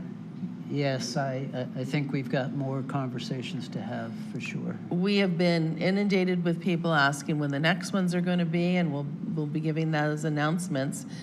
So from your perspective on these hearings, how do you think they've gone? I've been delighted with the quality of testimony that we've had. Just like awesome, beyond awesome. Yeah. Yeah. You know, I have to admit that I was probably one of those folks that, you know, is this really the most important conversation for us to have at this time? I remember. You know, there's a few other conversations I'd like us to wade into as part of the National Citizens Inquiry. But, you know, there were good reasons to conduct these hearings, particularly, you know, this part of British Columbia is where the ostrich situation was ground zero. And that awoken, I think, all of us to say, wow, there's something here that doesn't seem to be right. I have to admit that I feel incredibly naive about the situation for farmers in this country, and I think that's almost intentional. People don't connect, and I'll use that word, what's happening on their dinner plate with hardworking people that are, as we've heard through these hearings, not only have to work extraordinarily obscene hours, but also now fight government at so many levels, every which way, just for the right to provide us with food. Well, I think that was the shock for me, is that the number of farmers that described government not as an ally, but as an obstacle. And I think one of the words was even sabotage the ability of farmers to produce good quality food for us. Yeah. And if it wasn't, you know, the farmers, they speak with such passion about their calling, you know, their love of the soil, their love of their livestock, just the love of the soil. That it is a special breed of person, that's for sure. And almost every one of them talked about, I just love farming. I just love ranching. But the deterrents, the obstacles are shocking to me. And then when you unpack what happened at the Universal Ostrich Farm and the behavior of our government through the Canadian Food Inspection Agency, it's unbelievable that level of tyranny. You know, that was the word I wanted to say. That maybe I need to see if I could choose a little. No, I think that's probably a nice word in the circumstance. Well, and we just listened to the testimony of Lee Turner, who was the lawyer for a period of time with the Universal Ostrich Farm. And, you know, what he unpacked very clearly was that there were opportunities for the CFIA to clearly understand whether this, the virus that, if it was the virus that the ostriches were exposed to, was a level of concern. Yeah. And they did not want the information. Nope. They refused to test. None of the birds that were culled were tested. And to me, that's just shocking. and that the opportunity was there. There were incredible scientists like Dr. Stephen Pellich and Dr. Byron Bridle who there was a team of scientists willing to serve, willing to help the CFIA shut out. And then you look at the international response of people like Secretary Kennedy. Bobby Kennedy, Dr. Oz, and others who said, we'll help, we'll test, we'll even take the birds. We'll take the birds, yeah. And so there's a part of me that is, I'm still struggling with the testimony. Like, it was so disturbing. We had Jordan Keeley testify this morning, and MLA for British Columbia, yeah. You know, he used the farming metaphor. He said, they are hurting all of us. We're being corralled, and we're being this is contained.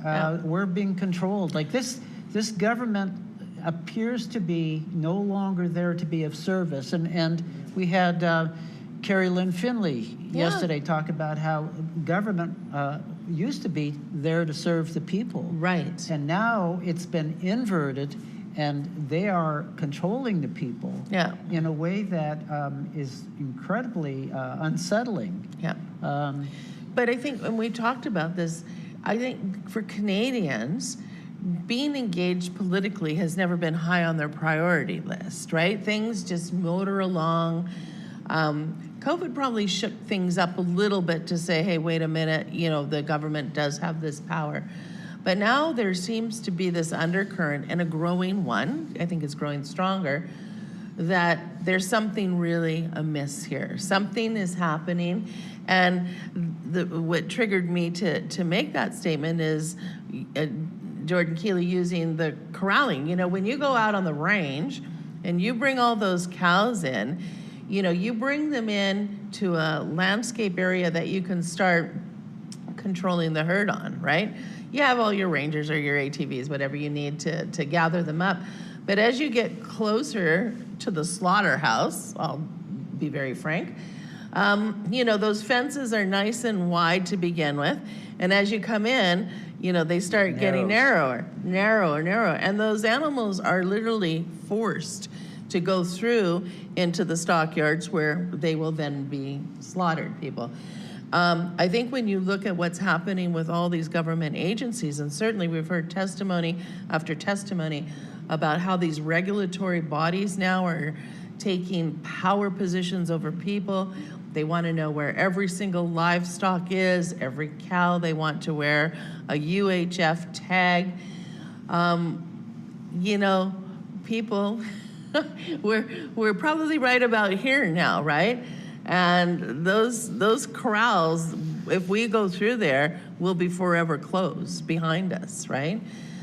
So I had interviewed Jim Ness before, a farmer going way back. So he comes to these hearings with this wealth of experience, watching all of this unfold. And you know, he went to jail because of something he said, this is not good for the people of Canada, this is not good for the farmers.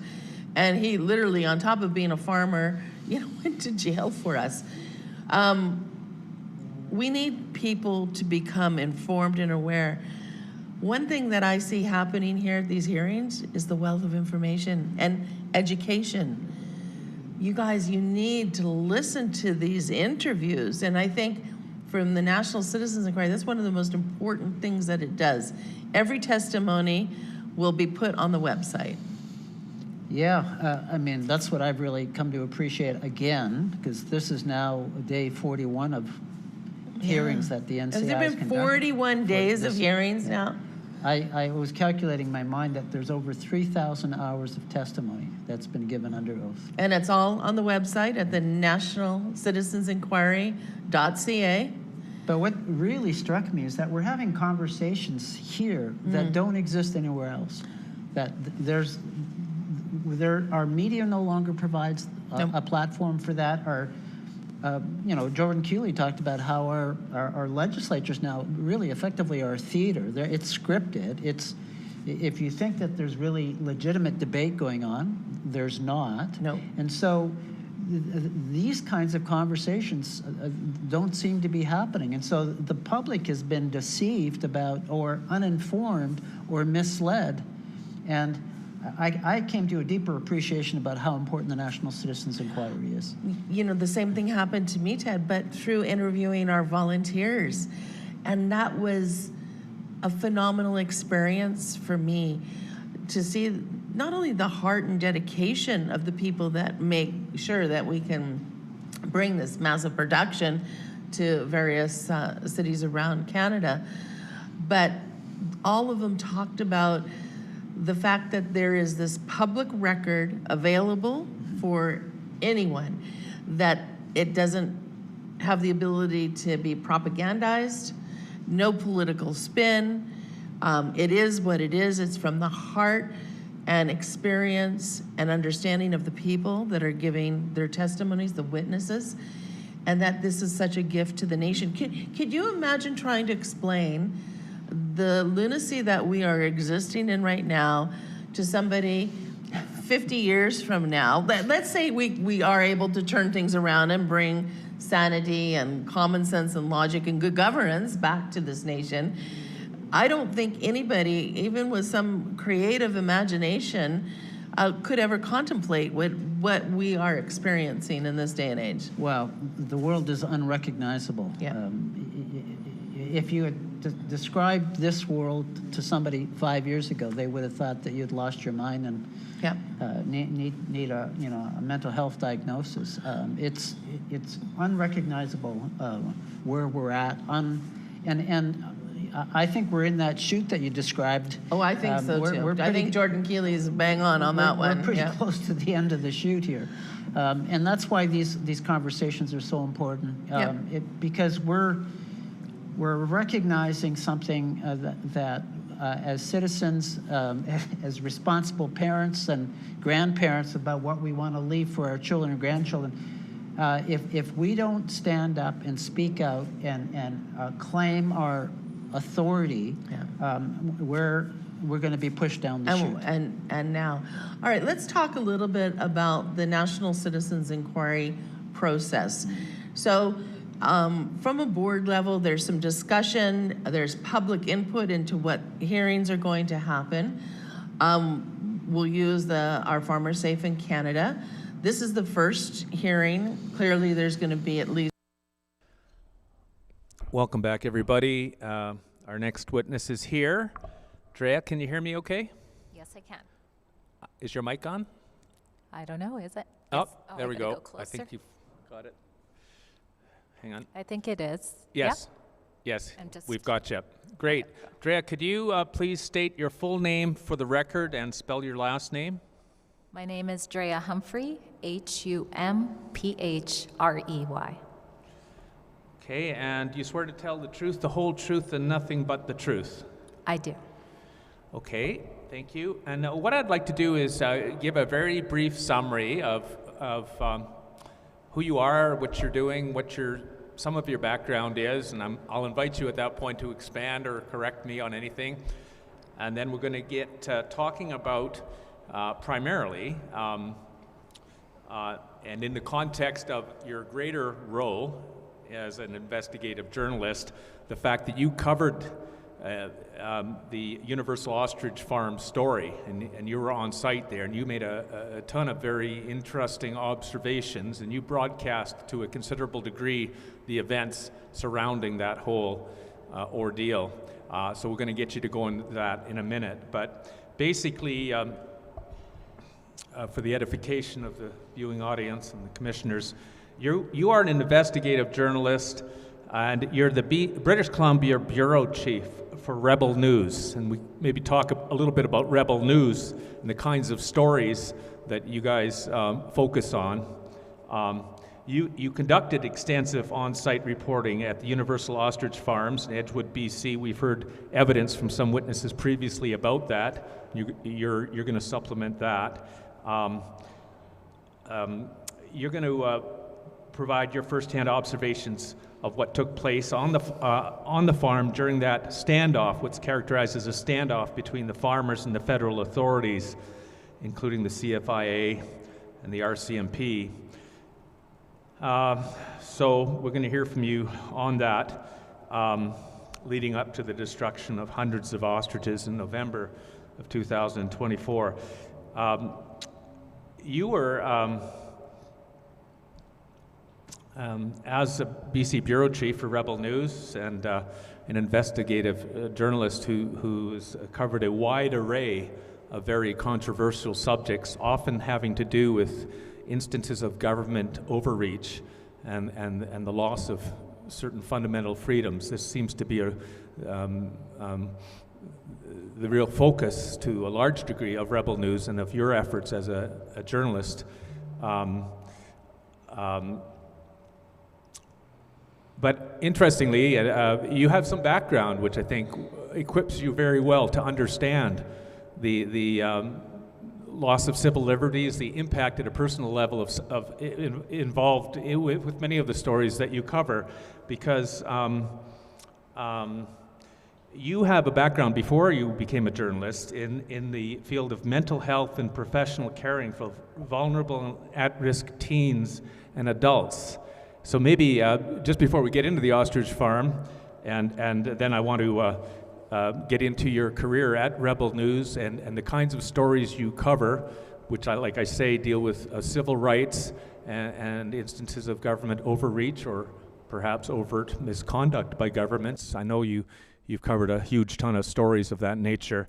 Tell us a little bit about your background before you became a journalist and your experience in mental health and professional caring for vulnerable and at-risk teens and adults.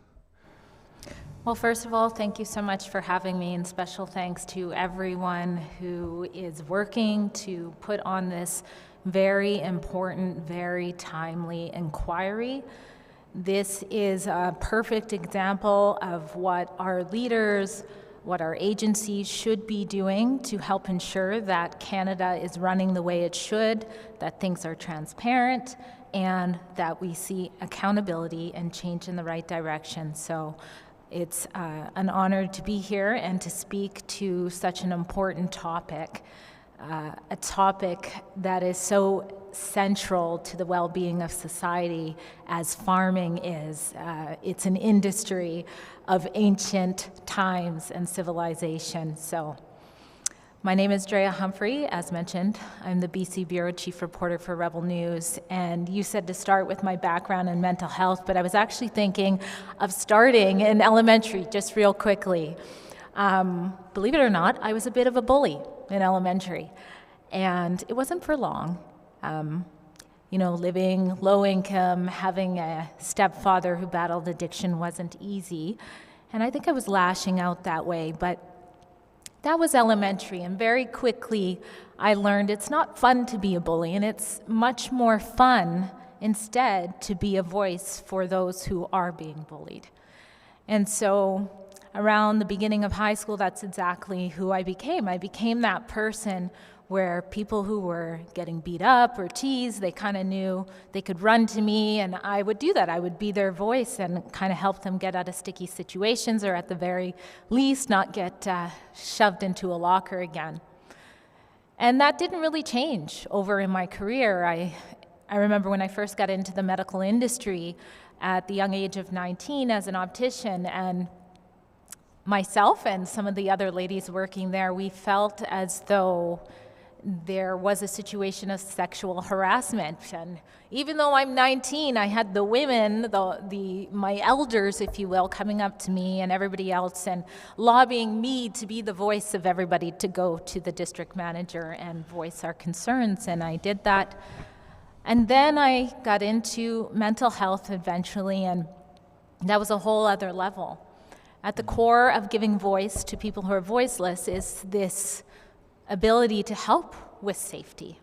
And when you're dealing with people who struggle with mental health, you're a lot of the time sacrificing your own safety to be able to try and help those individuals be more safe and have their voice and be their advocate. And so I ended up having a real heart and love for that, and to the point that I ended up during 2020 and before, actually caring for people in my home 24/7.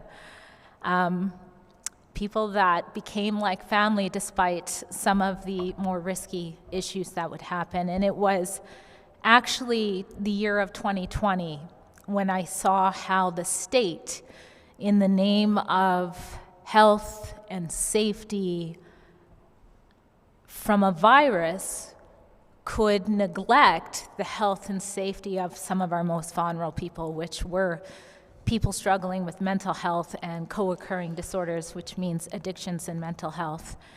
And so that's what actually brought me out to my first protest. I remember wearing a mask outside because I was a health professional and I didn't want to get in trouble. And I had a sign that said, "Flatten the curve, not our rights." And I was really just advocating for our government to consider mental health in its lockdown measures. And as I became more vocal, that's how Rebel News found me online. That's how I got familiar with censorship. I had never experienced the concept of just saying things that are true, that you read on the bottom of the CDC website, that all cases are presumed or assumed to be COVID cases, and you could say that on Facebook and lose your count temporarily. And Rebel found me as I was speaking about certain issues like that, and they gave me a mic to do what I had been doing previously, which is, again, being a voice for the voiceless and trying to help people be more safe in their pursuit of being at odds often, and almost always with Rebel News, being at odds with what the government says is safe. Right. So your early history of standing up to bullies on behalf of your schoolmates took you in the direction you've now described, and ultimately as a journalist with Rebel News. And as I understood your evidence, that itself was kind of an offshoot from you speaking out in, did you say around 2020 in relation to the pandemic-related, or the, well, okay, let's call it a pandemic-related issues. Have I got that right? The declared pandemic, that's right. Yeah, and when you saw the impact on people of these restrictions issued by public health authorities that were shutting them down, closing their businesses, closing the schools, isolating them, scaring them, that really concerned you, because that provoked those same instincts that you used to exercise when you were standing up to bullies. And next thing you know, Rebel News finds you somehow and hires you as a journalist, and you start covering these stories. That's absolutely right. One of the things that happens in lockdowns is isolation. And if you know anything about recovering addicts, that's one of the worst things you could do, is isolate them from their healthy support system, their mentorships. Things like AA meetings went down from 40, 60 people to 6 people. It was completely concerning, and the statistics showed that my concern was right. Within the first 3 months of lockdowns, British Columbia saw 58% increase in overdoses. Right, and the support structures within society that you've referred to, the AA meetings and other support groups, and means by which people can socialize and not feel isolated and not feel as alone and not feel as scared, were being shut down by governments. And I know you covered, as an example of that, the closure of the churches by order of British Columbia's public health officer. While secular venues were operating, the churches, which provide a place for people to find comfort and companionship and support, were for some reason closed down, and the pubs were open and the gyms were open. Is that an example of what you saw government doing, which made no sense and which was aggravating the suffering of thousands of British Columbians? Absolutely. I covered, obviously, the BC locations that were being fined and threatened with arrests. I covered the lawsuits, which you were representing some of the churches for. And I'm also a Christian. So for the first time in so-called the land and the free, the true north, I was attending church underground illegally and having to tell my youngest that it wasn't church, we were going to school, because I didn't know how long it was going to go. So I was living that and also covering it for all of the other Christian communities in particular, that were being vilified and intimidated by the state. Right, right, and we're going to get to the Universal Ostrich story, and the theme this week is Are Farmers Safe in Canada? And we've had a whole slew of witnesses covering a huge range of areas, but and we'll get into it, the ostrich farm being an extremely well-known example of a federal regulatory authority that had an absence of transparency and absolutely no empathy for the family involved, who suffered greatly through its actions. And you're going to go into your own observations of that. But just before we do, your role as a journalist and the kinds of stories that Rebel News broadcasts, and you've begun to talk about some of the cases you were dealing with in the context of the pandemic-related issues. How did that? Well, actually, let me try it this way. I know you've got a few notes, and I want to take you into the ostrich thing, and I'm going to show how that naturally involved in what was a inevitable opportunity for you to cover an example of government overreach, and with the ostrich farm. So let's try this. I know you've got a few notes. You want to talk about things. You've prepared a few comments. Why don't we go with that, and that'll probably take us into the ostrich thing, because I got a whole bunch of questions of you related to that. Sure, we're all here to discuss a very important question, as I mentioned before, which is, are our farmers safe? That is something we all need to know the answer to, and to ensure that the answer is yes. But the problem that we see so often today is the semantics of words themselves have changed. What does safe mean? For example, if I say stay home, stay safe, to people in the same country, in the same city, in the same room, within the same family, will have different ideas of what that means. On one side, ever since 2020 and the declared pandemic, that would symbolize a time where people did what needed to happen in order to stay safe. A sacrifice was made, and for others, it symbolizes a time where Canadians left their guard down. They let it down. They made us weak. They exposed our vulnerability, and it symbolizes a loss of freedoms, which most people used to think wasn't safe. So when we ask that question for the farmers, it really comes down to who's asking the question. Right now, if you look at what the state says with the farmers, it's predominantly this move to go into biosecurity. And of course, that is important in some areas. We do have to have some sort of system in place to ensure that animals' well-being is taken care of and the food that we eat is on the shelves and safe to eat. But on the other hand, if you look at the farmers, what's safe to them could be something totally different. Of course, it's going to be, are the animals safe? Is their dream to pass on their farms to the next generation safe? Is everything they've learned as an expert being considered so that they can go ahead and continue with their farming so that all the people can get the benefits of that? And so right now I see that we are at odds with that. And even before the ostrich farm story came on my desk, that's not really how it happens for me, but I'll just say it that way. I'm sure somebody must have emailed me about 10 times before I went, okay, we have ostriches in Canada. But even before I got to that, I was trying desperately to inform the public, as the media is supposed to, sound the alarm that there are some major issues happening in the farming industry when it comes to being bullied by the state, if you will.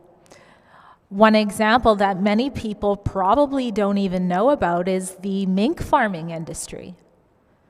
Many people don't realize that with the snap of her fingers, Public Health Officer Dr. Bonnie Henry signed off on eliminating that industry in British Columbia indefinitely under the name of COVID-19.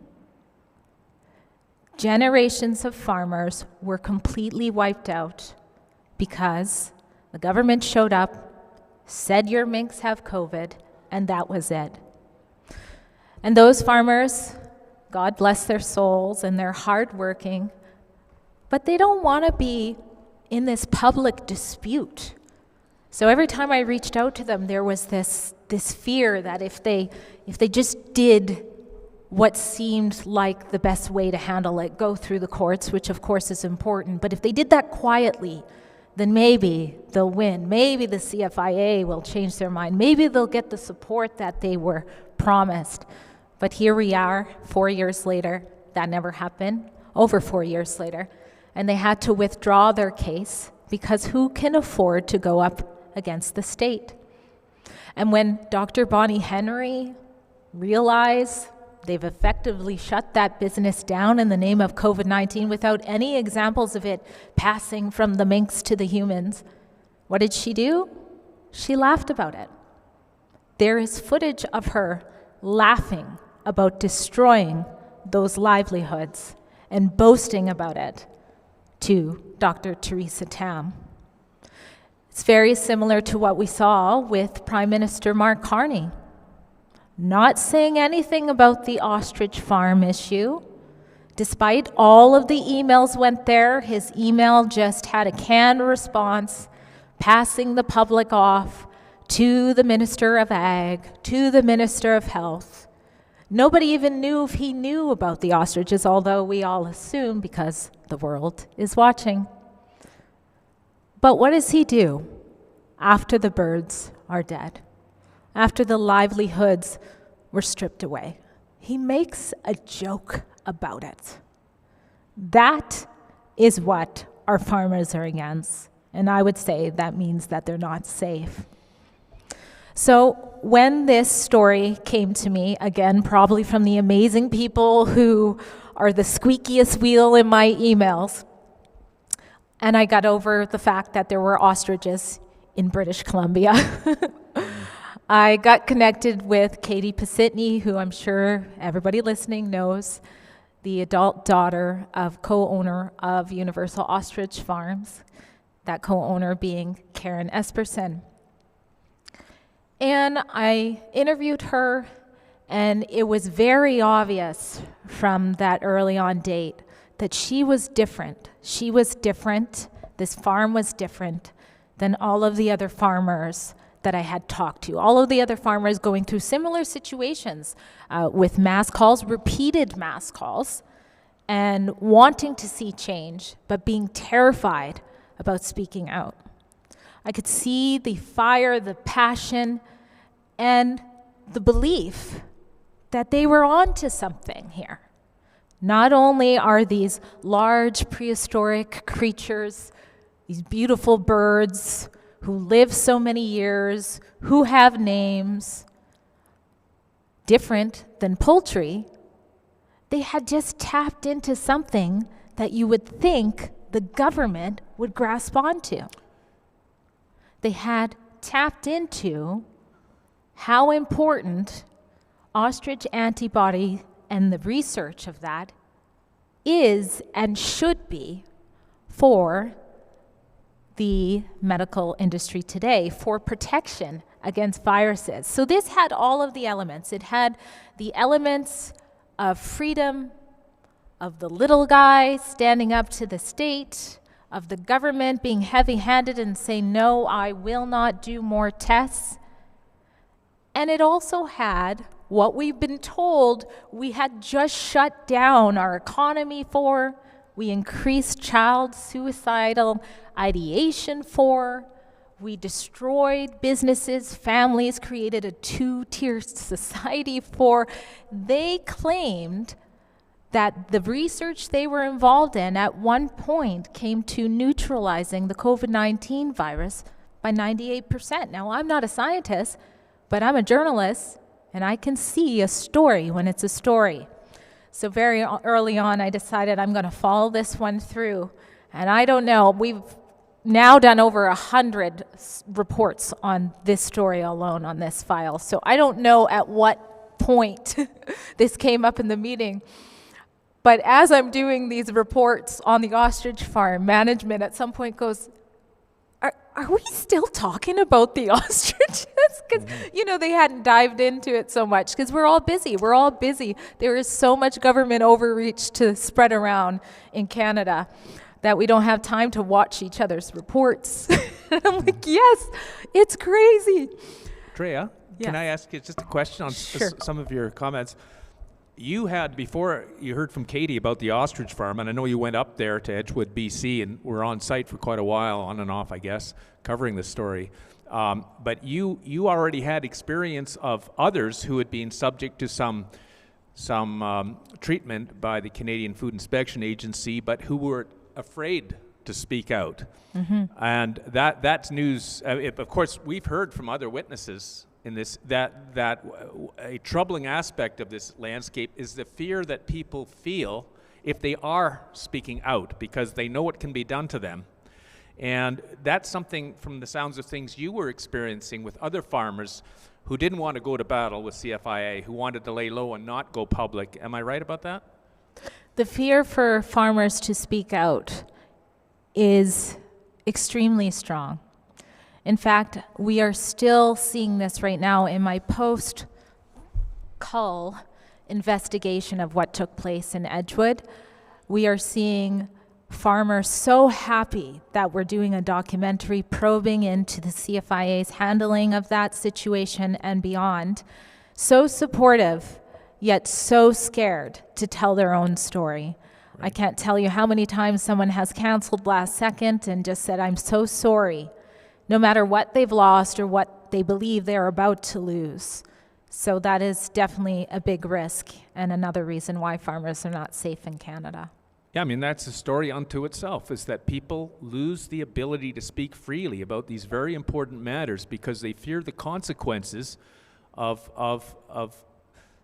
being persecuted, I suppose, and shut down, perhaps having their stock culled by an agency that seems to be out of control and indifferent to the actual facts. I don't know if you heard the evidence from this morning with respect to the judicial review of the cull order and how the courts were not even inviting the opportunity to consider the actual scientific facts, precluding any testing of the birds to show that this was a healthy stock.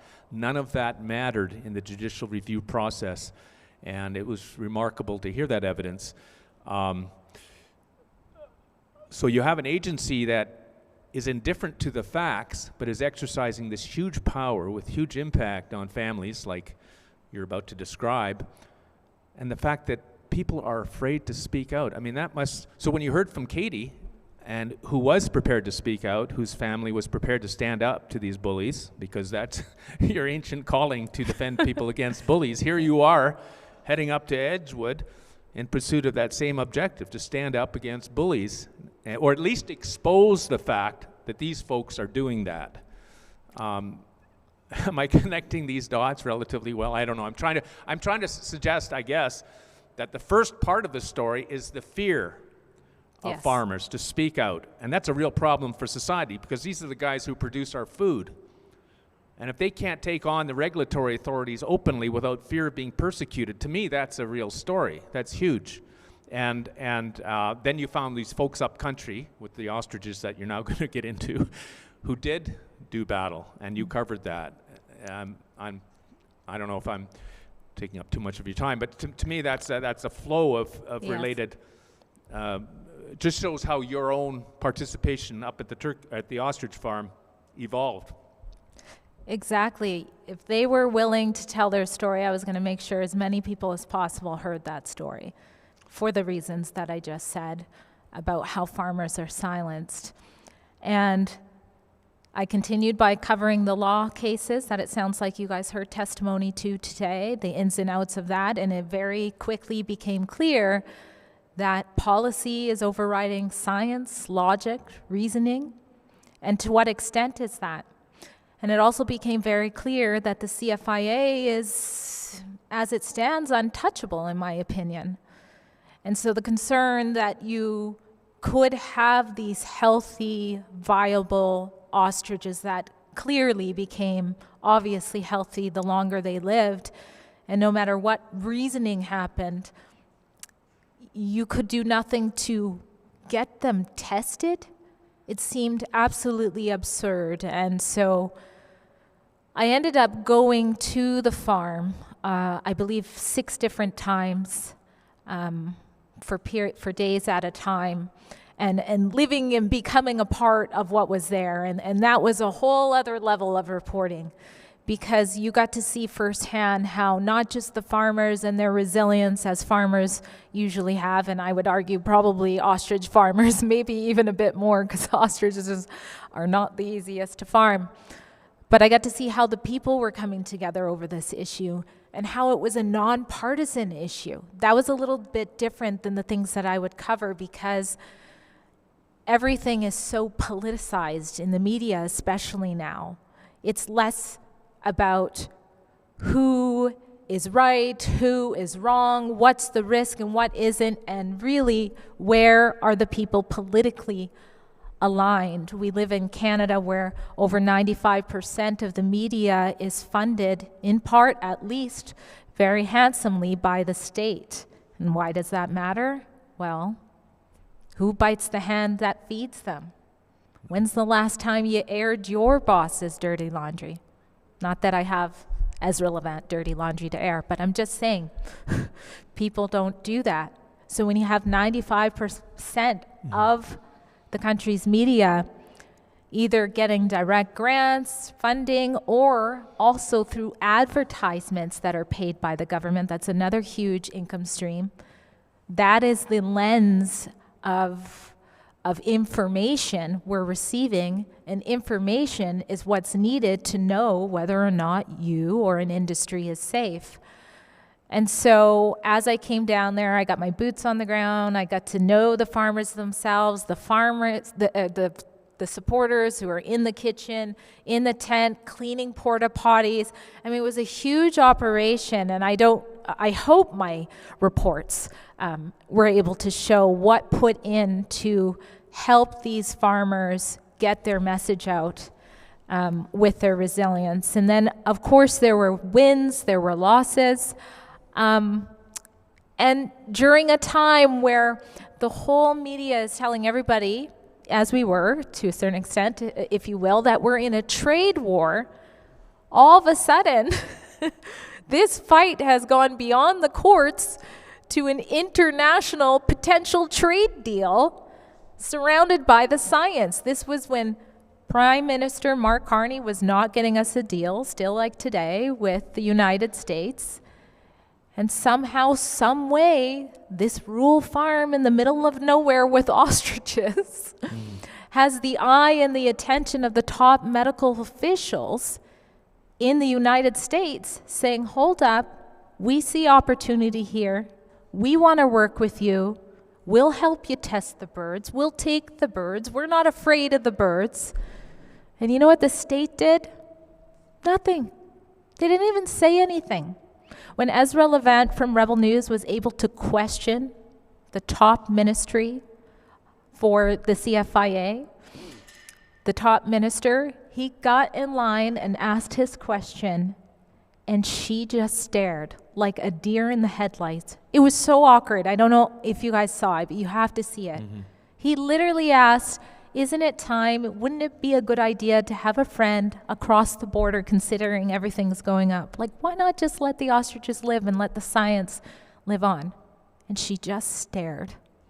Mm-hmm. And so that was the weirdest thing to cover over and over, was the wins that would happen, whether it would be a temporary stay, which, okay, surely they're going to catch on that the birds are healthy, you know, months are passing. And as it became more and more clear to the public that, hey, this isn't really a health risk, the spotlight really shifted on the CFIA no matter where people politically stood. Because at the end of the day, everybody knows you shouldn't kill healthy animals for no reason. Right. Drea, you talked about 6 visits up to the farm over the course of a period of time. Do you want to start very briefly in summarizing your visits to the farm and what you observed up until, I suppose, November of 25 when the kill happened. Do you want to sort of take us through that bit of history? Sure. It's about 7 hours from where I go, and I believe the first time I went up, and pretty much almost every time I went up, it was because there was a potential that it could happen, that these healthy ostriches, by now, which I've pretty much proven, are not ill, or at the very least have never been tested, the ones that survived, that they're healthy. I would go up when there seemed to be a sign that would indicate perhaps this would be the day. And then the crazy talk of miracles at the farm would play out, and I would capture that too, because it would seem like last second just something would happen to save the birds. One example is when the regional Kootenay Central, I might be saying that backwards, district out there, they had gotten word, the farmers had gotten word somehow that, CFIA was preparing to bring the ostrich carcasses to their landfill. And so as that clock was ticking and all of the anxiety was high about when that was going to happen, that's one of the times I was down there. And Katie and some others from the farm went to the regional district and just pled their case. Let them know these birds have never been tested, they're healthy. Please, don't let healthy birds, don't be a part of this. And what was so refreshing after so many reports of government overreach and cowardice in government, we saw that district unanimously vote that they would not take the carcasses unless those birds had been tested.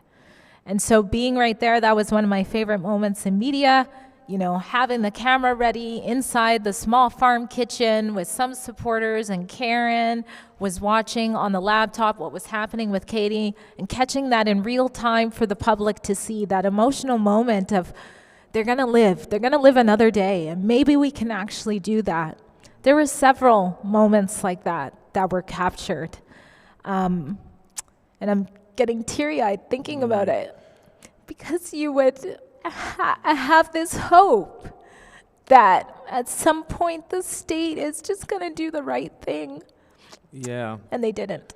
Well, let me ask you a couple questions. As a journalist, you're there to cover the story, and I would imagine a story like this must really put you to the test, because you're there as an investigative journalist, but at the same time, the issues are such that it's obvious where the morality lies and where the facts lie, and where we see dishonesty and abusive process and a lack of transparency. So it must put you to the test a little bit as a journalist as to how you conduct yourself and present yourself, because I guess theoretically, and I know with Rebel it's a reality, there's the duty to provide balanced coverage and get the other side of the story from CFIA or from the RCMP or the other federal powers that were brought to bear against the farm.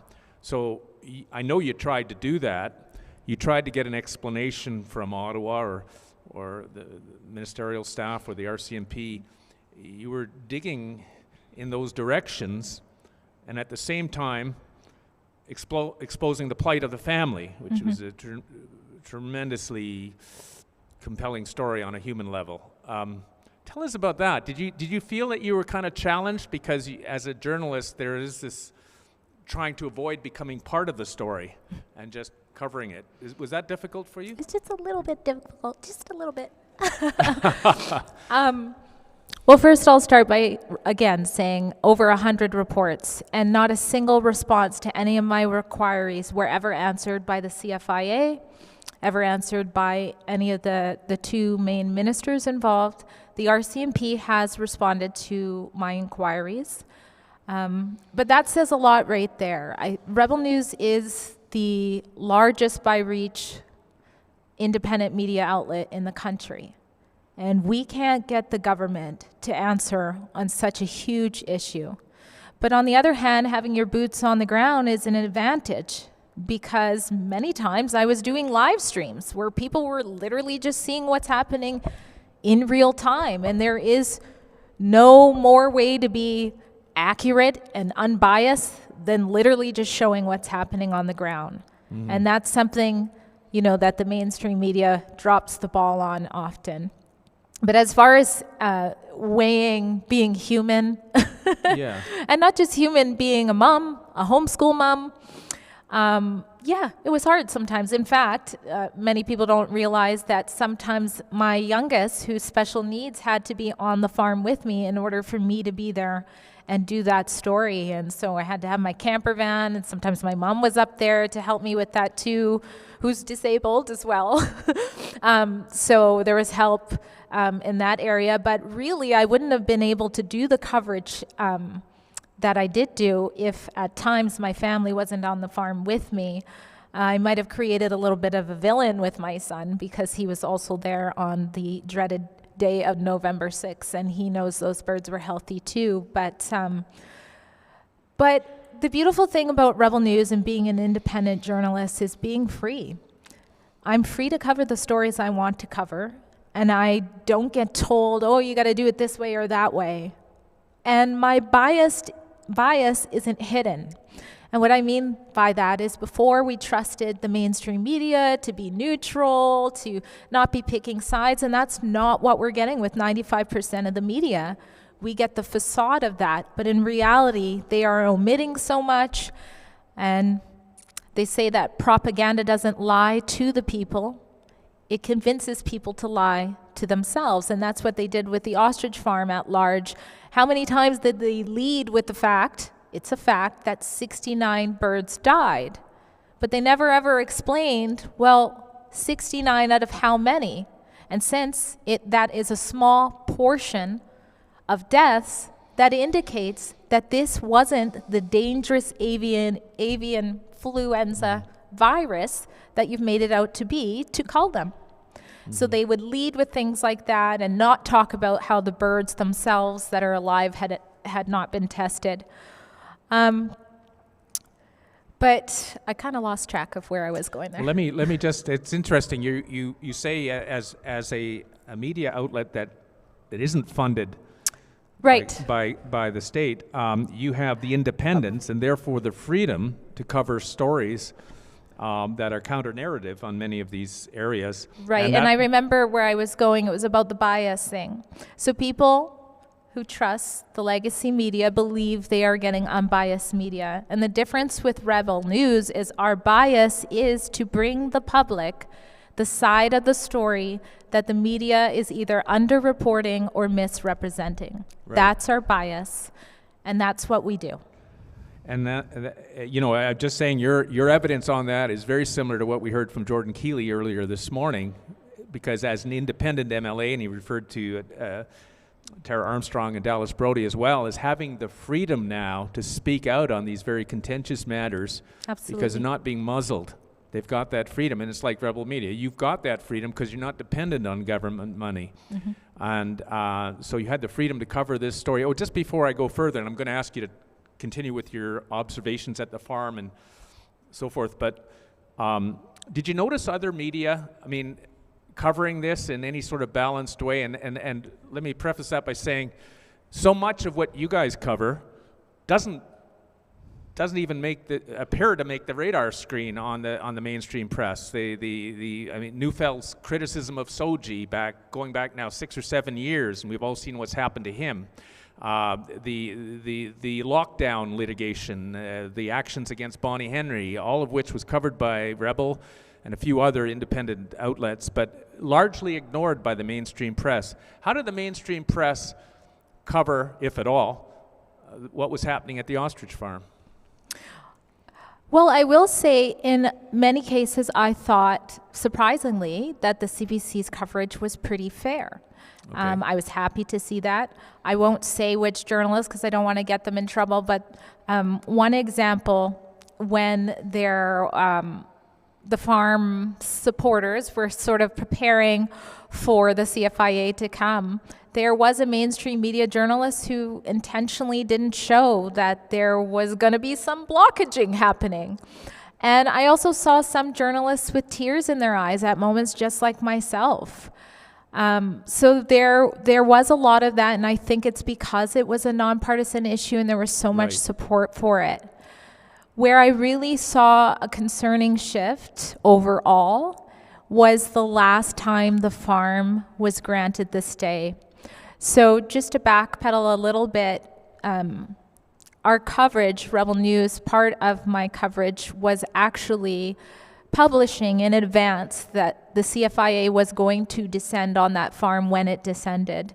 So there was a little bit of a heads up to the public, to the farmers, to their supporters, and that's when we saw a lot of supporters band together and come up with creative ways to try to keep those birds alive, which included calls to some of the companies that I had published that were likely to be involved, and informing them that their services was going to be used for this senseless slaughter, and some of them actually backed out.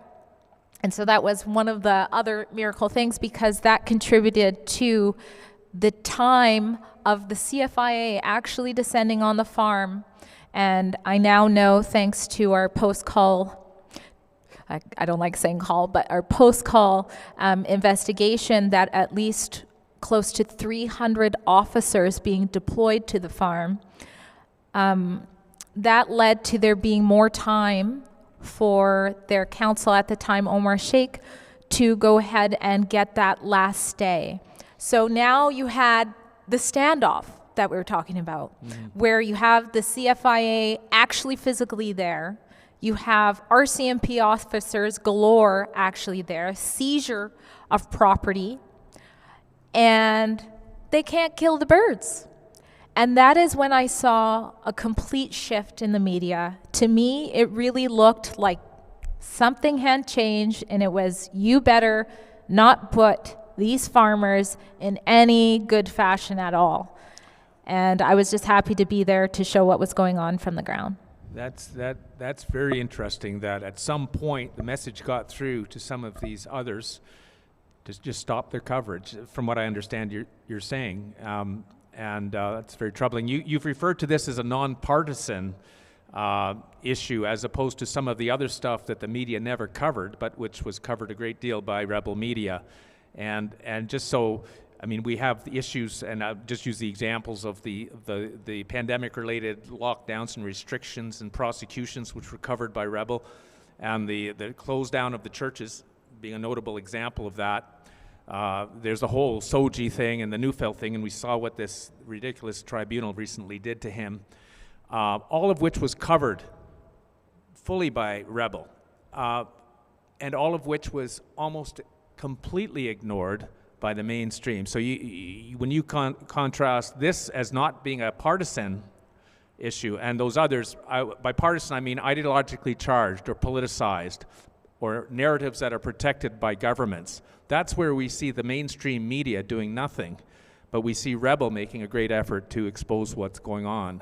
Have I understood what you mean by nonpartisan? Well, they still covered the story because they had to. It was a matter of great public interest on the international scale by that time. So what they did was, in my opinion, you saw more and more news articles and stories coming out that was politicizing the farmers and the goals of the supporters.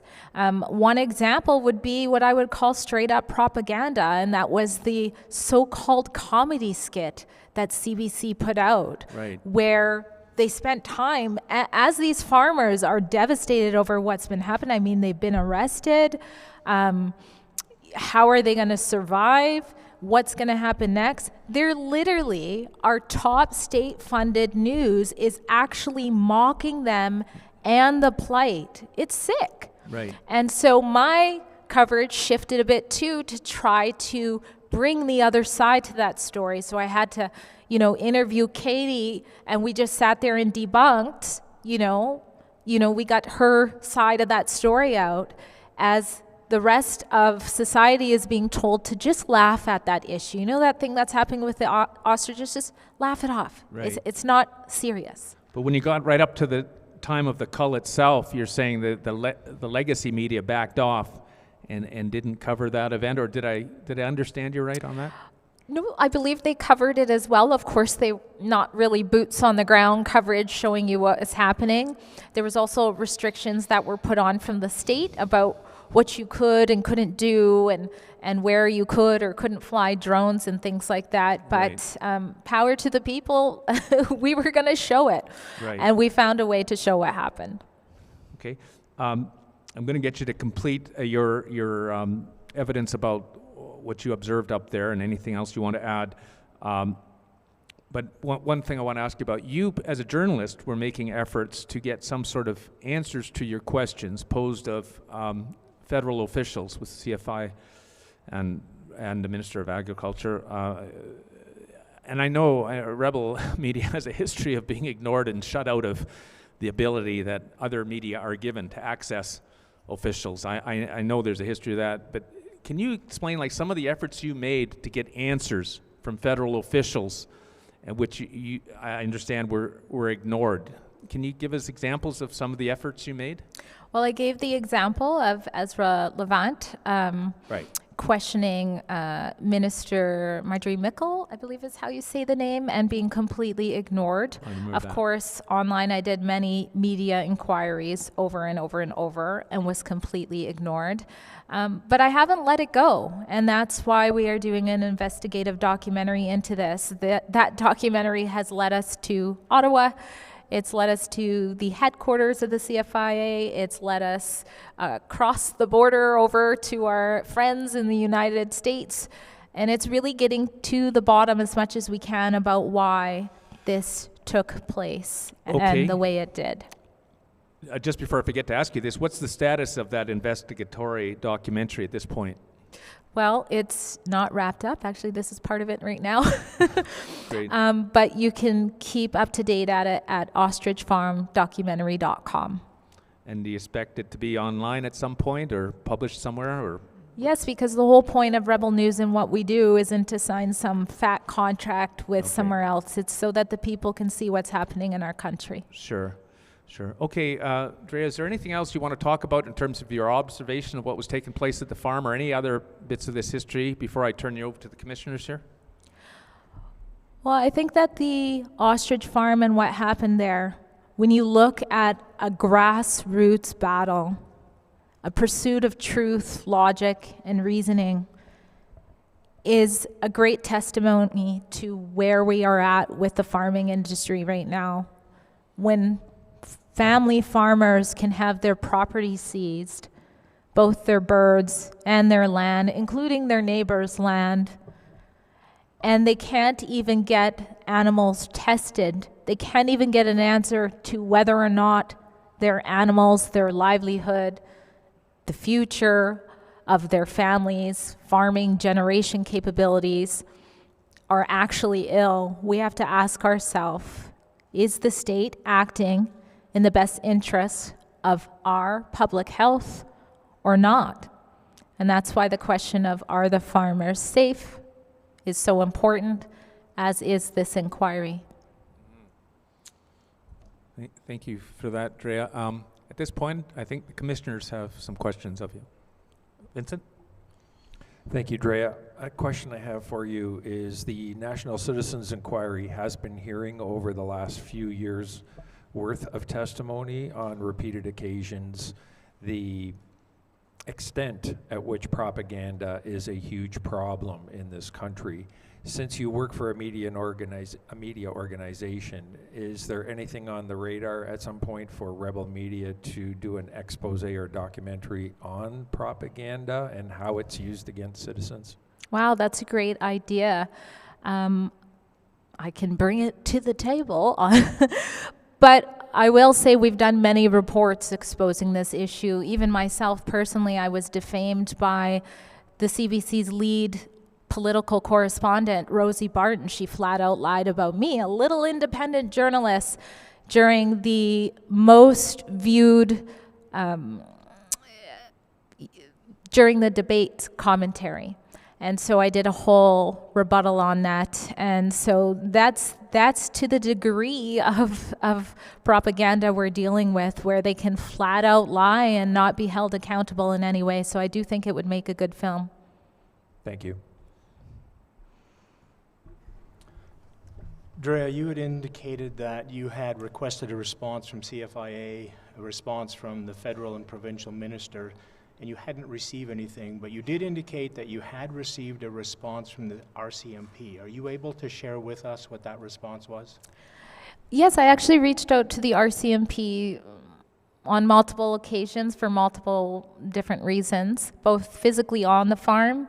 They spoke with me when I had questions while I was there, the liaison, and some of those made it into the reports, and also through email inquiries. To date, they have responded to every inquiry that I've given them, and they've ranged from who's the one shooting the birds and where are you guys with that investigation? It's not funny, but that was part of their story too, all to whether or not it was a crime for the Canadian Food Inspection Agency to destroy the farmer's property by destroying their cameras so that the public couldn't see.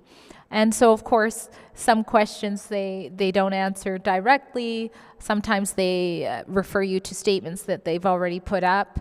And as of now, they've declined to participate in my documentary. So you say those have made it into the report. What report are you referring to? Reports that I've put out. Okay, thank you.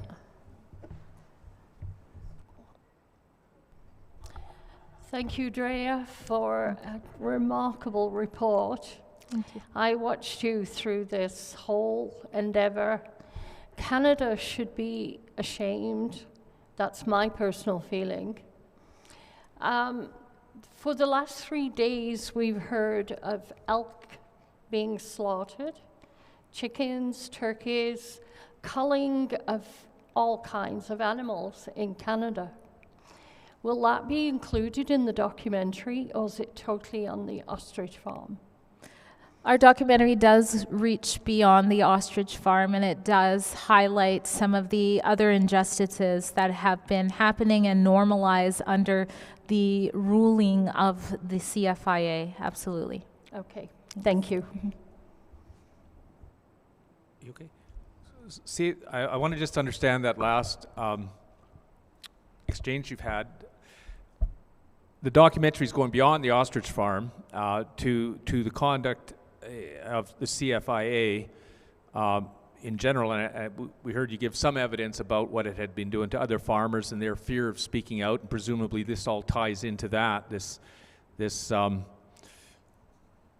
perhaps we'd call it an abuse of power or a tendency to act in bad faith. If the facts don't matter as a basis for your decision, then you are acting in bad faith almost by definition.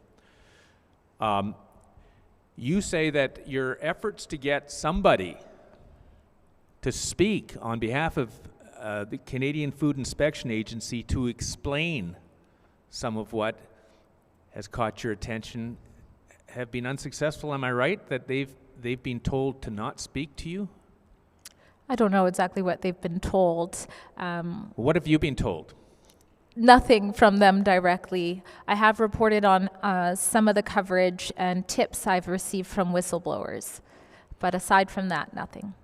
So you're getting some, minimal, but some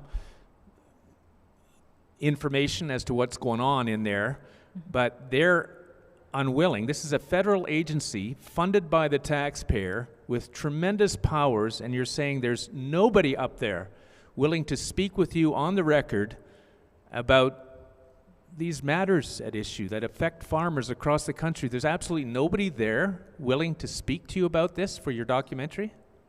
They're not willing to speak to not just me, but all of the people who will be watching the documentary and all of the people who watched and shared my reports on this matter. And they've given you no reason why. I mean, we can assume why, but there's nothing stated in writing as to why they've declined the chance, and I would say the duty, to explain themselves. There's been nothing in writing back to you telling you why? No, but the silence suggests it's because we tell the other side of the story. Right. Wow, that's just amazing. In any event, I don't know if there's anything arising with the panel from that. Drea, do you have anything else you'd like to close with before we let you go? Sid, should I? For the documentary, I'm asking if Sid thinks I should say anything else. No, I'm just going to say thank you so much. And that fear is definitely a spirit that we should not adopt. It's a big part of why not just farmers, but other industries and other people and Canadians as a whole are not safe. And the more we take the same stance that we saw the farmers, the more we win. Well,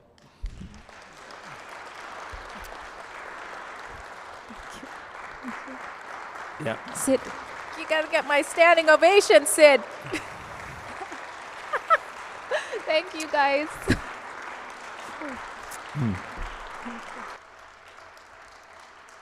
On behalf of the NCI, Drea, we thank you for your courage, both in your ongoing work as an investigative journalist, and your attendance here today has been invaluable. Your insights have been very helpful, very interesting. So, again, on behalf of the NCI, thank you so much for being here today. Thank you all for what you're doing for Canada.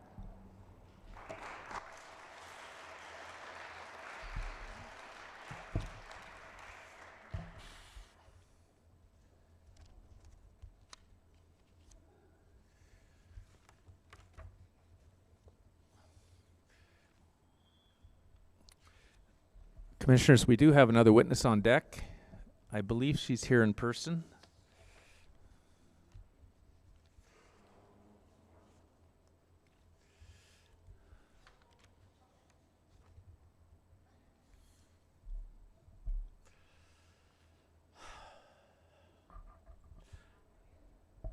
Alexandra, can you hear me okay? I can hear you. Can you hear me? I can, thank you. How's it going? Well, I'm the one who asks questions here. In any event, look, Alexandra, could you state your full name and spell your last name, please, for the record? Sure. Alexandra Wright, W-R-I-G-H-T. Great. And do you swear to tell the truth, the whole truth, and nothing but the truth? So help you God. I do. Thanks so much. I understand that you're a Kelowna area farm owner and fruit grower.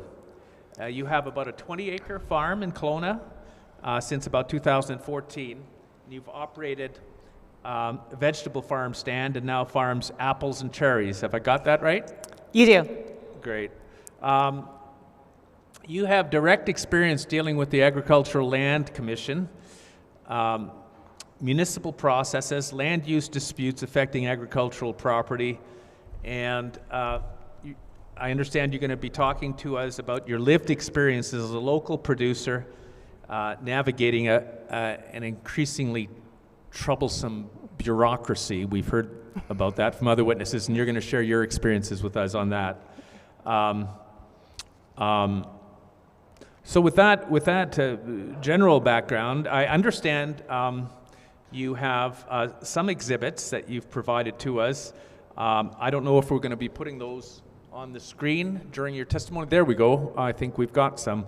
But just before we get into your presentation, tell us a little bit about yourself. Where are you from? What's your education? And what brings you into this forum today? Sure. I'm originally from Calgary. I got a BA in anthropology, and then I went to law school at UCLA, School of Law, and I practiced as a lawyer for a few years in California. And then I moved back to Calgary, and I've been a consultant in the oil industry for the last long time. And about 12 years ago, my husband and I decided we really wanted to get out of the rat race, and we thought buying a farm in Kelowna would make life a lot less complicated and give us more quality of life. So that's how we ended up here. Okay, well that's an interesting background. And so how's it been going now that you moved to Kelowna and have your little farm?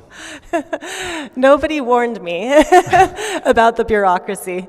It's been increasingly more absurd the more that I deal with the Agricultural Land Commission and the City of Kelowna. And so I guess that's where I'm going to start my tale, because I feel like I've been fighting ever since I got here. And I know I'm not alone in that, but it's very frustrating. Well, I think that's a great way to start what I think you have planned to tell us about. So, sure. I'll hand it over to you. Okay. Yeah, and I did make some slides, but I'm not really sure. They're not elaborate. They were just to keep me on track more than anything. So basically, I just wanted to talk a bit about the Agricultural Land Commission Act, and I'm sure that your other guests have covered the history of the Agricultural Land Commission. You know, it was started in 1973 in order to protect farmlands. The province was concerned about diminishing farmlands and wanted to, you know, protect our food security. And I think the original intention of that act and the commission was to be collaborative with farmers and to help them maintain a livelihood. Unfortunately, at some point, the Agricultural Land Commission became more of an authoritarian kind of organization, and they've been slowly increasing their power over farmers. The most significant example of that was from 2019.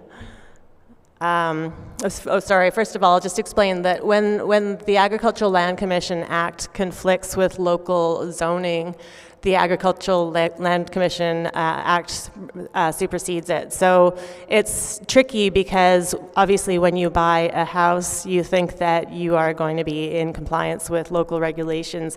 You never think about that aspect of the additional regulations.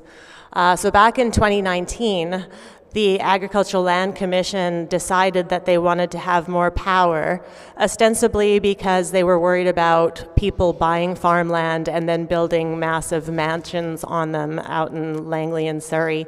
So they decided that they were going to have the ultimate say in whether you could build a house on your property and how big that house would be. So basically, if you had a house on your property but you were zoned to build a second house on your property, they said you had to actually obtain permission from them before you could build it. This obviously created a little bit of uncertainty for a lot of farmers because now you're in a situation where, first of all, you're not allowed to apply to the Agricultural Land Commission yourself. You have to get your local government to submit the application for you. So you have to prove to the local government that you require a second house on your lands. And then they submit that application to the ALC. This happened to me right when we were trying to get my parents to move out to our family farm so that they could help us with childcare because our daughter was 5 when we moved. So we thought it was going to be just simple to build another house on the property once we got a building permit from the city of Kelowna. Unfortunately, what happened was we got caught up in this new legislation that had just been enacted, basically without due process. No farmers knew that this was being implemented. They didn't understand the effect on their lands. So we came up to this crossroads here. We submitted our application. I think it took about a year by the time all was said and done. We had to justify the building of a second house for my parents. And at the end of the day, what happened was the ALC came back with so many restrictions around it. We were allowed to build a house, but we would have to decommission it if my parents, died or moved out. We had problems with insurance because you're not covered, you're not going to rebuild your house for you necessarily if it burns. So that was our first real taste of the Agricultural Land Commission and how they make these broad legislation, different rules, and then just, go with it without really thinking about the impact on farmers. And as everybody knows, in Kelowna, land is so expensive, you probably can't afford to buy your land without the help of family members or, support a family farm. Because right now I think acreages are probably about $200,000 an acre in some parts of Kelowna, which is insane. So that was our first little foray with the Agricultural Land Commission, but sadly not the last one.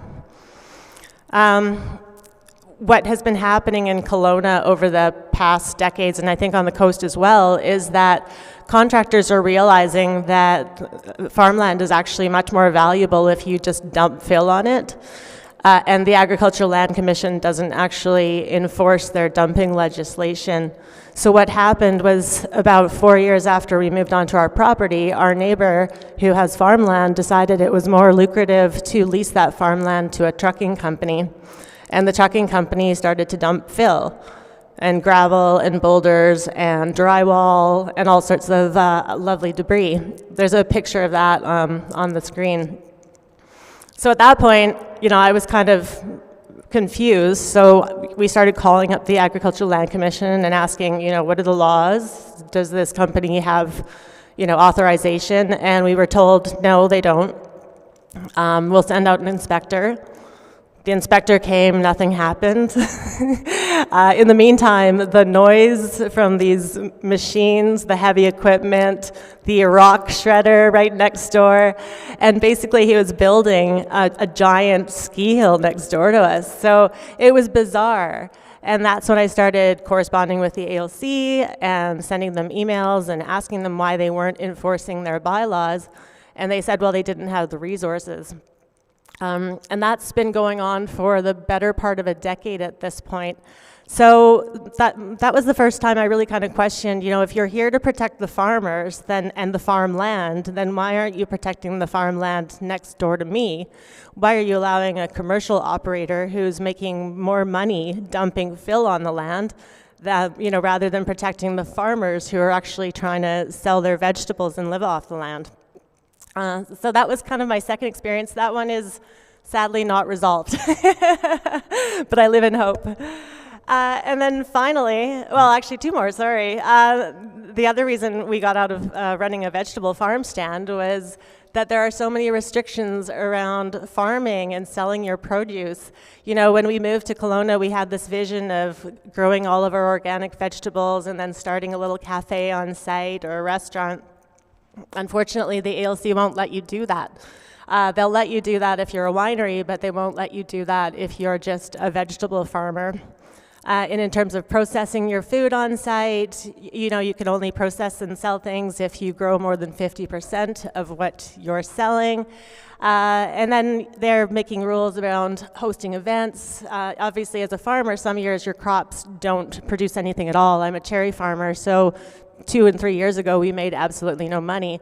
But the ALC will only let you, host 10 weddings a year. They have a whole bunch of rules around agritourism and Airbnbs. So not only are they telling you what to do with your lands, but they're telling you what you can't do with your lands. And you can't diversify in any way to protect yourself against Mother Nature in the years that you are not going to make a good crop. And I think that's really hard for a lot of farmers, because obviously in the valley we're experiencing a lot of weird climate issues over the last couple of years. And without that opportunity to diversify, to be able to sell, I recently read an article on Caston about a woman who just wanted to sell some cakes on her farm. And the ALC said no, even though it was a building that was already on site and it didn't need to be renovated or anything. They just make these rules that you're not allowed to do things, which is just so funny when I look across at my neighbor who's dumping miles and miles of dirt. So that's the next one that I kind of, came to a head with, and that's why we just cherry farm and still consult in Alberta, because the vegetable farming just was not lucrative enough to make a go of it.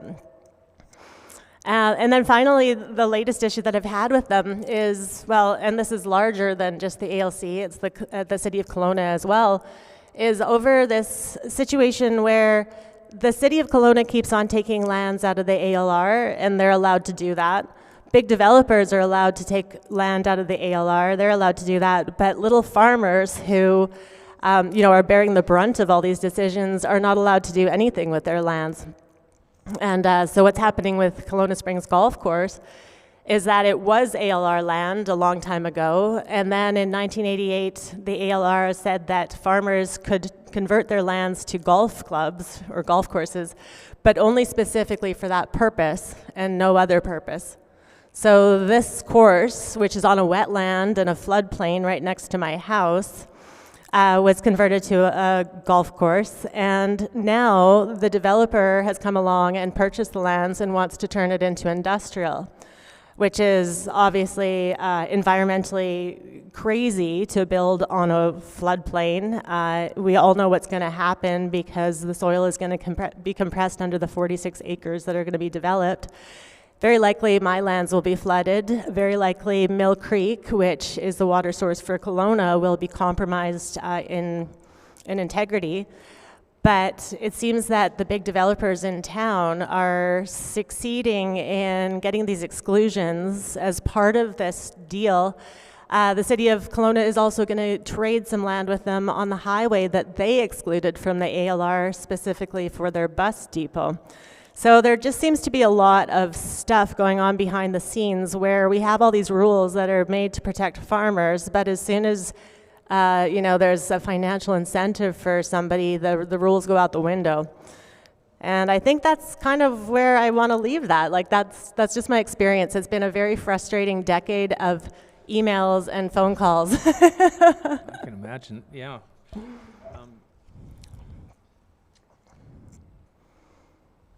We just with respect to the Kelowna Springs Golf Club issue and the proposed removal of 40 acres of ALR land out for the bus depot. Is that by the airport here? Yeah, so the bus depot is right on just by John Hindle Road by UBCO. Yeah, and then Kelowna Springs is just off of Reed's Corner behind there. Right. Yeah, I think Lloyd Manchester was telling us earlier today about there was a big hearing last night. Notwithstanding the theoretical purpose for the Agricultural Land Commission was to preserve farmland, they're willing to entertain an application that's going to remove 40 acres of fertile land, establish something that's not viable on a floodplain, and then trade for that industrial land, which is not capable of farming, on the theory that no land should be lost, and therefore when you exclude land from the LR, you're supposed to compensate that with additional land. And you're saying I don't even know what the theory is. The theory is that there's a backdoor deal going on somewhere. No, that's the suspicion versus the stated theory. But yeah. So were you at the meeting last night then?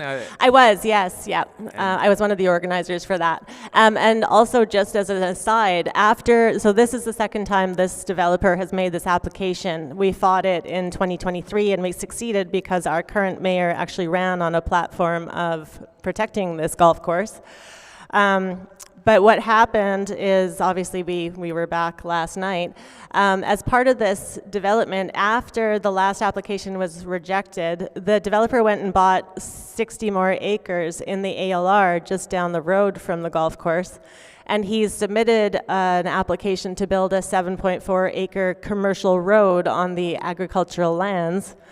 Which is basically going to divide up some agricultural lands and obviously create an issue where now you've got animals and all sorts of things trying to traverse this area where right now it's all field. So okay, interesting. Let's talk about a couple of the other areas that concerned you. You talked about this change in 2019, which made it very difficult, if not impossible, to get a second residence on an agricultural site. Yep. And how the reality of farming often involves extended family or others being on site. Did you give up that battle at some point? We got the approval finally, but because of all of the restrictions around it, and also because it had taken a couple of years start to finish, and construction costs had risen so much that it wasn't economically viable to build it by the time we got there. Oh, okay. But you were given a hearing on it, I guess, or was it all in writing? And no, it's just in writing. We had so your local government gives you a hearing, but the ALC just issues a decision. Okay. And then this problem with your neighbor using much of his site to accommodate the dumping of stuff, which would absolutely preclude any agriculture, I guess. And so the purpose of the ALR is being defeated if it turns a blind eye to activities like what your neighbor is doing. Have you had any explanation for that? You know, it's very curious to me. No, and obviously because of my background, I am a bit of a pit bull / terrier when it comes to, hunting down information. So I've done a million Freedom of Information requests for correspondence, inspection reports, all of that kind of stuff. And I've received emails between the inspection officer and the commercial tenant who is running the trucking company, and they're very familiar, very kind of, first name basis. Heads up, there's been a complaint, we're going to come by and inspect, So to me, that was always very kind of interesting that they seem to be on a relationship level like that when I can't get anybody at the ALC to schedule a meeting with me or even come talk to us on our property so we can show them what we see and we hear every day. Right. Wow. And the other area you mentioned is the restrictions on operating a farm stand on your property with respect to the crops that you were growing. This is, I don't know when that happened, but what rationale was given to impede the right of farmers to sell their product from their site? It's all about how you have to. It's about processing of food, right? So if you grow it, you can process it on site as long as you have food safe and everything like that. But for a lot of products in Canada, you can't obviously grow all of the things that you need in order to make the product. So that's the real problem, right? So you can't really, you technically can't start some of these farm stands and sell the bread that you bake and stuff like that. Now, I mean, obviously a lot of people do it, and I think it really depends if you're under the radar or not, depending how far they'll let you go. Obviously, the lady who was baking cakes, wasn't allowed to continue doing that. But again, it's that uncertainty of knowing if you're going to be able to do the same thing tomorrow that you're allowed to do today.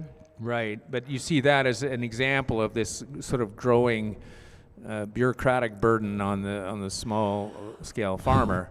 It's just this evolving landscape making it more difficult for you to sell your product. Yeah. Yeah. That's very interesting.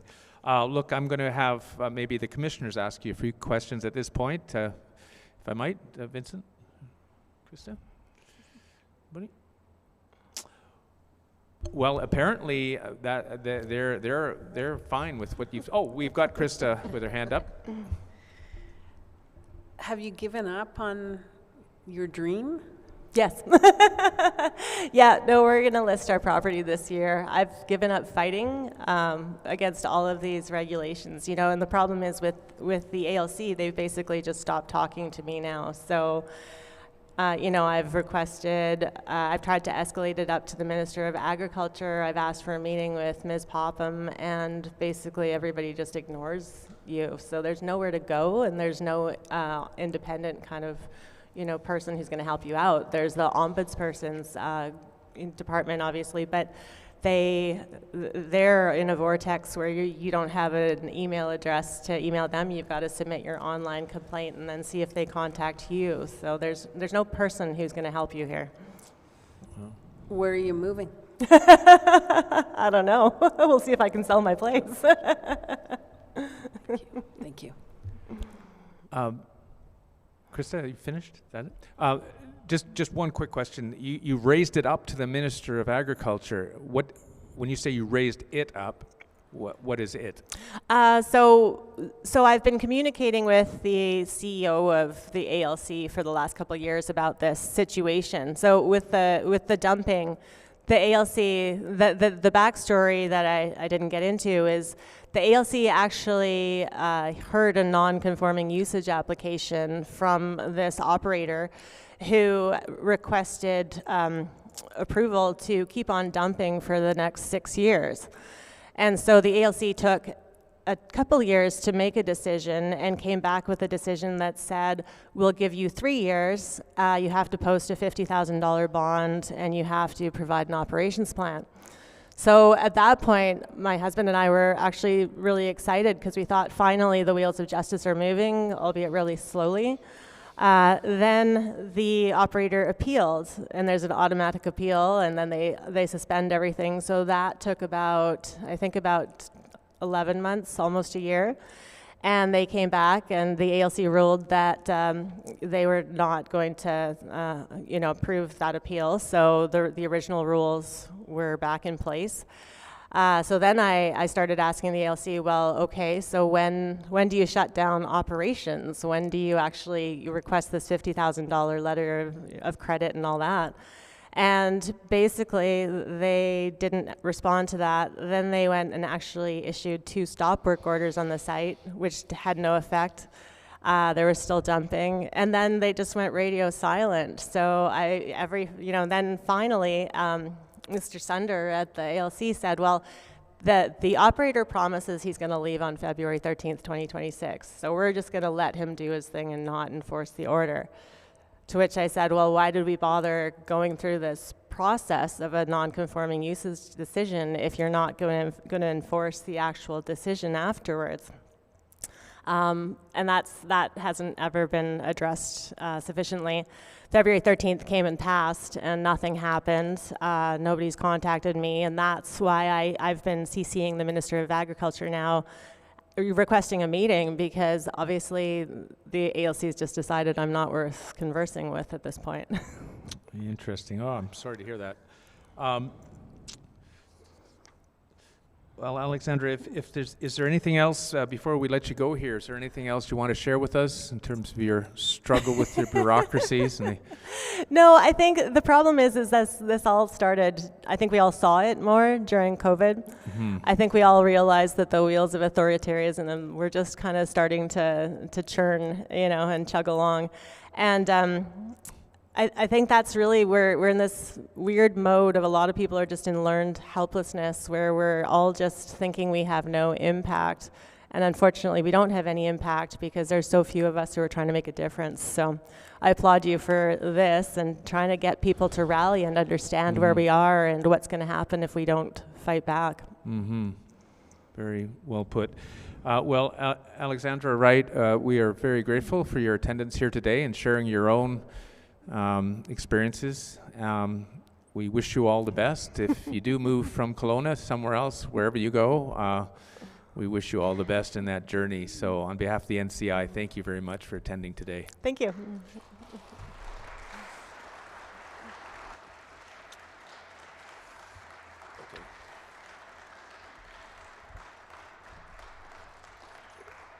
That leaves us, commissioners, with one further witness for the day, but I think what we should do now is take a quick 5-minute break, and then we'll be back.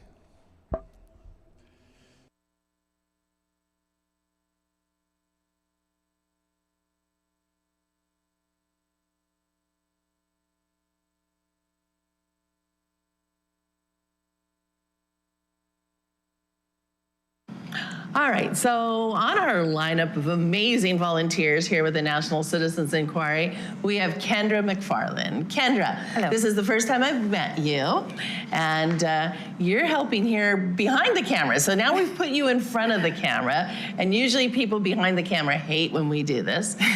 But you have decided to become a volunteer for the National Citizens Inquiry.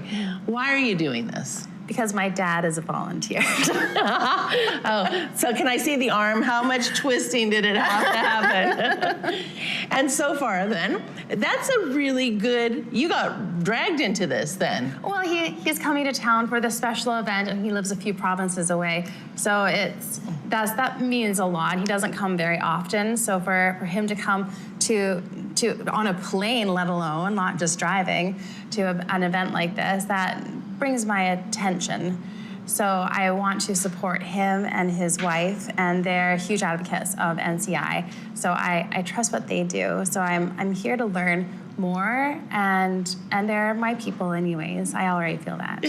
So this is amazing then. So we have a father-daughter bonding brought together for behind the camera. So you've lending your talents. So you are helping us with the interviews. And this is what I think is great about the NCI, because there's so many facets to it, right? You've got tech people, you've got people who have to do social media, you've got lawyers, you've got commissioners, you've got people behind the camera that bring it all to you. It is truly a coming together of people with just huge amount of talents and giving of their time and energy. So you've had an opportunity now to meet a few of the volunteers. And how has that gone? Lovely. Yeah. They're lovely people, and you can tell the ones that really have a story to tell. I read energy, and it's just a different feeling that you get, and people who are here really have a lot of heart and a lot of intention and a lot to share in the world. They have a lot of gifts, but they need to be heard because a lot of people have been minimalized and been told by just the society coming together and there's such a divide. So when the people actually have the chance to speak their truth, that's a big deal, and that doesn't come up very often. Generationally, we have been told to suppress ourselves in a lot of ways. So that's why you get so much anger from people, because they haven't been able to get it out. And so this situation where this inquiry is non-biased and it's non-political from what I've been learning, and people are just here to hold this space for others to speak their truth. So you raised a lot of issues that are affecting life in Canada at this point, and you're young. What is it like to be part of this? I mean, you said minimalized. In some cases, we have cancel culture. Like, no voice, you're erased.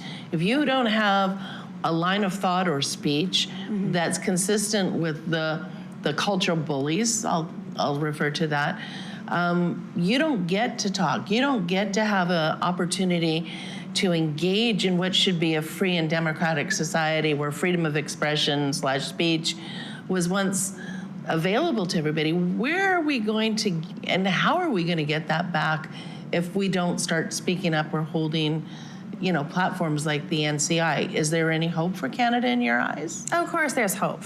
Yes, there's always hope. We always have hope. So your glass is always half full then, or if not, no, more. Overflowing. Overflowing, yeah. But I think we need that resilience, don't we? Yeah. And, who are these culture bullies that say you can't speak? They're people, they breathe the same air. Yeah. They might take up more of it because they're huffing and puffing. But, that's what I found with the NCI, and you've touched on those things that I think are the most crucial to people, is that they get a chance to be heard. Yes. To be heard. Yeah. From the woman behind the camera. I'm also a driver, just on leg time right now. Oh, they have you multitasking. Yeah, that's my primary role. You see, you guys, when you're a volunteer for the NCI, we didn't bring up the drivers.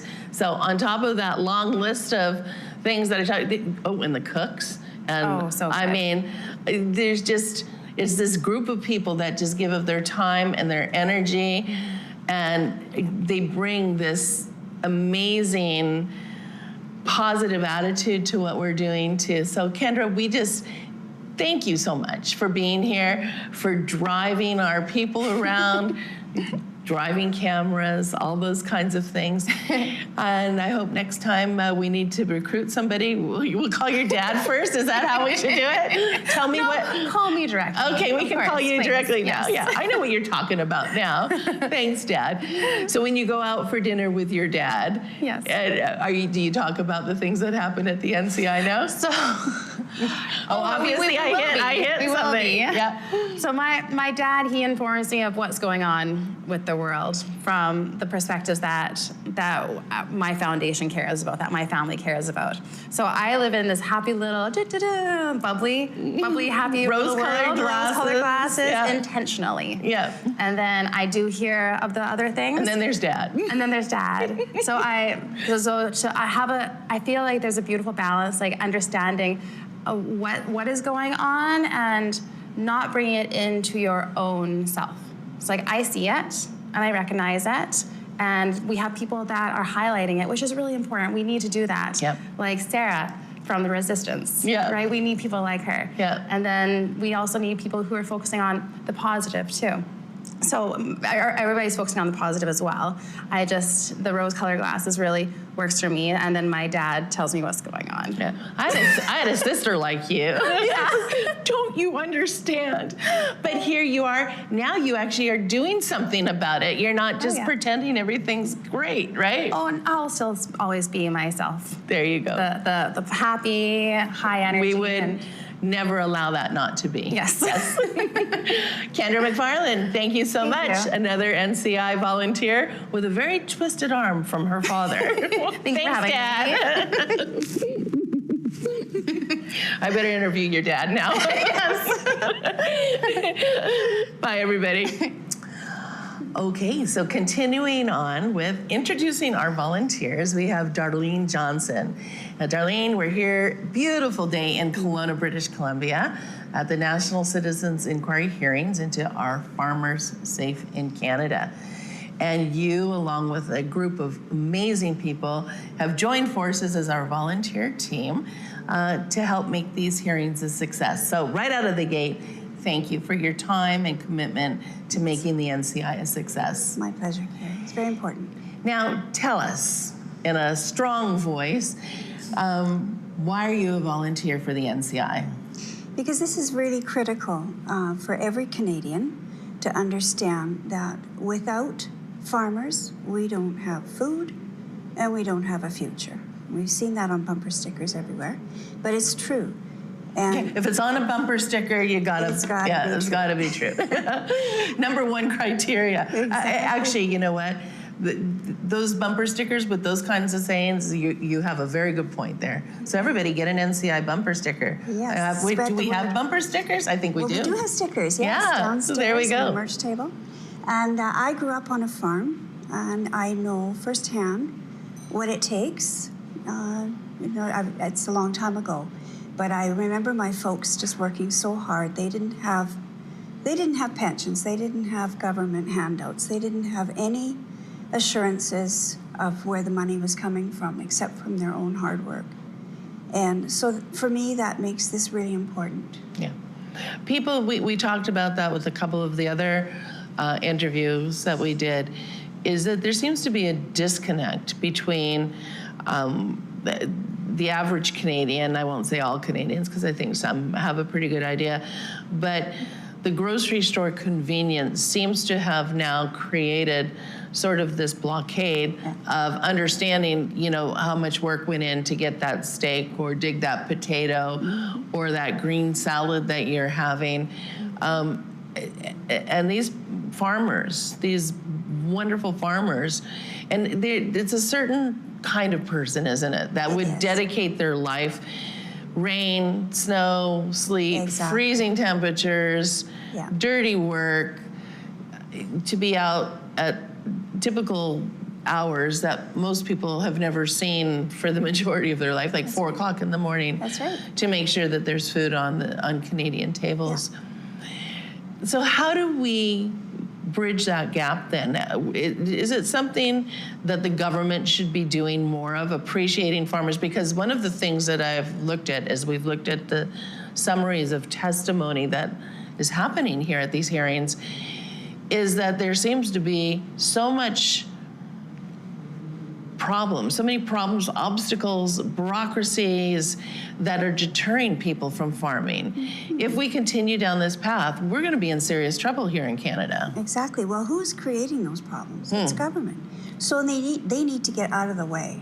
Yeah. And just let people do their job. Now, tell me about volunteering for the... Welcome back, everybody. Our next and last witness of the day is John Graff. John, can you hear me okay over there? I can hear you. Great. John, could you state your full name for the record and spell your last name, please? John Daniel Larry Graff, G-R-A-F-F as in Frank. John, do you swear to tell the truth, the whole truth, and nothing but the truth, so help you God? I do. Okay. John, you're, of course, very well known at the NCI. You were a founding participant in the establishment of this organization in relation to some of the issues that you're going to talk about today. You are a Saskatchewan farmer. You've developed expertise in livestock nutrition, agricultural systems. You became president of an organization called the Living Streams Institute. You can tell us a bit about that. You have more than 3 decades of experience in livestock production, animal nutrition, agricultural research, and food system development.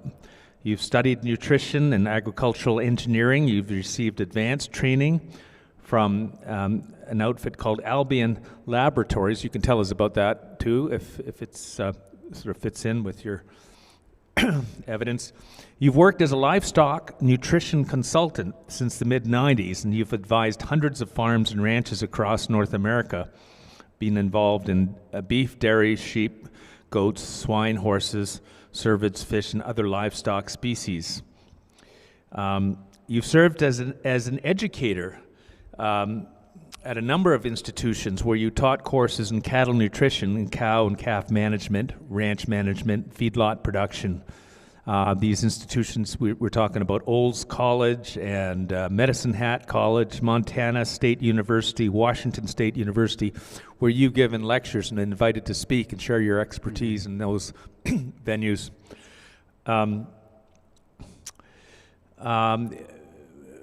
My notes also indicate you became the president, chief operating officer, chief executive officer as well of an integrated agricultural production system combining crop production, livestock feeding, animal processing, biofuels, agricultural chemical manufacturing. And in that role, you've directed research, production, and engineering operations within a large vertically integrated food and energy system. Maybe you can tell us about that in a minute, what vertical integration of that entire food production process entails. And you've advised governments and international institutions with respect to agricultural initiatives regarding food security, livestock production, and agricultural developments. In other words, you've got immense experience over 3 decades in the areas that you're going to be speaking about today. And I know you have a presentation that involves slides, and I know you want to get to that. Is there anything else you want to talk about before we get into your presentation? No, the quicker we can quit talking about me, the better. What's that? The quicker we can quit talking about me, the better. Well, you've got some significant credentials and an amazing background, so I think it's worthy of some attention. But John, why don't you start then, if it's your inclination, with your slideshow and take us through your planned presentation. All right, thank you, Paul. Well, thank you, everyone, and I'm proud of the NCI and what it's doing and accomplishing, and the team that we have, from Ted and all of the volunteers that are here. That it's making a difference, I think, in the world. And so I'm humbled to be part of the witnesses that are here. So I'll start into my talk. A lot of times I speak on a technical basis and that type of thing when I'm giving presentations about, in the past, a lot of times it was on nutrition and animal health effects, and a lot of the things that you're looking at with the CFIA and the things that are taking place when I worked in the veterinary world and consulting to them and to drug companies and stuff. This is what we dealt with, was the development protocols and looking for the vectors and the problems in the herds. But something that came about as I started to get into this and I started working further, I noticed that this wasn't about helping the farmers.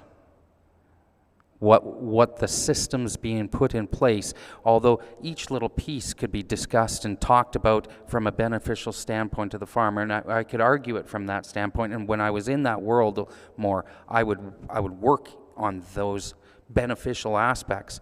But I started to see a pattern emerging that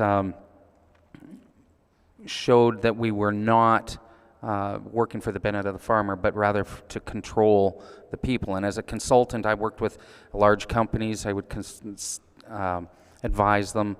There was another group of consultants out running around, Kissinger Associates, and Henry Kissinger, he made the comment when he was dealing with food companies and dealing with banks, he said, who controls the food controls the people.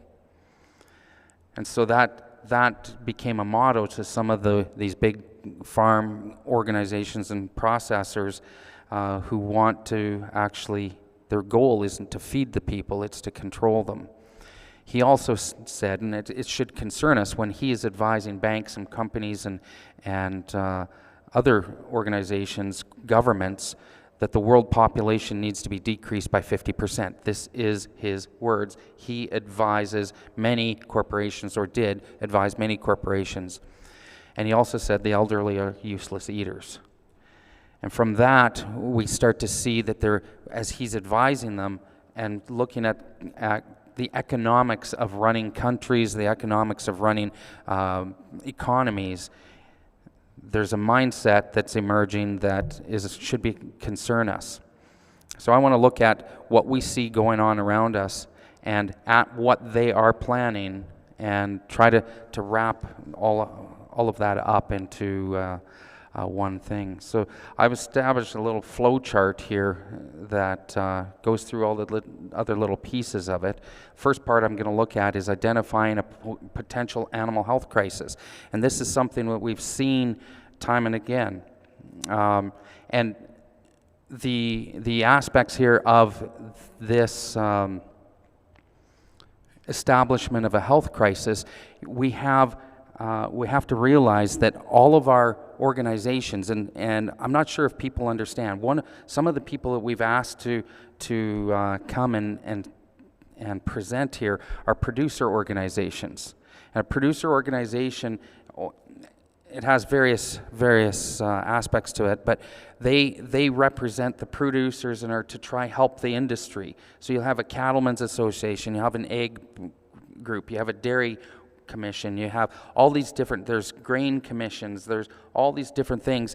They receive government funding from the farmers. So every time, let's say if we're working in cattle, every time a cow or a calf or a bovine animal is sold, they go through an auction market, they go to a slaughter plant, they're traded, the government collects a certain amount, it depends on where they are, but let's say $2 per animal every single time. They might have 4 trades in their life, and that's 4 times that collection amount. That's collected by the government and then given to the Cattlemen's Association to fund their aspects of research, genetics, collect information on genetics, nutrition, even recipes to help drive the industry ahead, so that you can have a better steak, how to cook steak better, how to any of that thing related, how to graze animals better, vaccinations and that type of thing. All of that is driven from those dollars, as well as trade trips and junkets across to other countries, driven by that dollar. We think that, and then we as farmers, we elect delegates that then sit on these boards, and they manage the money, direct this, and help represent us and are advocates for us to the government. In my footnotes that you have are links, and we won't show it here, but I have links to an interview that I did with communications director of the Canadian Cattlemen's Association that says that our advocacy group, when they write an article, they write a message, a press release, they do research on vaccines or on healthiness of food, those reports, before they go out on the internet or released to the public, first go to the CFIA to be edited and changed to suit the government narrative. And then they're sent back and are sent out to you as propaganda. You have to recognize that, and all of your articles, and those go out into the newspapers, they're released to all these newspapers, and that is written and edited and directed by the government back to you. It's not the farmers any longer. It's a captured thing. And so you see things like this. Foot and mouth disease is a huge threat. And you can go through and you'll see the talking points trying to amp up the scare factor of these things. And like Theresa said, they're a terrible thing. But why don't we put that amount of energy into stopping the disease from entering the country as we do into crushing the farmer? I've heard politicians say we should never let a good crisis go. And so you see these types of things. Foot and mouth disease is identified as as a very scary thing. The next part of this is the development of an unapproved treatment. Now, we've seen that over the last few years, how things are being developed. This slide shows a variety of different vaccines, of mRNA vaccines and their status. Now, this is a couple years old. They're still in, some of them are still in development, but you can see some are commercially available. Currently into pork, into chicks, into shrimp, into fish. Cattle have no current mRNA vaccine developed for them, but you can see right here in the middle of that where the Canadian CFIA is involved in the development of a foot and mouth disease and lumpy skin disease vaccine in Australia. It's not licensed, it's not complete, but they're just in their final, it looks to me like they're in their final testing phase of that vaccine for foot and mouth disease. And we'll use foot and mouth disease kind of as our disease that we follow through here this afternoon. Here is how our advocacy group writes on behalf, and this was written by that communications director, and this press release or this article was sent to the CFIA for adjustment to match with CFIA narratives. And you can see how it's calling for a vaccine bank for foot and mouth disease. You can see the nice little plug at the bottom for Animal Health Canada. It sounds like it's coming from a bunch of farmers, right? I wouldn't think so. So this is how it works. We have first a scare tactic. We have a disease that needs to be looked at. It's going to decimate the whole world. If we let it in, we do nothing to stop it coming in. And then we have to call for a vaccine bank to be able to treat the animals that are here. We wouldn't be calling for this if we don't think and don't intend to use it when the event occurs. And this is promoted by our cattlemen's associations as our best thought, but it was written by or edited by the CFIA. The next step in this is we hire animal tracking specialists. Now it's interesting, we've had brand inspectors for 150 years around here, but we need to hire new animal livestock inspectors. Article in the Western Producer, a major farm newspaper that receives many dollars from the federal government. Mr. Trudeau liked to spend money on newspapers and articles. He supports this one, and they are announcing the great arrival of a new RCMP officer in Saskatchewan to help with livestock investigations. They pose it as dealing with cattle rustling and that kind of thing. We've been dealing with cattle rustling since we had cattle, and we have a way to look after that. But the article goes on to say that this RCMP officer, this new livestock investigator, has a new role to the RCMP. There are already 2 of these in Alberta and 1 in British Columbia. Manitoba does not have one of these as of yet. They need to get one, they said. And the reason they need to is so that he can train the RCMP on how to track and look for missing animals or animals that are outside the system. They also are working with Crown prosecutors to ensure crimes of this nature, crimes of not providing good traceability to your animals, can be prosecuted. We have to ask why this has happened, since we've had, like I said, brand inspectors who are law enforcement officers, and they have been tracking animals and doing that kind of thing for many years. If we needed more, we can just hire more, would be my view on it. They track animals and ownership for the banks to enforce liens, that kind of thing, and it's been working well. And if the banks are happy, I would think everything else would be happy. But Alberta has had brand inspection since 1878. Saskatchewan really since 1943, but prior to that worked with Alberta. This is a combined Alberta-Saskatchewan brand book from 1907. There were thousands of brands for on cattle back then. People might say, well, brands are injurious to animals.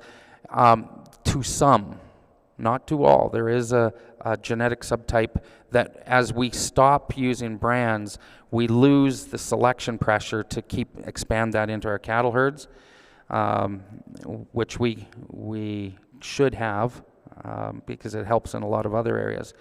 But Saskatchewan and Alberta work together. British Columbia, since the 1870s, has been enforcing brands. Manitoba has a brand office and brands, but does not have inspectors. Eastern Canada does not have brand law of any kind.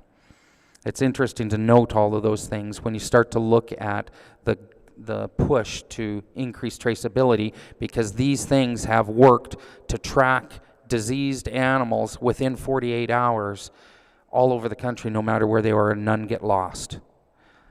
Now they start recently then to start implementing new traceability controls.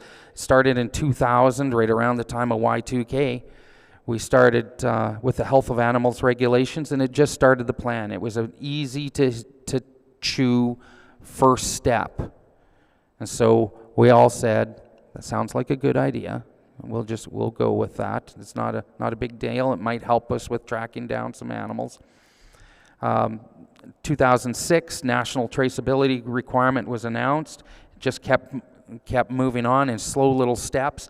2013, they began engaging, they say, extensively with stakeholders, which brought swine traceability in 2014. And so swine and all of the pigs in Canada are supposed to be tracked on all of their movements, all of their activities on a 7-day basis, which is what the new regulations for cattle and everything are calling for. The reason you would put this into just one species is because you need to build up acceptance and a new generation of producers that will accept this as just a standard thing, and then you can move it into other animals. That's the way we would work it. CFIA actually identifies 31 diseases, among them as foot and mouth disease, avian flu, tuberculosis, BSE or mad cows, as critical dangers and reportable diseases that must be tracked, and if you see any symptoms that would relate to that, you would report to the CFIA. Not a bad idea if they're going to cause harm to our system. They're not new diseases, and we've dealt with these things before. All of these diseases have been traced using old traceability systems, no problem whatsoever. We have a system, we have a network of people. We don't have just one policeman in the province. We have, just in my area, I probably have 4 or 5 brand inspectors just in my local area. And they're real men with real boots, and they put their pants on just like the rest of us, and I think that might be the problem. They don't wear skinny jeans. The CFIA states that it needs to know movement of all animals, including historic regulation. Our historic regulation is that you have to do manifesting. So it's every farmer that has cattle will have this little, I think it's in 5 parts, 5 carbon copies. The carbon is always getting all over your hands. If they wanted to improve something, maybe go to carbonless copies so we can save the whole environment, right, from carbon. But it's manifested movements, so we write out there all of our information of where we're going, what information about the livestock, and we have to have that in our vehicle when we move, when we're on the road. It's there identifying everything. When you get to your destination, you leave a copy, and there's a requirement for 5-year keeping the requirements of those documents for 5 years. That is how we've tracked animals through all the prior animal health emergencies. I was down in the U.S. when mad cow started. I was in the head brand office in Idaho where the the mad cow animals went through the border. I seen their system, and it is just a matter of paperwork tracing, and they start at the destination. So they start at the person who receives the animal and is identified, and then they track it. That shows who it came from. They go there to where it came from and all the way back to the source. That works. It's worked before, it'll work, it currently works, and if you talk to a brand inspector, they laugh at all this other stuff. It won't work, they say, and it isn't used. I was talking to one of the the farms that were depopulated, that was concerned on testifying here, and they would not, when they were depopulated, the CFIA did not use the existing RFID and electronic tagging system that they've been imposing since the early 2000s. Those were not used. They did a manifested search. And currently, when your animal hits the slaughter plant, all of this traceability stuff that we talk about and that we're forced to do for the past 20 years, it stops. And then the packing house uses their own system from there on, and there is no connectivity. You cannot track it back in most packing houses. Like if you go to Costco or any of these places, the meat can't be tracked. But they're demanding that for the last 20 years, and they're wanting to increase it. The CFIA states that it needs to know movement within 7 days. They want to track it in a 7-day real-time paradigm. We would, like I said, in the past, we would track back. If there's a problem, start your tracking back. Now they want to start at the beginning, and they want to eliminate all retained paperwork. CFI states that that they need new geographic paperwork or new geographic IDs. It's in place in most places in the West, called a premises ID. It's not used in the East yet, but even without that, we've been for 100 years using land location numbers to identify exactly where you are. I'm not sure why a PID, which is only related to your home address, to your main location, not to your different pastures, why you would want to do that if traceability was your actual reason. Now, CFIA wants to more intrusive livestock identifiers. We've had for 20 years RFID tags. There's these little round buttons that have a radio signal in them. You use a scanner. You have to be closer than the light away from the RFID tag in order to get it scanned.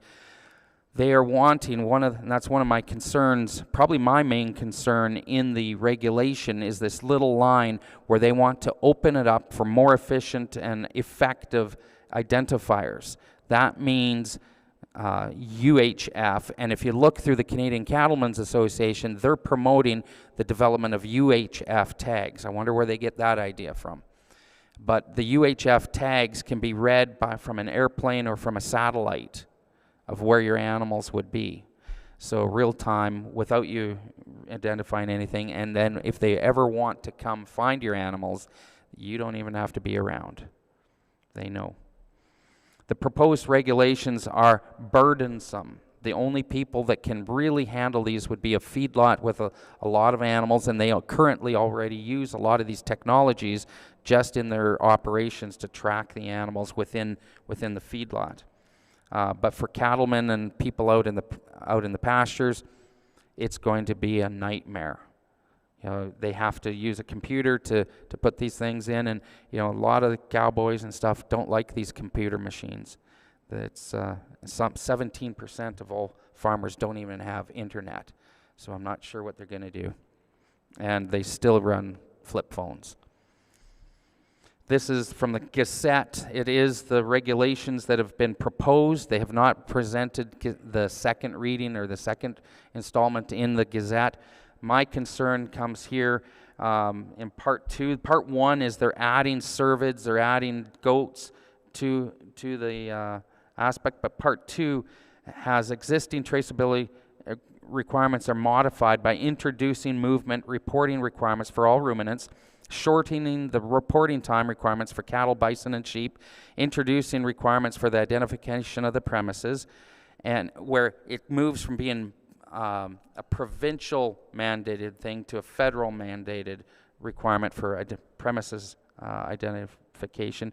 And then the one that I'm really concerned about is amending indicator requirements to improve the collection of information and to allow for innovation and flexibility. Innovation is not for the farmer, it's innovation for their benefit, so that they can collect the information without you around and know where everything is happening in real time.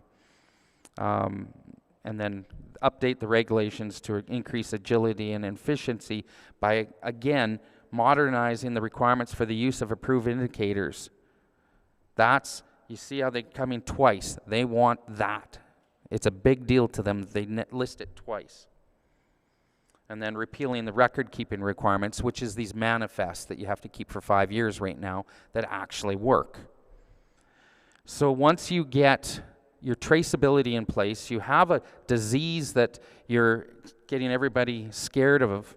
You have specialists and you have the people and manpower training the police, not your common sense cowboy who knows how to track and read an animal and identify between a Hereford and a Simmental. Once you have those in place, now you move into something that kind of blows a lot of people's minds, is building animal mass burial locations.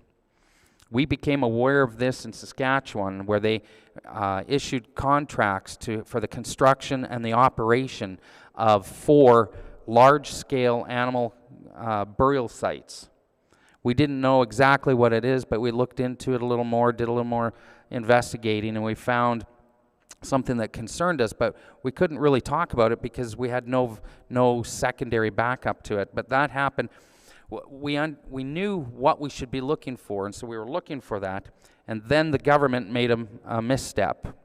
They sent out and they were looking for places to put these burial pits in, identifying the underground soil conditions that would be good, you know, the right amount of clay, not on a gravel base, not beside a creek. They sent a geotechnical truck that drills the ground to see what's under. They sent it down into a slough right beside the creek, about 30 miles from where I live, oddly. It was found out, and the townspeople locally that pull their water from that creek got up in arms that there might be a burial site there of all these diseased and sick animals that might happen around the country, and they might need to put that right beside their water. They were just feet away from the water source. That got everybody upset, so the government issued a press release telling them not to be afraid. Don't worry about this. We're not going to destroy your water source because the proposed site is not intended for the disposal of diseased or infected carcasses and would be for emergency situations only. Interesting. If it's not for diseased and infected carcasses, what would it be for then? Healthy animals. Why would you need massive burial pits for healthy animals? It could be used, they go on to say, for a burial pit for livestock should a mass cull event occur. This is their words. They're calling for and preparing for a mass cull event of healthy animals. This is the charts that they use for determining how they're going to bury and deal with animals in a mass cull event. It goes from rendering, which is impractical for a mass cull event, might work in small groups. They'd look at on-site disposal, which would have been a problem, but in the case of the ostriches, they would have been there with excavators to bury them. And they like that option when it's dealing with just single farms, but not when they're dealing with many farms that have to be all disposed in one place. So that for that, they would look at a central burial site, and that is where, if you see in the first column, it calls for a geotechnical investigation is required prior. That's what this truck was trying to do there by the little town of Wawota, looking for what is under the ground to make sure that things don't leach in. I do believe they will not destroy the water sources when they do this. They will protect the water sources and the environment that, from that standpoint. So that was one option, and that is the option that they are proposing here in this system. And we're looking for a place on Crown land that they could build a burial site, and that's what we've seen. Incineration is one. Landfill burial, that's what they tried in the case of the ostriches. They wanted to come to the landfill because it's too compacted here in a lot of the areas in BC along the valleys. A lot of your soils are not suited for burial. So they went first to a landfill, and the people were able to push back on this and convince the landfill operators not to accept the animals. It was successful for a while. Incineration at the end, and I think you would see some of that on farms where a disease is found. They would look at that. The interesting part down here on the bottom of the second page, it would show the capacity of this will vary according to a number of variables. An estimate is presented for comparison, but they're requiring the operator to have excavators that will move 65 cubic yards per hour of dirt, working around the clock. So they're preparing for a lot of animals to be hauled in. In their design works that I've seen, they do not have live animal unloading, so they'll be killed on farm and then loaded into probably gravel trucks and hauled here and dumped into the pits or the trenches. The trenches that they describe here are 4 meters deep, 2 meters wide, and spaced 10 meters apart, set back 100 meters from the fence boundaries. So they're massive, they're long big trenches, side by side by side, that they will be burying in.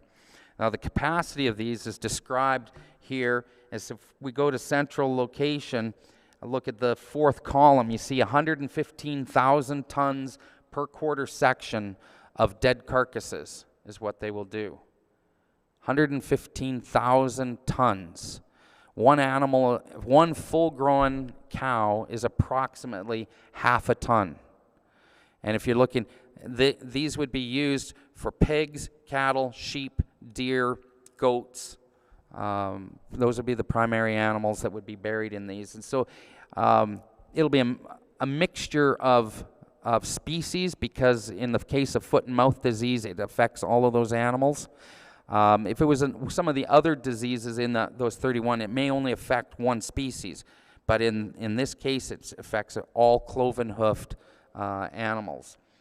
So when you have 4 of these in a province, and most provinces have these plans, just we haven't had evidence. They don't want you to know that this is taking place. We had evidence of this in Saskatchewan. This looks after a massive amount of the animals that are in each province. If you took just one species, you're looking in the 50 to 75% of all the animals in the province through the 4 locations. And then more if they go into second quarter sections in any of those areas. Once you have these animal burial pits planned or ready, they don't have to start the digging, because the digging, as you can see, is 65 cubic feet per hour working around the clock. They just have to have it identified and contracted. Once the killing starts, they can be operational within a few hours. They'll have the plans and it's ready to go. The next aspect is you have to create the health crisis, and we all wonder if that is something that will happen. But when you call somebody like the Cattlemen's Association, they say that the threat of foot and mouth disease, when you talk to the president, talk to the chairman, as we have done, they say it's imminent. It's an imminent crisis. So get ready. And if we keep allowing people to enter, as Theresa said earlier, without sniffer dogs for sausage or meat particles, which can carry foot and mouth in with it, if we don't stop those at the border, it'll eventually will come from the countries that have it right now. So creating the health crisis is quite easy with our current situation in our border aspects. You can see here from the CFIA's own site, they say they give their plan. This is from their site for the commissioners. If you get a copy of this, the links are listed at the top. If I'm taking screenshots, you can, and for anybody that looks at the video, you can get the links to this through looking at there. Quarantine and control movements of suspect animals. So they will come in once they have suspect. Remember Mr. Lee's presentation where he says it's suspect. It is not proven. Upon suspecting animals, they will quarantine and control movements, animals, products, and byproducts. We've seen that at the Ostrich farm as well. They will perform tracing activities to quickly identify all exposed premises and potentially exposed high-risk animals. They can do that currently with the manifest system. They want to make it so they can do it from a computer board pretty easy using these updated new tags. They will put in place surveillance activities to quickly detect any new positive cases, and then they will stamp out affected animals in order to avoid further spread. So those animals that are found to be suspect will be dead quickly. Now, if they are carrying the disease, we could probably accept that in a lot of cases. But when they do not test for it, when it is suspect, I think that puts an unreasonable burden on the farmer for the lack of vigilance in our border controls and our immigration policies. Then once we get there, then they will use foot and mouth disease vaccination if and when required, that they are calling for a 30 million dose vaccine bank to be established, which our government is now establishing. They did pass the legislation to fund the vaccine bank. But this is their plan for how they're going to deal with it in the future. Now, once you have this, if you have an mRNA vaccine, it's not been licensed, it's not approved, but the CFIA itself is working at developing it, is funding it through various agencies in Canada. They're developing it overseas. Then you can see what we've seen just a few years ago, an emergency use authorization without the proper testing. Or they could use regular style foot and mouth disease vaccines that are currently in this new vaccine bank, and they can start applying those.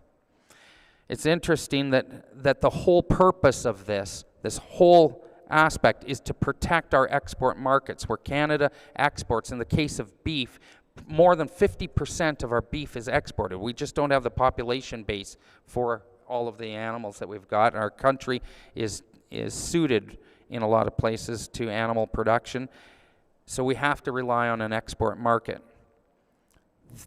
So if we go ahead with this emergency use, it says emergency vaccination. This is again from the government on the CFIA's own site, if you can dig through and find it.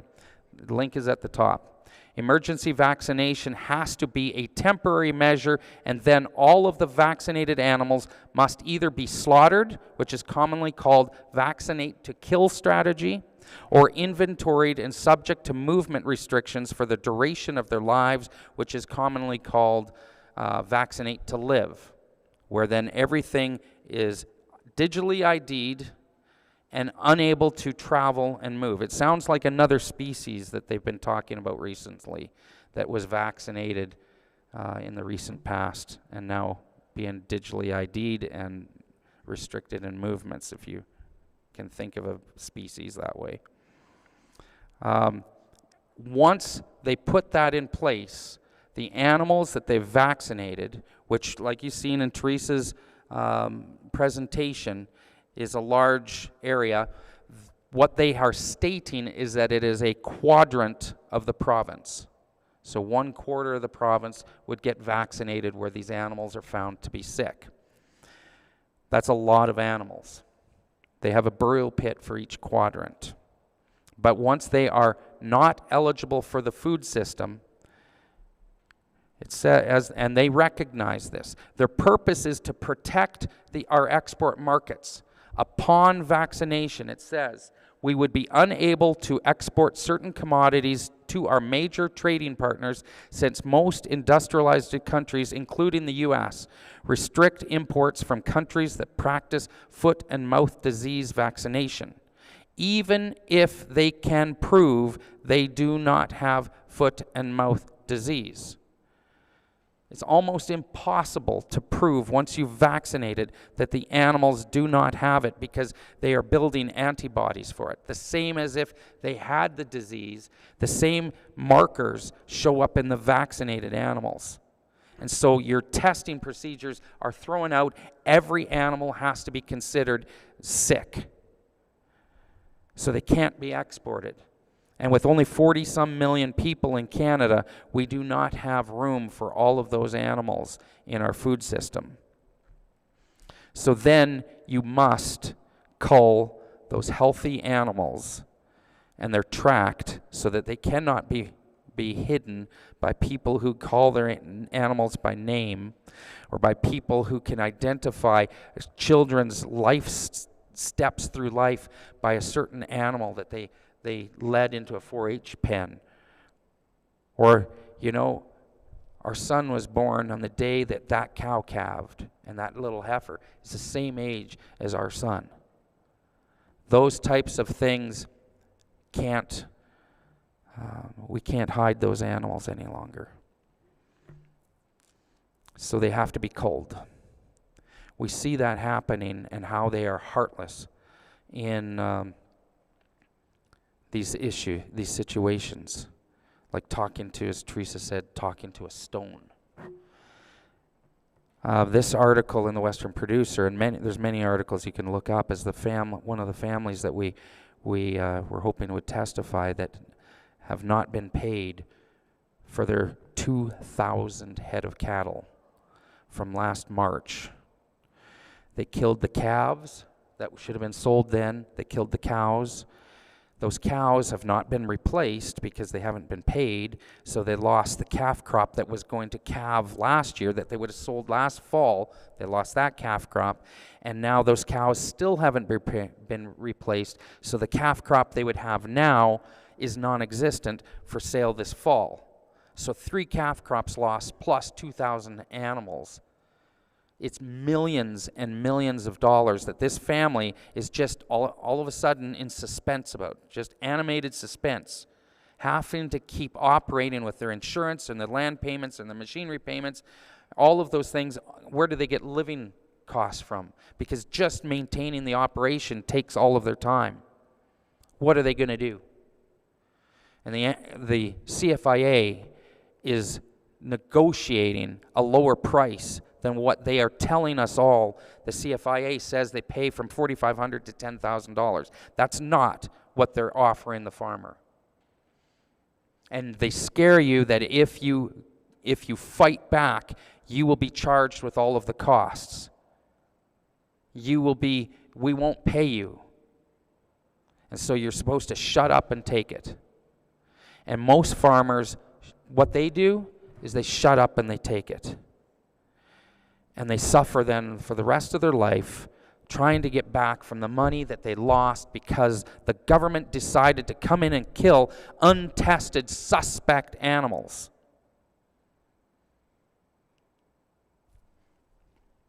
You can look it up. We see the same thing happening to the ostriches. When it's animals that are untested, only suspect, we can't justify that as a society. To make certain people bear the brunt of stupidity. But we do. We as farmers feel ashamed that we failed to look after our animals, that we failed our neighbors, that we may have caused a destruction of our industry, that we love our industry. When you see people who go to work in the day and they go to work and they complain about their job. We don't complain about our job. We do it because we love what we do. And I don't think the CFIA understands that people who will go out in 40 below to save baby calves, that will jump into rivers to save drowning animals at the risk of their own life, we will do that like that over and over and over. How dare they kill them without testing? How dare they? Once you've killed all the animals, what happens? If you're talking about killing 50 to 75% of a province's animals, and it is something like foot and mouth disease that is hugely transmissible, this won't happen in one province. You realize that cattle from Saskatchewan, baby calves from Saskatchewan, are put on trucks, hauled to London, Ontario to be fed there on corn that's growing in London, Ontario. Then they're put back, when they're slaughtered, they're put back on trucks and driven out to Alberta and slaughtered in Brooks and High River. That transfer of those animals and everything that they go through, and they have to be unloaded at Thunder Bay and rested and fed. And animals are coming in and coming out of Thunder Bay, and they're dropped off here and dropped off there, picked up. You can understand the transmissibility issues that we're worried about. But to kill them without testing, without issues, a food shortage occurs. Our animal proteins are gone, and there is a requirement for something to fill that void in our diet. Well, just wouldn't you know, Health Canada and the CFIA has approved a yeast-derived bovine protein. They say it's identical to regular beef. They've just approved as well the same type of protein to be used to replace pork and chicken. They also have just approved a beta-lactoglobulin protein, a milk protein from yeast. And it's interesting. Well, I want to just, our great government that is protecting our food systems, they state in their report, and the way this works is they start with a very common yeast, just a normal yeast. There's no concerns over this yeast. It's already used in many things, so they say there is no concern for the donor organisms. That's kind of eminent or scary. Donor organisms used in developing the production strain. They insert a gene expression unit for proteins of interest within the loci of the alcohol oxidase genes. So there's genes that help in the production of alcohol. They want to change that from alcohol into other aspects. So this is now a genetically modified yeast. You would think we would want to test this genetically modified yeast, wouldn't we? There were no concerns raised with the genetic modification of the methodologies and construct designs, so the needles and stuff that they use to do the modification, how they bred it out, they have no concerns with that. The expressed protein of interest is the beta-lactoglobulin variant B of cow, Bos taurus, so it's producing the same chemical agent. They have to subject this yeast to a bunch of chemicals in order to induce it to go produce this protein. This protein is a mainstay in animal domestic food production when it comes from animals. What this is saying, it is the animal-derived beta-lactoglobulin, which is a milk protein. It is a mainstay. It's beef when it comes from, or it is milk when it comes from a milk cow. They have no concern with this gene donor source from a safety perspective. The condoms were optimized for expression in the host yeast strain, but this resulted in no change to the primary amino acid sequence relative to bovine beta-lactoglobulin. They were assured this by the scientists that developed it and the guys who owned the company. There's no problem with it. They assured our government there's no problem, really. Trust us. The expression regulation elements were derived for the alcohol oxidase locus from this yeast. They never tested the genetic modified yeast. What they did, although the beta-lactoglobulin evaluated was extracted from cow's milk, rather than from the fermentation or from the yeast of a production organism, they used cow's milk in the tests to determine whether or not this new genetically modified production had safety and toxicity concerns. They used cow's milk, not the product that they are producing for the human market. When they went through if you read through the article, you'll also find that when they did the chemical pollutant, they wanted to see what else, make sure there was no lead, no mercury, all those types of things in the product. They never tested for the chemicals that were induced in, or used to induce that. They have this other list of chemicals they looked at, not the ones they put in. So it's safe, right? They have a product that is going to be able to replace the void left in our food system with all the destruction. They can produce these in vats, in tanks, in a warehouse, in a single location, and Henry Kissinger's view of controlling the food controls the people can actually happen. How do you control a bunch of farmers? You can't control them.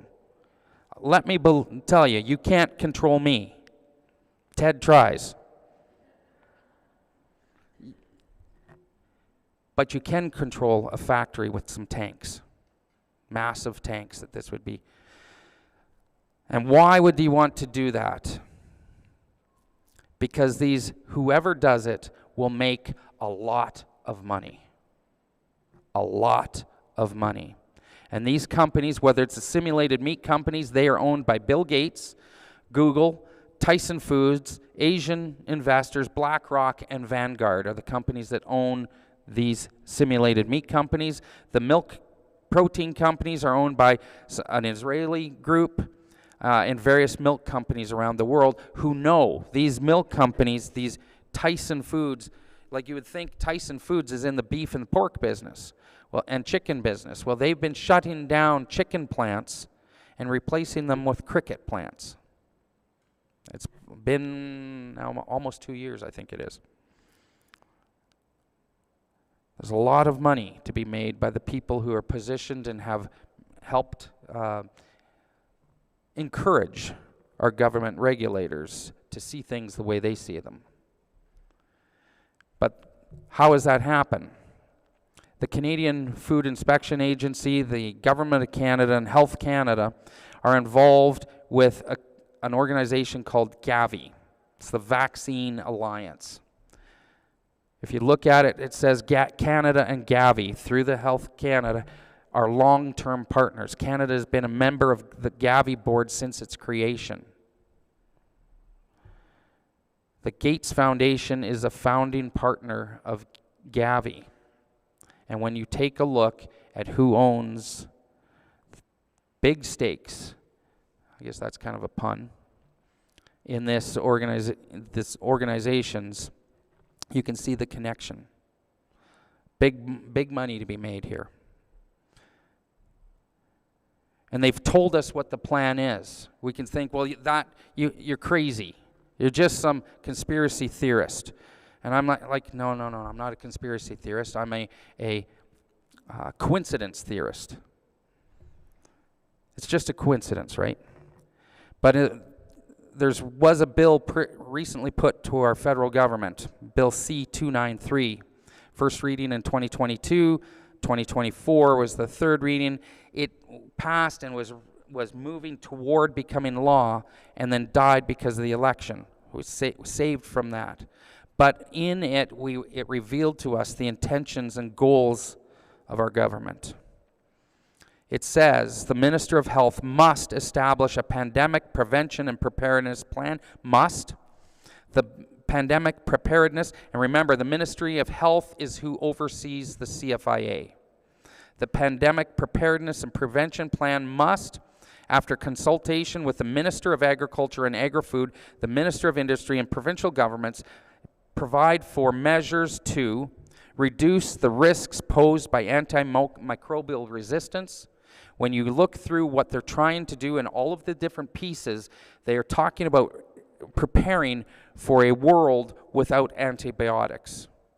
Antibiotics are bad. Antibiotics are bad. But how do you treat an actual disease if you do not treat it with an antibiotic? We could go with natural health products and that kind of thing, but the budget a couple of years ago made that illegal. So if you take away all of the things in our toolbox, what are they leaving us with? Vaccinations and genetic manipulation. That's the only things we have left. Regulate, the second thing, they will regulate commercial activities that can contribute to pandemic risks, including industrial animal agriculture. And if you look into what the scope of industrial animal agriculture, you might think it's those great big feedlots, those great big dairies, those great big farms. But when these same groups of people come and try to impose new land use permits and new bylaws in our municipalities, they pose that as being things above 3 chickens. Above 3 chickens is all you're allowed for home use. Above that is industrial animal agriculture. And what is regulation? I tell a lot of the people at my seminars and stuff that regulation is death by a million paper cuts. That's what they intend to do, is regulate you to death. But never fear, they will not leave you starving. They will promote the commercial activities that can help reduce pandemic risk, including the production of alternative proteins. So they will fund, develop, and help these companies, those major companies, produce the proteins that they are going to take out of our diets. They're telling us what they're going to do. Whether this is crickets or this is the yeast-based proteins, they're telling us what they will do.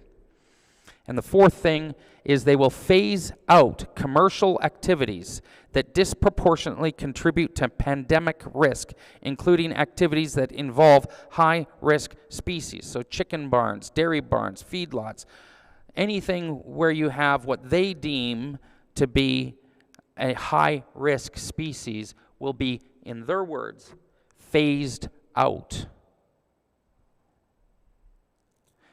We can see what their vision is for Canada in the future. They have if you go to a thing called Policy Horizons Canada, this is the government's website that tells you what they want for the future of our Canadian people. It's crazy stuff. There are things where they talk about, we'll all be transhumans and all this type of stuff. That's their goal. They say it. You can go to the website and look it up. But here they also say that we will be promoting cellular agriculture, which creates bioidentical animal products, such as seafood, meat, and dairy, in a lab.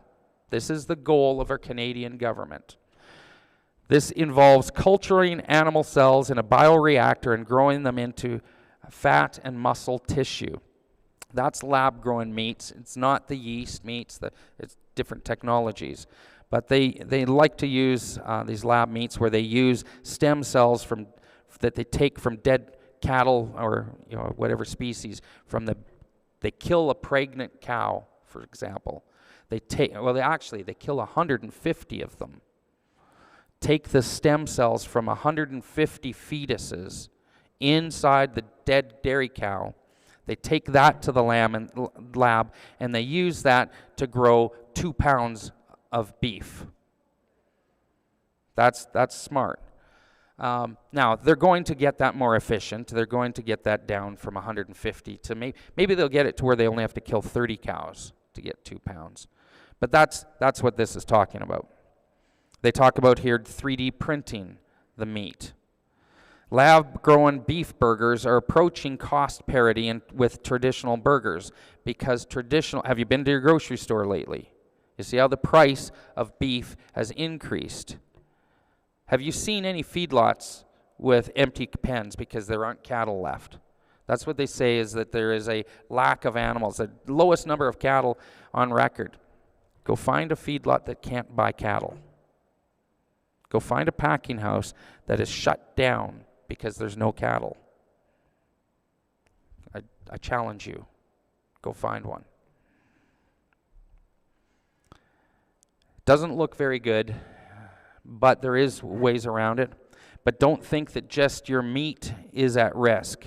Today it's control of livestock. Tomorrow it's control of other types of foods. This is fairly current aspect. Government of Canada, again, they're doing the same consultations that they did in the livestock sector back in 2017 through 2022, something like that.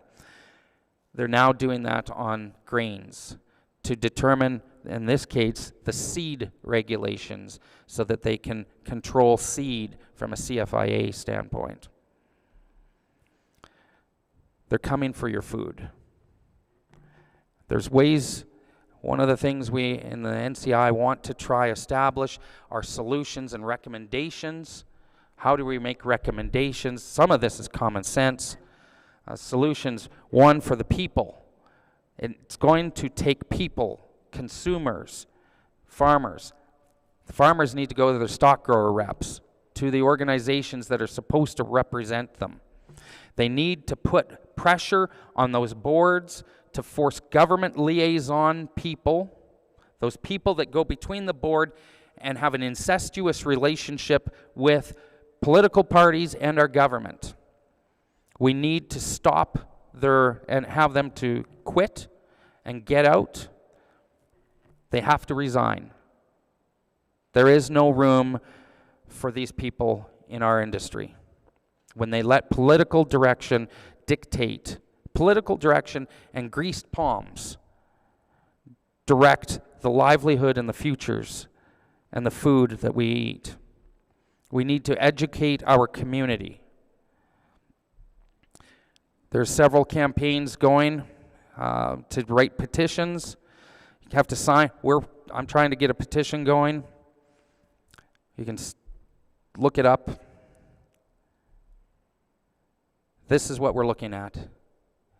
Putting all of the pieces together of what's happening to our food system. Thank you.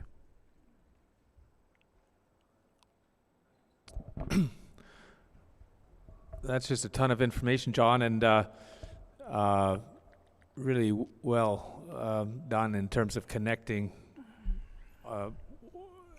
quite a complex flow of information, but the way you've presented it is very impressive. And just for the viewing audience, of course, this slide presentation is uploaded as an exhibit, so you've done a lot of footnoting and references to things which the public can revisit by going online and seeing this as an exhibit to your testimony. Correct. So at this juncture, I'm going to turn you over to the commissioners who I think may have a few questions for you. Okay, you done?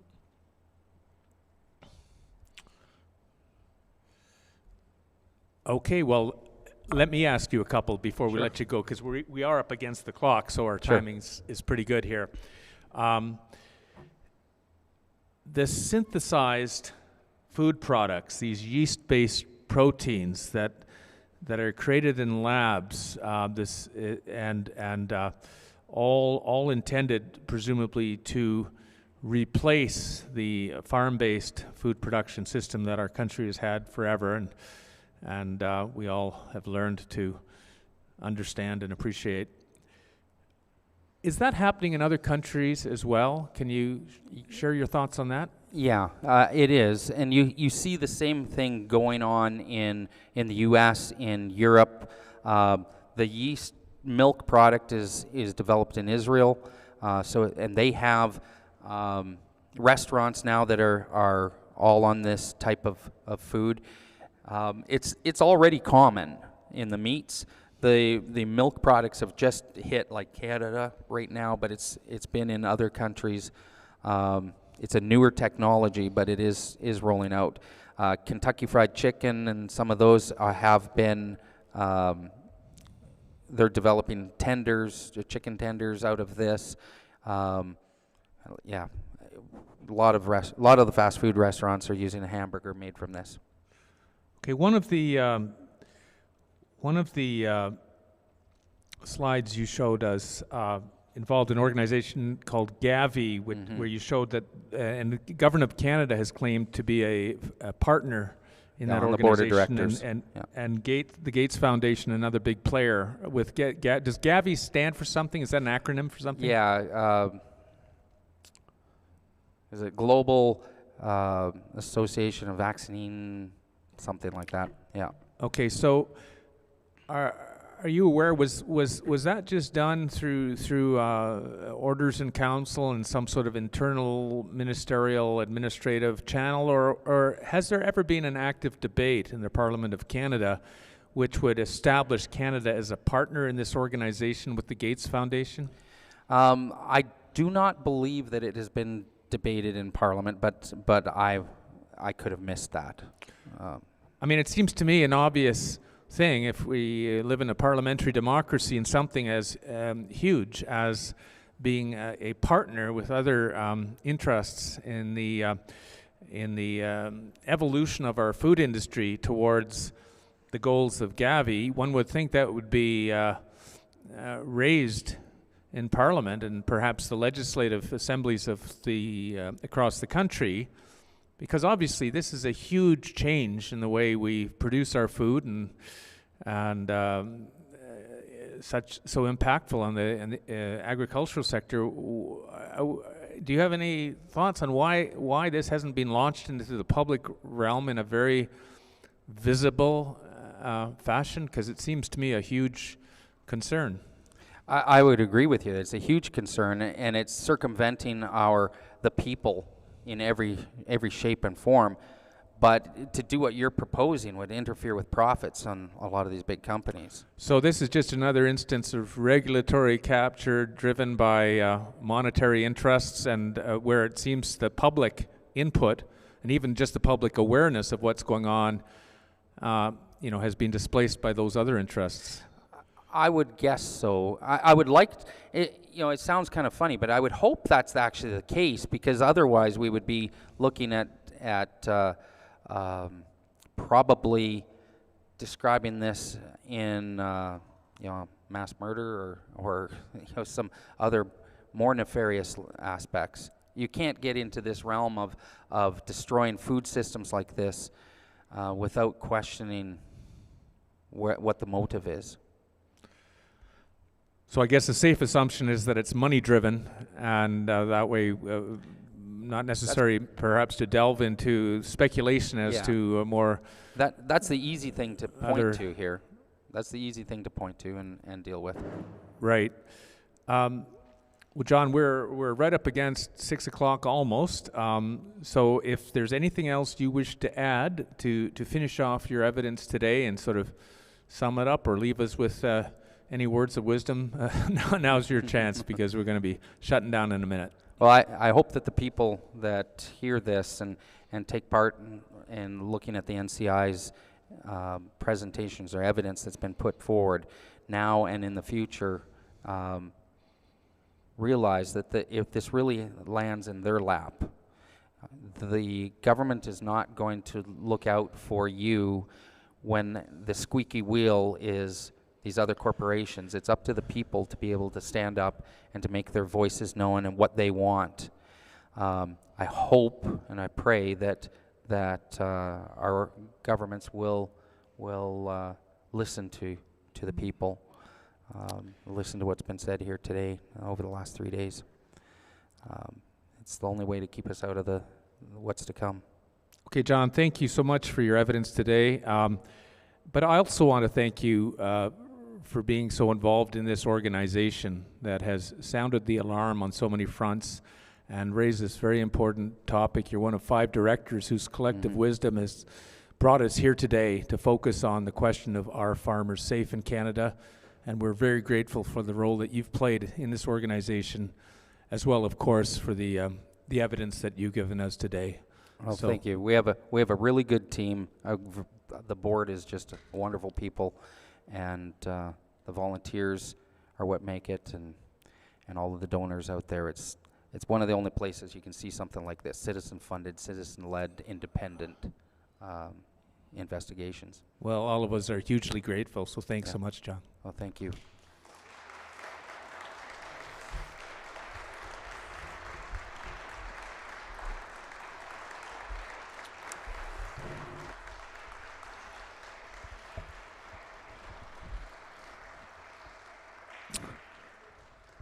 And now we've reached that point, the end of day number 3 of our 3-day hearing, for Ted Kuntz to give us some closing remarks.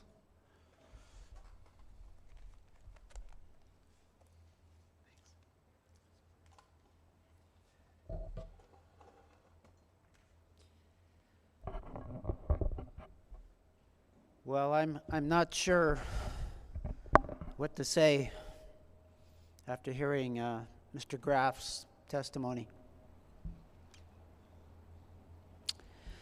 You know, one of the comments that I wrote in my notebook as I was listening to the testimony over the last 3 days is something I think that Katie from the Universal Ostrich Farms said in her testimony. She said, "This doesn't make any sense."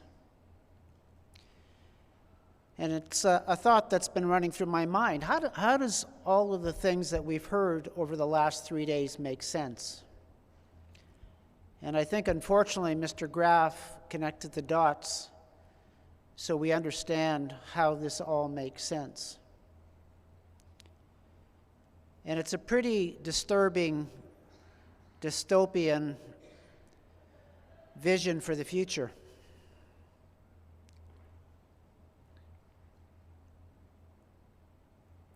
It would seem that our governments, and Carrie Lynn Finley actually made this comment. She said that the role of government has flipped. And it's no longer an institution to protect our rights and freedoms. It now seems to be the institution that is committed to taking away those rights and freedoms. Another comment that I wrote in my notebook is that I think we're in an abusive relationship with our governments. And I don't expect that that abusive relationship will change by our governments recognizing their role in the abuse and asking for forgiveness and making change.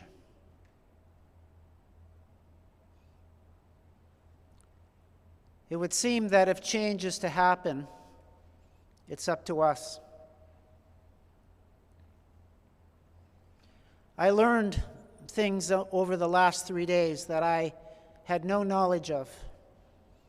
In some ways, I feel quite naive, almost silly in my naivety.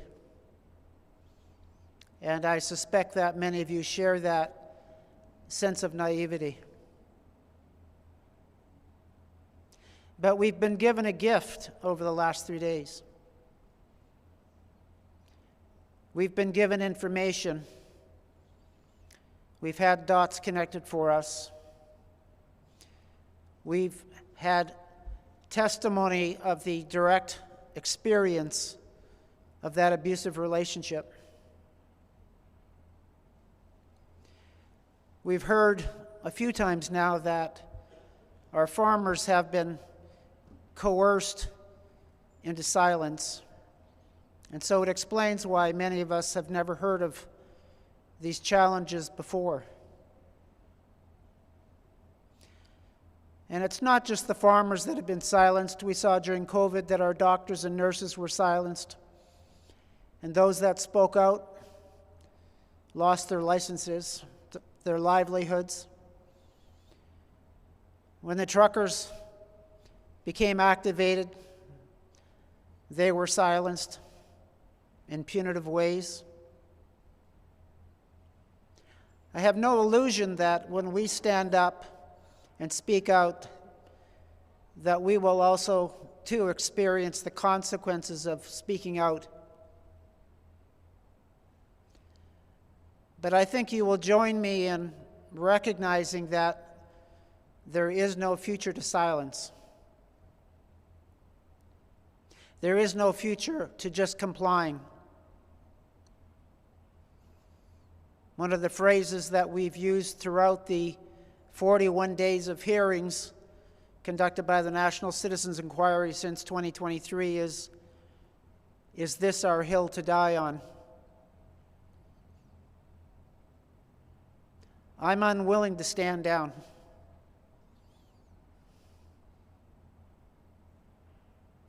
I'm unwilling to be silenced. I am unwilling to go quietly. And I recognize that with the actions of government that are being projected going forward, something like Bill C9, which potentially could pass in the very near future, the conversations we're having right now might be deemed illegal. That will not stop me, and I pray it will not stop you. I believe the future, not only of this country, but of humanity, is in our hands and in our hearts. I also believe that we're not alone. The Creator who created us is with us.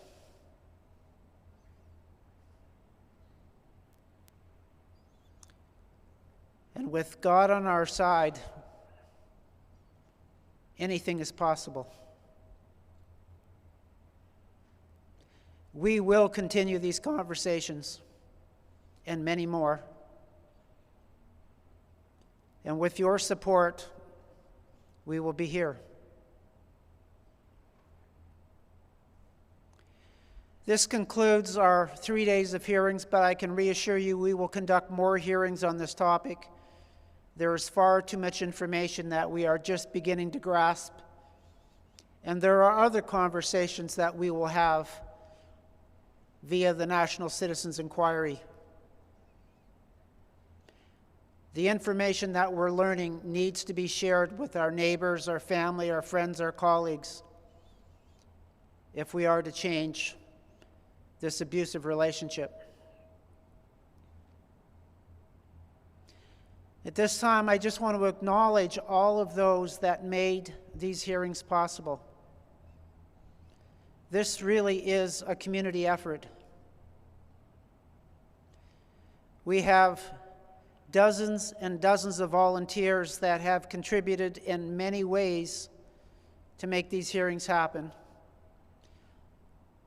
Everything from our commissioners who volunteer their time and their talents to hear the testimony and then to write the reports, to those who did everything from construct the stage and put together the lighting, and our AV team, the cooks in the kitchen, those at the registration desk, those that pick up the dirty plates. There are so many hands that make this happen, and it's probably one of the things that I'm most delighted by is this rich community that is surrounding the National Citizens Inquiry and lifting us up. And I see that we're growing stronger, louder, and governments are taking notice. I know that they know that we know that we're here, and we're not going away. I'd like our audience just to stand up and applaud all of the volunteers who make the National Citizens Inquiry what it is.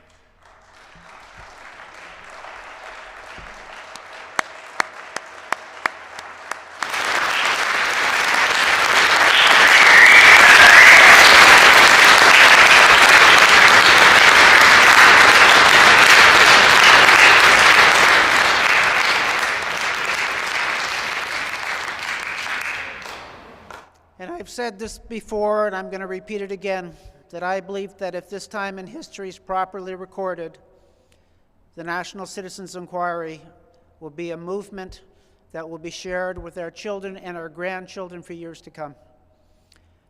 I'm grateful for your support, for your contributions, for your love, for your care, for your wisdom and your courage. Thank you. I look forward to seeing you at our next hearings.